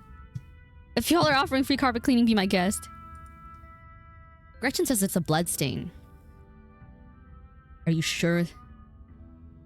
King Colon 3. Gretchen says it's a blood stain. Gretchen says? Ghost blood. Or it's just a rusty pipe leaking all over your floor. I think that'd be a bigger problem than what Suzu and Stella are suggesting. Have you tried ripping up the carpet to see what's causing the stain? The government owns this house. There's no way I'm leaving a big red stain on their carpet. I made sure it was pristine every morning. Besides, I kind of assumed it was ghost blood, which it is. Don't worry. I'm sure they'll just take you to court for neglect instead. Kanika's obviously right. Did it really not occur to you that there could be a leaky pipe under the floor? What if there's something written under here? Under there. Only one way to be sure. Stella excitedly starts tugging at the corner of the carpet. Gretchen is so cute. Are we digging? This is my area of expertise after all. Oh dear. You're doing the government a favor, really. Whoa! Stella pulls back a carpet, revealing a hatch. The floor around it stained in reddish brown.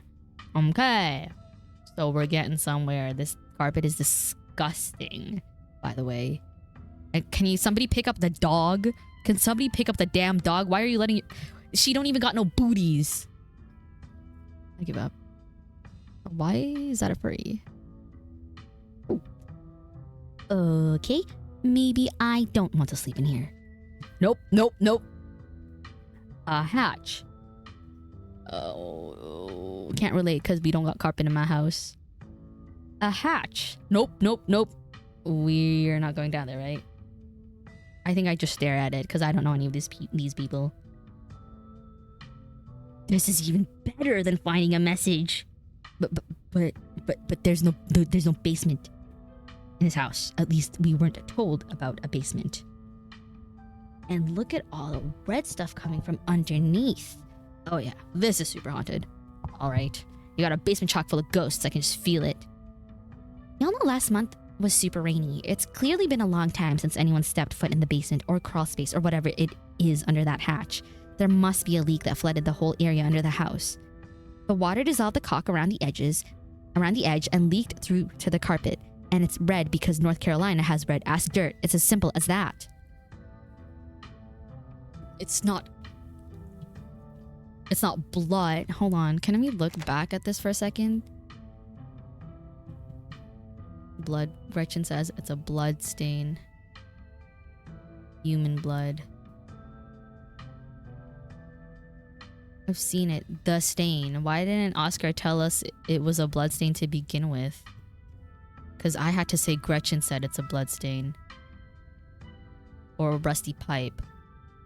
Government in the house. I made sure. Besides ghost blood. Oh, it's human blood, I guess. It's human blood. I tested it. Well, you tested it wrong. So they agree. It can't be blood, right? Kanika's right. You've got a muddy floor, and that's why it's so cold in here, too. There's wet dirt under the house. Congratulations, we solved your ghost problem. Again. No way. There's an old hatch on the floor that someone tried to seal up. We're not leaving until we know what's down there. I'm with Stella. This is my room and I need to know what's down there. Have you considered they may have tried sealing it up because it's unsafe? Uh-oh. Do you think the flooding could have made the house unstable? I'm all in on ghost hunting, but I don't know if I could crawl into another dangerous crevice. Just put the bed over it and call it a day. No. What if it stink under there? What if it grabbed me through my mattress? I'm going for it. Oh my god, somebody grab the dog! Oh my god. I did not mean to get scared. Ooh. What the hell is that face? Okay, there's a bear. Okay. You come to in Oscar's living room. You can't tell what time it is, and your friends are nowhere in sight. The building feels colder, and there's something about the air that feels wrong. It's stale, with an undercurrent of mold and earth. It makes you feel claustrophobic, as though you're in a coffin, each breath depleting what little oxygen is left. Whoa. Jesus Christ. My bad. It freaks me out because why do they slide in so fast? Also, I just noticed the cat tail and the cat. I like this bookshelf. How did we end up back here? Where is everyone? Did we pass out again? Was there gas leak in the basement or something? Is fainting some sort of weird family thing? Is there a genetic condition I need to be worried about? Not that I'm aware of. Nothing like this has happened before you got to town. Who knows what sort of nastiness was festering in that basement? Your cousin marches to the front door and opens it. What? Why does it look like Oscar's house is in front of us? Didn't we just leave? I must be misremembering things. Let's go. No, you're right. There shouldn't be a door there. Wait, we're not done ghost hunting. What if the others are passed out in Oscar's house or something? No, you're right. There shouldn't be a door there. Clearly, whatever was in that basement is messing with our heads.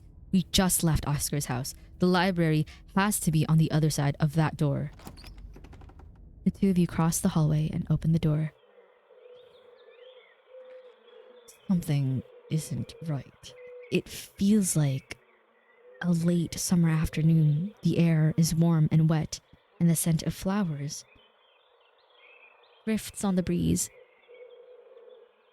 Talking about cousins, I learned that one of my cousins is marrying her second cousin, and What? The fuck is that mean? so they're cousins, and he's also old. Does your cousin tell you it's an older man? Okay, she's like, oh, I'm with an older man. I'm with an older man. I'm afraid to break it to you. That's not an older man. That's just an old man.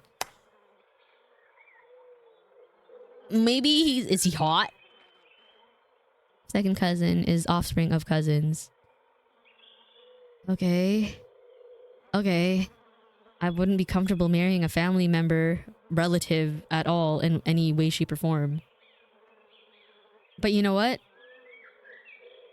That's not my prerogative. That's her prerogative. And if she's happy, she's happy. Who am I to judge? Genetically, it's okay. But yeah, it's just like, genetically, yeah, whatever. But like, I still want to do it. Count me out. It feels like a late summer. I read that already. This looks like dandelions, some thistles. There's a ram over here.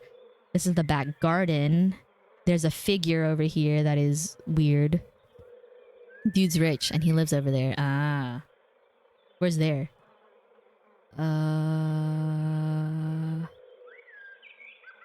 This is page Tabitha to see if did we die?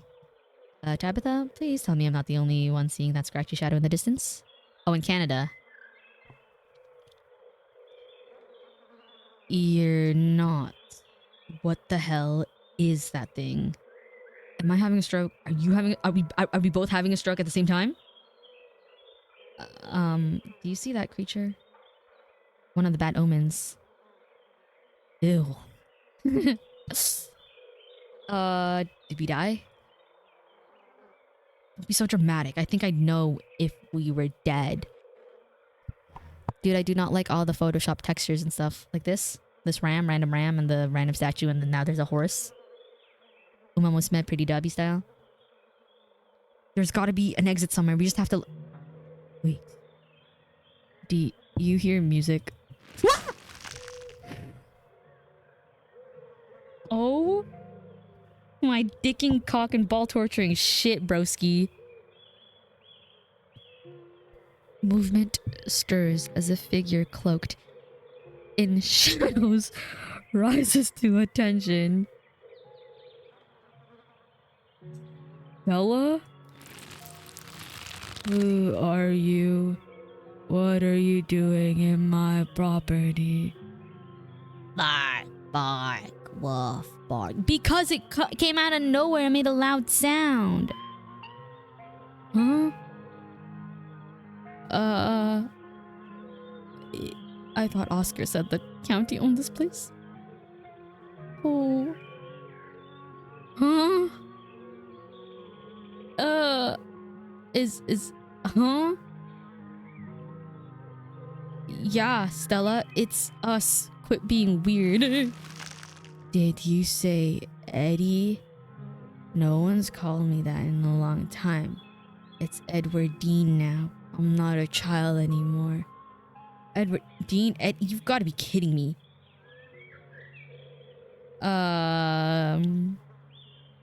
Stella, are you okay?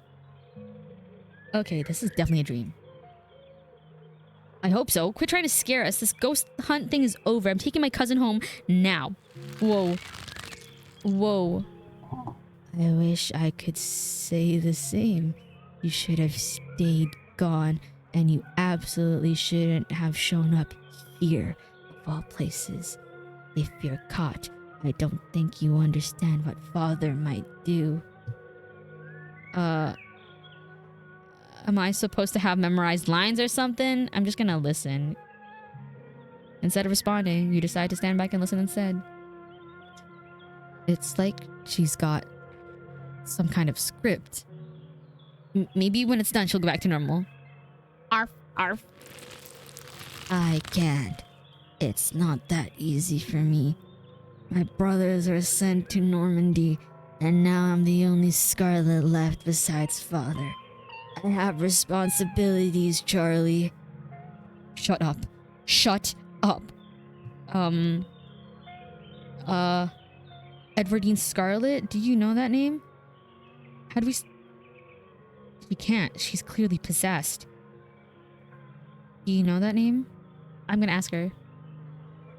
Tabitha tenses. Of course I do. She's our great-grandmother, and Stella knows that, but if this is some kind of possession, there's no way it's her ghost. Edwardine died in the estate. There's no reason she would be haunting the annex. Whoa. You should get out of town while you still can. Whatever you came back for, it's not worth it. Let her go, please. Whoa! Whoa! Whoa. She's gone, along with the shadow in the corner of the room. Come on. We must have taken the wrong door out of the annex. We're getting out of here before anything else happens.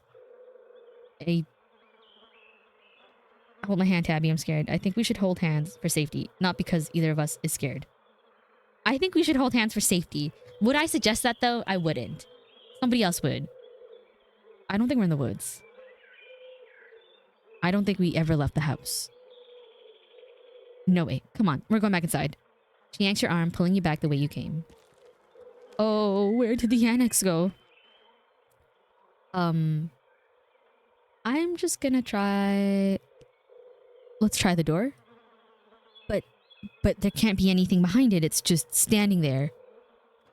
You ignore her, walking forward and reaching for the doorknob. Whoa, whoa, whoa, whoa, whoa, whoa, whoa, whoa, whoa, whoa, whoa, whoa, whoa. Bells ring as a cacophony rages outside. The door in front of you pulsates as figures unseen bang against it. The shaded figure from the garden sits in the corner, ever so slightly more defined. That thing, and there's... Okay. Are you kidding me? This is messed up. We need help. God, please let this call go through. Tabitha anxiously taps her foot as she waits for her phone to connect. Hey, it's... What? No, it's Tabitha. Didn't you see the caller ID? Stop interrupting me. Can't you hear what I'm... Your cousin is cut off by the dial tone of a disconnected call. Wait, she couldn't hear a word I said. Looks like we're on our own. Okay. Your father has left town, Charlie. We're moving to a new house, okay? That's that name again. Wait, my game is frozen. Oh, here we go. We'll have to rescue again. Here we go again. Grab Tabitha, turn around, and just leave. Keep listening. Oh! You can't come back. We've gotta live somewhere else now. But that'll be fun, right? There will be new kids to play with. You can show them your little dolls. Hurry, sweetie. We don't have much time. I wonder if we should be paying attention to the symbolism in these rooms. Why aren't we possessed? There's someone being carried off on a rail outside. This was the painting. This was the painting in the library. Do you guys remember? Of the person getting carried off? That must be Charles Shaw. There's a mural of it in the library, which means that this happened right after the collapse of 1918. And the pickaxe is probably emphasizing this place's connection to the mines too. You can have fun doing this yourself. No, you can't come. I never want you to say your name again, do you hear me? We aren't friends with the Scarlets anymore. Whoa. Oh god, they're outside. Are those torches? We don't have time. Charlie, we have to go right now. Whoa. Rosalina is whisked away, leaving you and Tabitha in the empty room. As she departs, the front door stops pounding and opens into a beckoning white void. We're in hell.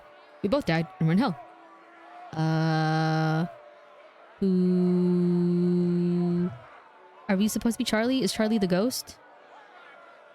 Your guess is as good as mine. Who did you call on the phone earlier? Friend of the family. Not that it matters, though. The call didn't go through, so we're on our own. Okay, so let's put our heads together. What do we know?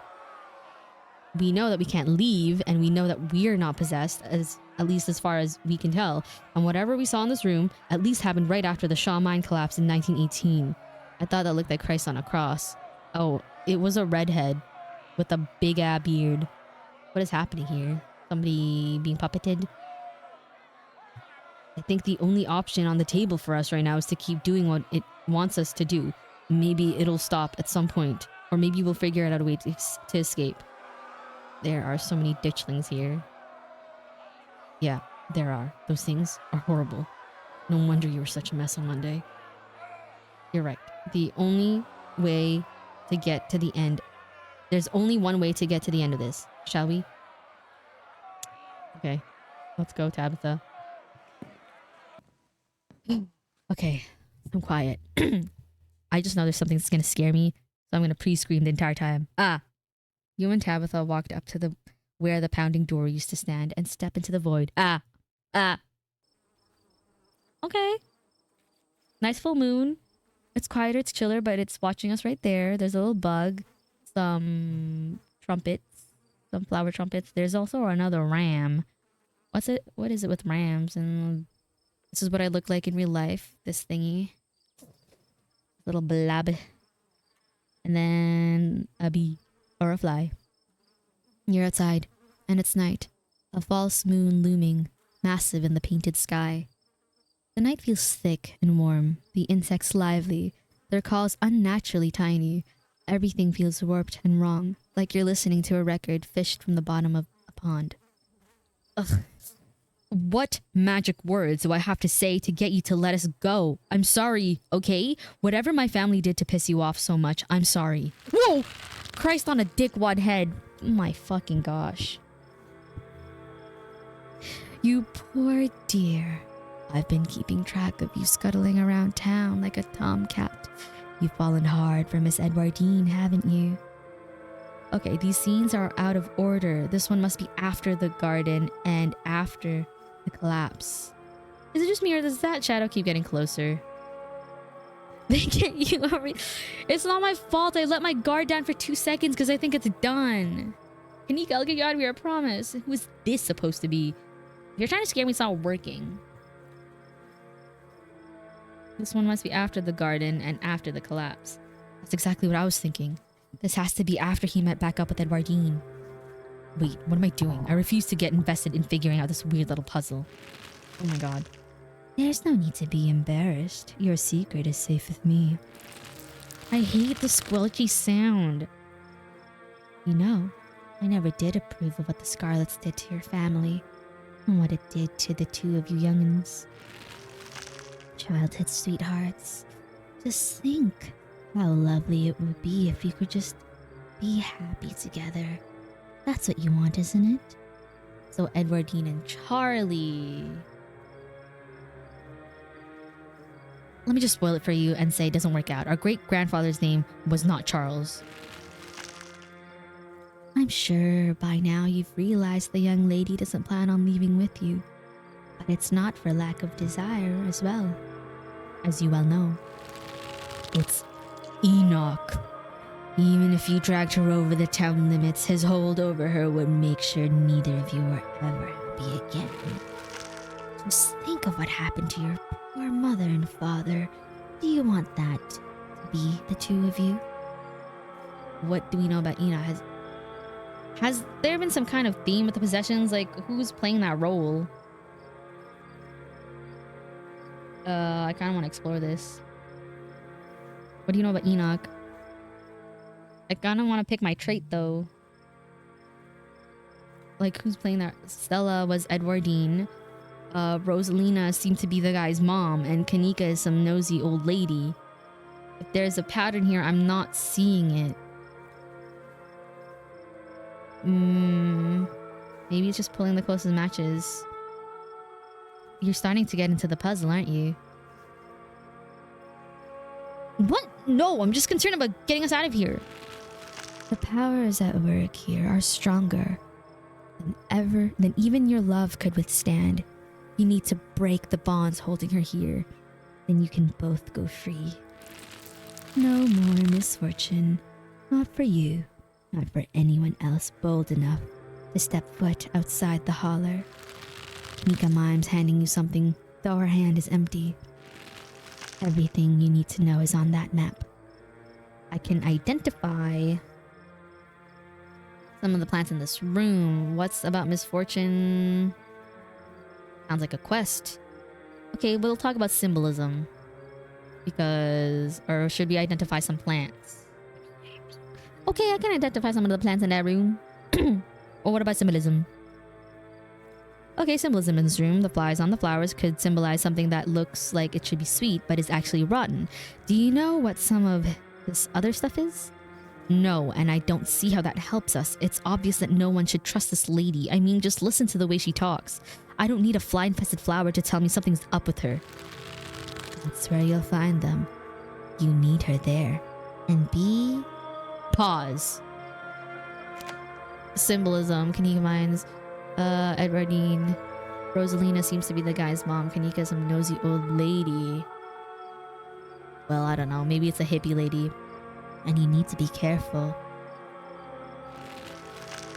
Good luck to both of you. I hope you get your happiness. Whoa, whoa, whoa, whoa, whoa, whoa, whoa, whoa, whoa, whoa, whoa, whoa, whoa, whoa, whoa, whoa, whoa. Ooh, tap of the size. Okay, let's find the way out. Unless you have any ideas. I don't think there's anything else we can do until we get to the end. Or until we die. Whichever. Before the two of you can leave, a smell hits you. Sweating, suffocated flesh, with a tinge of saccharine and stomach-churning scent of decay. What if I just farted? Oopsies. Now what? Oh, sorry. I forgot to click. Oh, guys, it's Wayne. Oh no. No, Wayne. There you are. I would have found you sooner, but the resident clearly doesn't want me here. Whoa. It doesn't seem to have the same issue with these miserable little parasites. Oh! It killed it. Bottom feeders always manage to slip through the cracks, don't they? I kind of want to run. But like, what if he had something to say? Maybe he could talk. Oh, hey, it's Tabitha's ex. Hey, Wayne. No, how did you get in here? Oh, hey, it's Tabitha's ex. I kind of want to say that. How do you get in here? You say that like it would be hard. Creatures like this are all smoke and mirrors. No substance, no real power. Just enough to keep you both going in circles. Tabitha grabs your arm, her grip tight and nervous. We're getting out of here. What an unfortunate situation you've been dragged into. I don't think that girl is any good for you. Stella? Was that her name? Seems she's skilled at finding trouble. Maybe I should pay her a visit soon, if she makes out of here alive. Tabitha bolts for the underbrush, desperately pulling you along. Stella. Tell me now. Oh, hey, Tabitha, who the hell is he? If you see it again, ignore it, or better yet, run away. Stella, huh? Do they have a history? Come on, we need to keep moving. If that thing got in there, there must be a way out.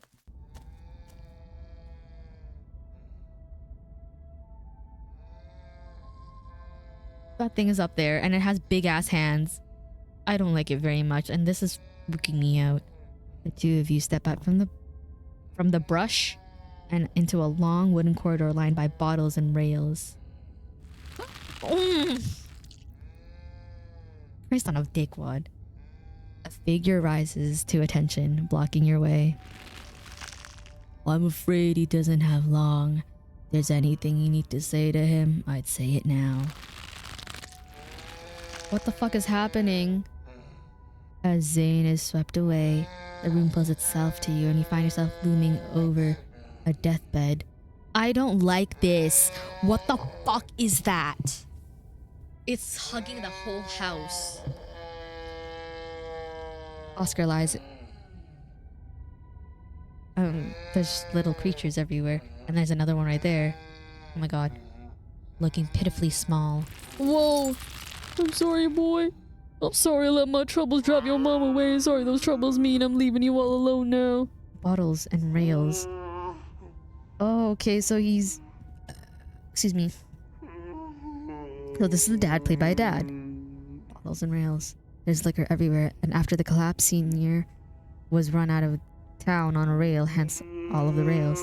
The ghost portrait back there is what the wounded lamb from the room with Rosalina grew up to be. Same as the goat head in the garden, as in Charles Jr., Charlie. Yes, that seems to sum it up. I kind of feel bad for the guy. Ugh, that's exactly what he wants us to feel, isn't it? Oscar looks so small and pathetic in that bed. Whoa!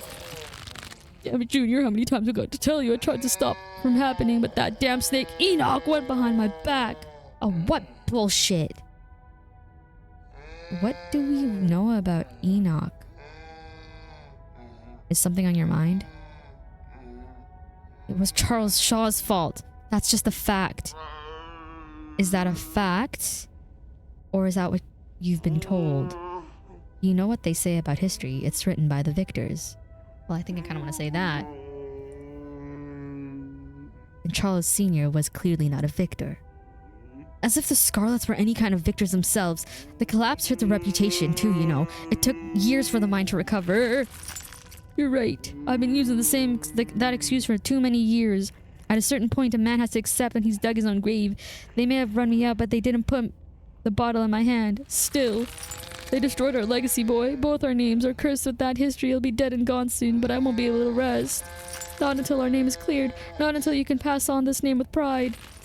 This is my only request, Charlie. Go back there. Tell people the truth. Try to find proof. I don't know what you'll have to do, but please. I know I ain't been the best father, but I'm no murderer. So wait, this is the scene after the scene with Rosalina. It's alright, Dad, I won't let you down. I'm guessing this request didn't really pan out. Do you think that's why he was getting close with Edwardine?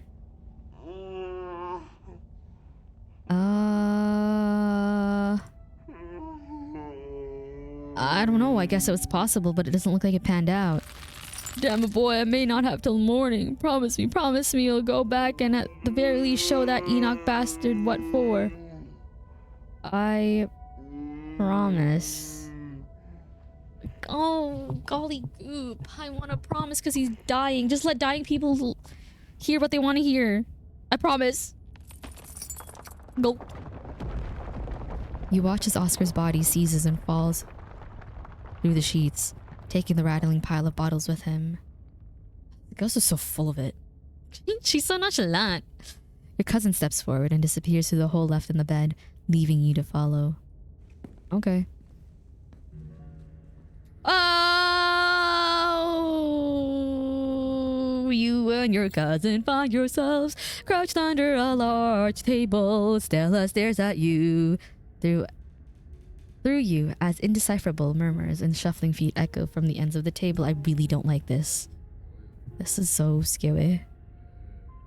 Lawn gigandle. That thing is like coming for us, and I don't think I like it. As a baby lamb, and Gretchen is also so cute as a ghost. I think we're gonna be sick.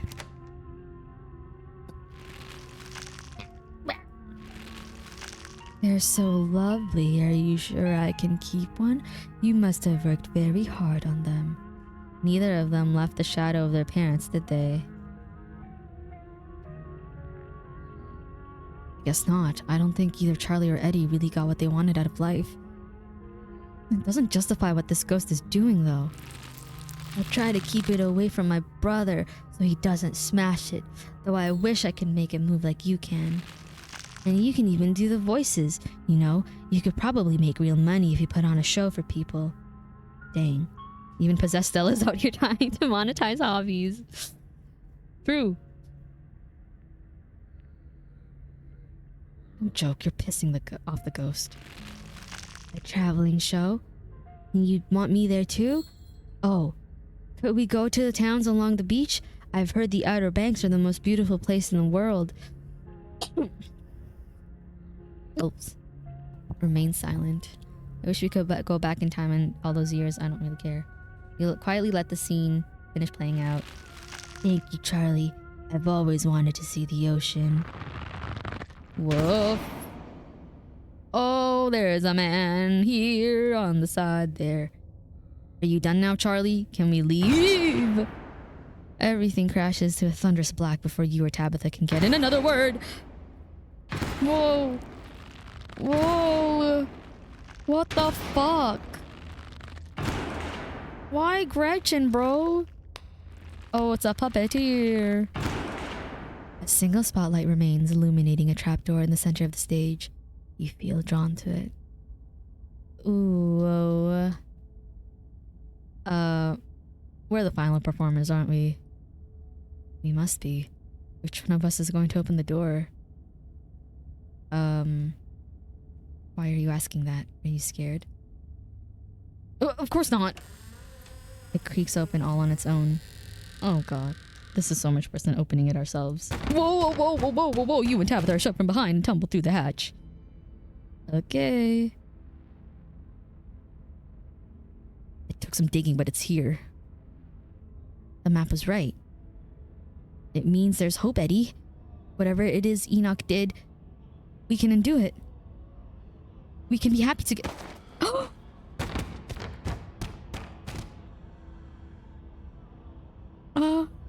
Eddie? Oh!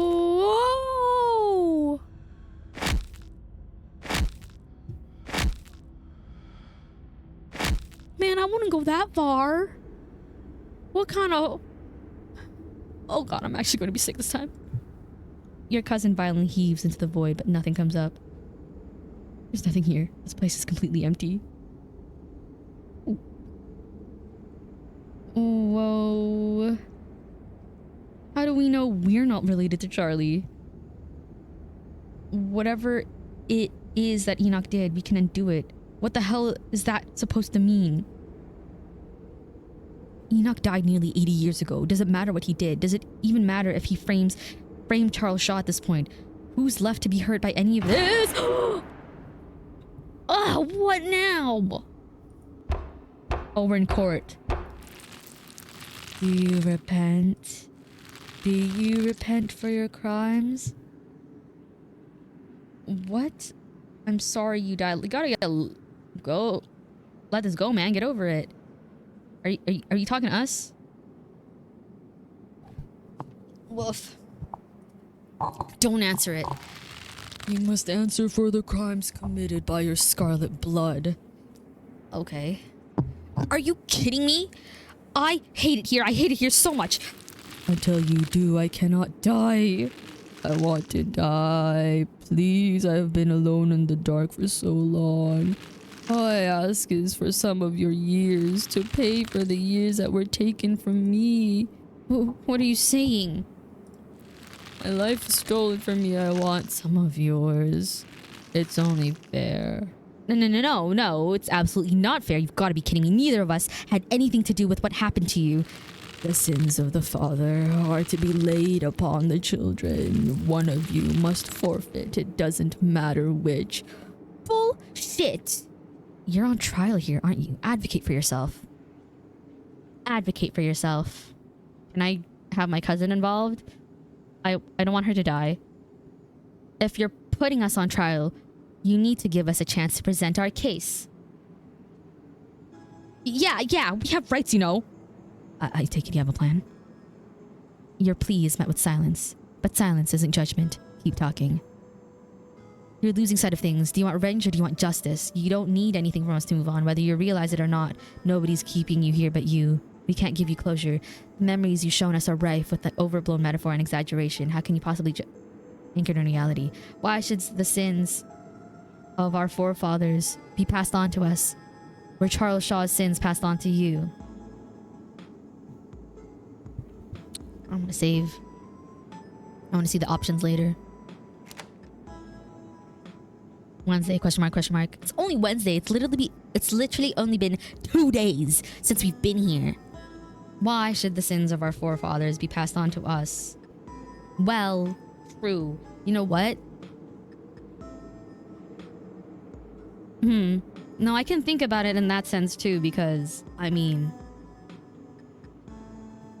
from the perspective of like, you know, because like in the past, you gotta know your privilege. I think Tabitha doesn't quite realize how good she has it, even though she did grow up the way that she did. So maybe it's kind of that too. And that is why Kanika doesn't like her very much. And also the fact that the Scarlets have been trying to buy the general store, which has been owned by Sybil's family. And that's why they don't get along too. She is privileged, but she doesn't quite acknowledge that. Anyway, I can say, let's see. Either you realize it or not, we can't give you closure. More silence, keep going. You're losing sight of things. The memories you have showed us were rife with overblown metaphor and exaggeration. How can you possibly pass judgment on us if you're no longer anchored in reality? A fresh tension bubbles up in the air. You're almost out of this. Oh, Kanika's dad's family. Isn't Kanika's dad Sybil's husband? I just said it, the same thing. Yeah, you're right. You're losing sight of things. Do you want revenge or do you want justice? We can help actually right the wrongs of your past, but only if you let us go. Whoa. Whoa, whoa. God, do he even brush him teeth? Him teeths. The jury box is pulled away as you and Tabitha are brought face to face with the spirit. It is time for your closing argument.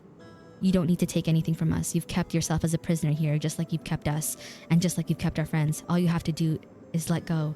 You don't know anything anymore, do you? You don't know right from wrong. You don't know fact from fiction. You're just a sad memory of rage and self-pity, and you need to finally die. After all these years, someone has finally heard you. We're going to find out the truth of what happened to you, Charlie. You can finally rest because your burdens are ours now. Time to go, Charlie.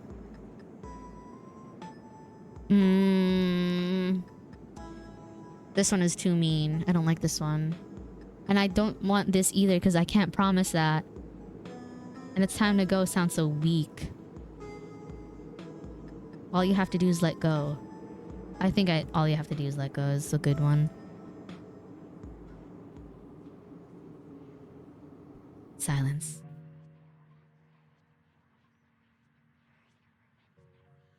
Oh, please don't scare me. Whoa, please don't scare me. Please don't scare me. Ugh. And who's the squatter in the greenhouse? Ooh, we're back. The perspectives are really good. Like whoever drew them, I can really feel it. Oh. Okay, we're back in the room. We're back to our where we at. Oh lordy loo. Please. Oh yeah. The puppeteer is leaving. Always letting go. Let me go. I don't wanna be your hero. I don't wanna be a big man. I wanna fight like anyone else. Ah, I got a Steam achievement. I won a trial. And everything fades to black. Whoa. What the fuck is Sybil doing here? I knew she was sussy baka. You and Tabitha come to in a basement, a mound of packed dirt in front of you.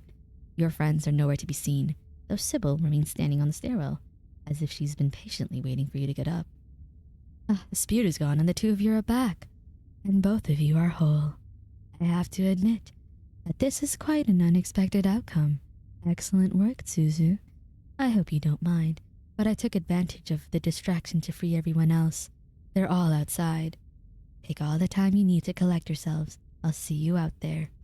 What the fuck does that mean? Sybil heads up the stairs, leaving you and Tabitha alone in the basement. So that actually worked. I have to stop picking fights with you. Woohoo! Is that some bit of respect? I don't want to spend a night. Let's leave. Come on, let's go. Investigate the shallow ground.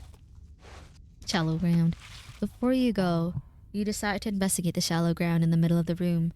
Tabitha follows close behind you and watches you dig.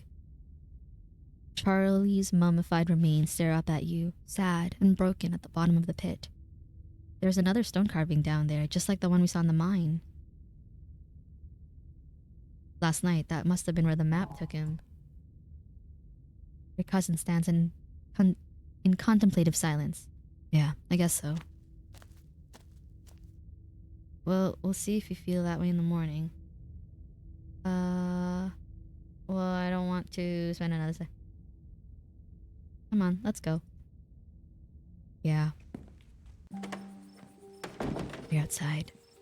It's real this time. A cool autumn breeze blows small piles of dried leaves across the steps of the library. Finally, we're out of the fun house. I'm gonna go wait by the car. The last thing I want to do after all that is talk to people. Tabitha doesn't wait for you to respond, pushing past you and heading towards the car.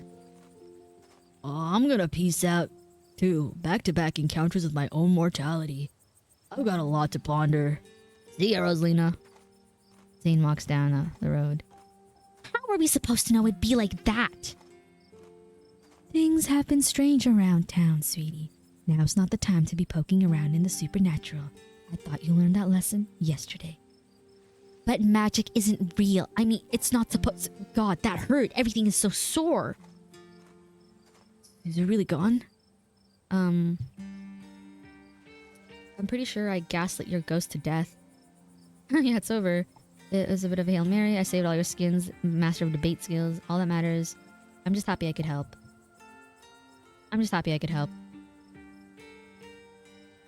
You're too modest. It's a considerable feat to reason with a spirit like that. I can't believe you actually got us out of there. And you got our house back. I don't know what to say. Thank you so much. I'll do my best to make it up to you. I think that ghosts are actually real. I mean, I don't know what hard evidence we have, but we all vividly experienced the same thing. Stella's got to be over the moon right now. Where is Stella? I thought she'd be Where is Stella? I thought she'd be excitedly rattling off theories by now. Oh, she's standing there by herself. That isn't like her. Is she okay? I was wondering the same thing. We just saw a ghost and she's just standing off by herself. Which, like, fair. That'd be a normal reaction from anyone else who had seen a ghost. But this is Stella we're talking about. Hey, Stella, want to hang out with the rest of the class? What? Oh, I'm okay. I'll see you guys later. She hurries off down the road. I guess she's at her limit. Should we go after her? She didn't seem okay. Stella. I think she just needs time to herself. Stella's never been the kind to share her burdens, and I doubt that'll change just because somebody goes chasing after her. If anything, it'll just make her clam up even more. She's a strong girl. She'll be okay. Excuse me. I'm honestly surprised she and Zane are the only ones heading out right now. You've all been through something awful, and each and every one of you needs rest. Especially you, Kanika. You don't want that cold of yours getting any worse. I ran into Wayne in one of those rooms. He vaguely threatened Stella if I kept poking around. There's another carving in there. They keep giving me visions. I wonder if those things are tied to everything. It's a pretty weird yeah, I wonder. One is a coincidence, but two of them back-to-back on back-to-back nights? And if you and Stella are right, there's another one in the clinic. Well, I'm sorry, I'm a little lost. You've been finding carvings around town and they've been giving you visions? I'm sure everyone here could stand around theorizing about this and that all night long. There'll be plenty of time for that tomorrow. Suzu, if you have the time, I'd love to discuss these visions over tea after you've had the chance to get some rest. Can't believe I let Rosalina go in there. How could I have been so careless? After everything she went through in the last day, how could I let this happen? You didn't even know, Oscar. I ran into Wayne. You didn't know, Oscar. None of us could have known. Don't blame yourself. I'd seen it before. I should have known it could get worse. I shouldn't have let Rosalina come with us. Dad, what did I tell you? Stop blaming yourself. You couldn't have stopped me. If you tried, I was just gonna sneak in after you. You didn't put a ghost in our house. This is not on you. I know you've both had a difficult time of this, but the storm has passed and everything's worked out. Supposedly both of you are Scarlets, right? But I guess Tab is the one that grew on the foundation that was lied on top of the family that died for the sake of the family. Yes. Things will start getting better from here. I ran into Wayne into one of those rooms and he vaguely threatened Stella if I kept poking around. Wait, are you serious? That creep threatened her? Should we be worried about her? He also crushed a ditchling with his bare hands. It was pretty scary. That's just another reason we should keep our distance. Still smart. Hopefully she'll be okay. There was someone else in there, but that's my house. Rosalina and I live there. Did he say anything else to you? You don't need to trouble Susie for details. No one pay any mind to that man. Why? He's just a drifter. He'll be gone soon enough. In the meantime, steer clear and he won't make trouble. Were you all conscious that whole time? Everyone glances at each other. Yeah. I'm pretty sure we remember everything. At least up until Sybil showed up and snapped us out of it. Yeah. I agree. History is written by people who win. Do any of you know who you were supposed to be? No idea. There was no context, nothing. But there was a weird feeling, like an overwhelming guilt. I was mostly just scared. I didn't feel any of those things. I don't know how to describe it. I felt powerful. What was it like being puppeted? They all glance away. It hurt. Why didn't I make Rosalina stay behind? I can't believe. Dad, this might be the overwhelming pain and exhaustion talking, but shut up. I love you. You didn't do anything wrong, okay? I had no idea what I was going to say until the words were already spilling out. But I remember each and every one of them like they were burned into my memory. You poor souls. I can't imagine what you've all been through. We should probably get going. It's starting to get chilly out and there's still work to do to get Rosalina set up for the night. Don't be a stranger and let us know if you need anything, Oscar. I will. Thank you, all of you, again. I believe it's time for me to get my daughter home as well. But, Kanika dear, you haven't been feeling well. You need to get some rest. Okay. Nika wearily treks back to the general store. Before I go, Sybil places a hand on your arm, holding you back for a moment. I'm sure you have questions after everything you saw tonight, but let's not get into it here. I think everyone could use a little rest and relaxation right now, yourself included. If you swing by the tea room sometime tomorrow, say early afternoon, you and I can have a little chat. I just farted. I'll see you then. Sybil leaves you and catches up to her daughter. Time to wrap things up here. The ride back is quiet, but not as tense. Tabitha looks lost in thought as her glazed eyes stare at the winding mountain road. Thanks for coming along tonight. That place would have been a lot worse without you. I'd say that someone had to be there to watch your back, but I guess you wound up handling yourself everything just fine by yourself. So I guess go surreal. Yeah, I guess so. How do you feel about that? The same as I felt before we went into that house. You'd be surprised how quickly people adjust to terrible realities. I'd much rather move on from what happened tonight than make a big deal out of it, and I'm sure most of your little friends feel the same way. Still, you did a good job tonight. I'm almost proud to call you my cousin. Do you trust me now? More than I trusted you an hour ago, at least. Okay. You slide back into silence as the car makes its way to the estate. Holy. You're back inside. After the events of this evening, the howling winds and unsteady creaks of the estate almost feel like a warm welcome. Well, we're back. I still can't believe we all made it out in one piece. I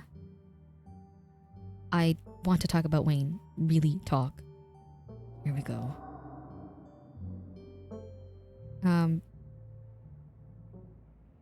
Why is he following me? He's a creep, stalking his ex's cousin. All the more reason to not talk to him. He's a different man now. Stay away from him.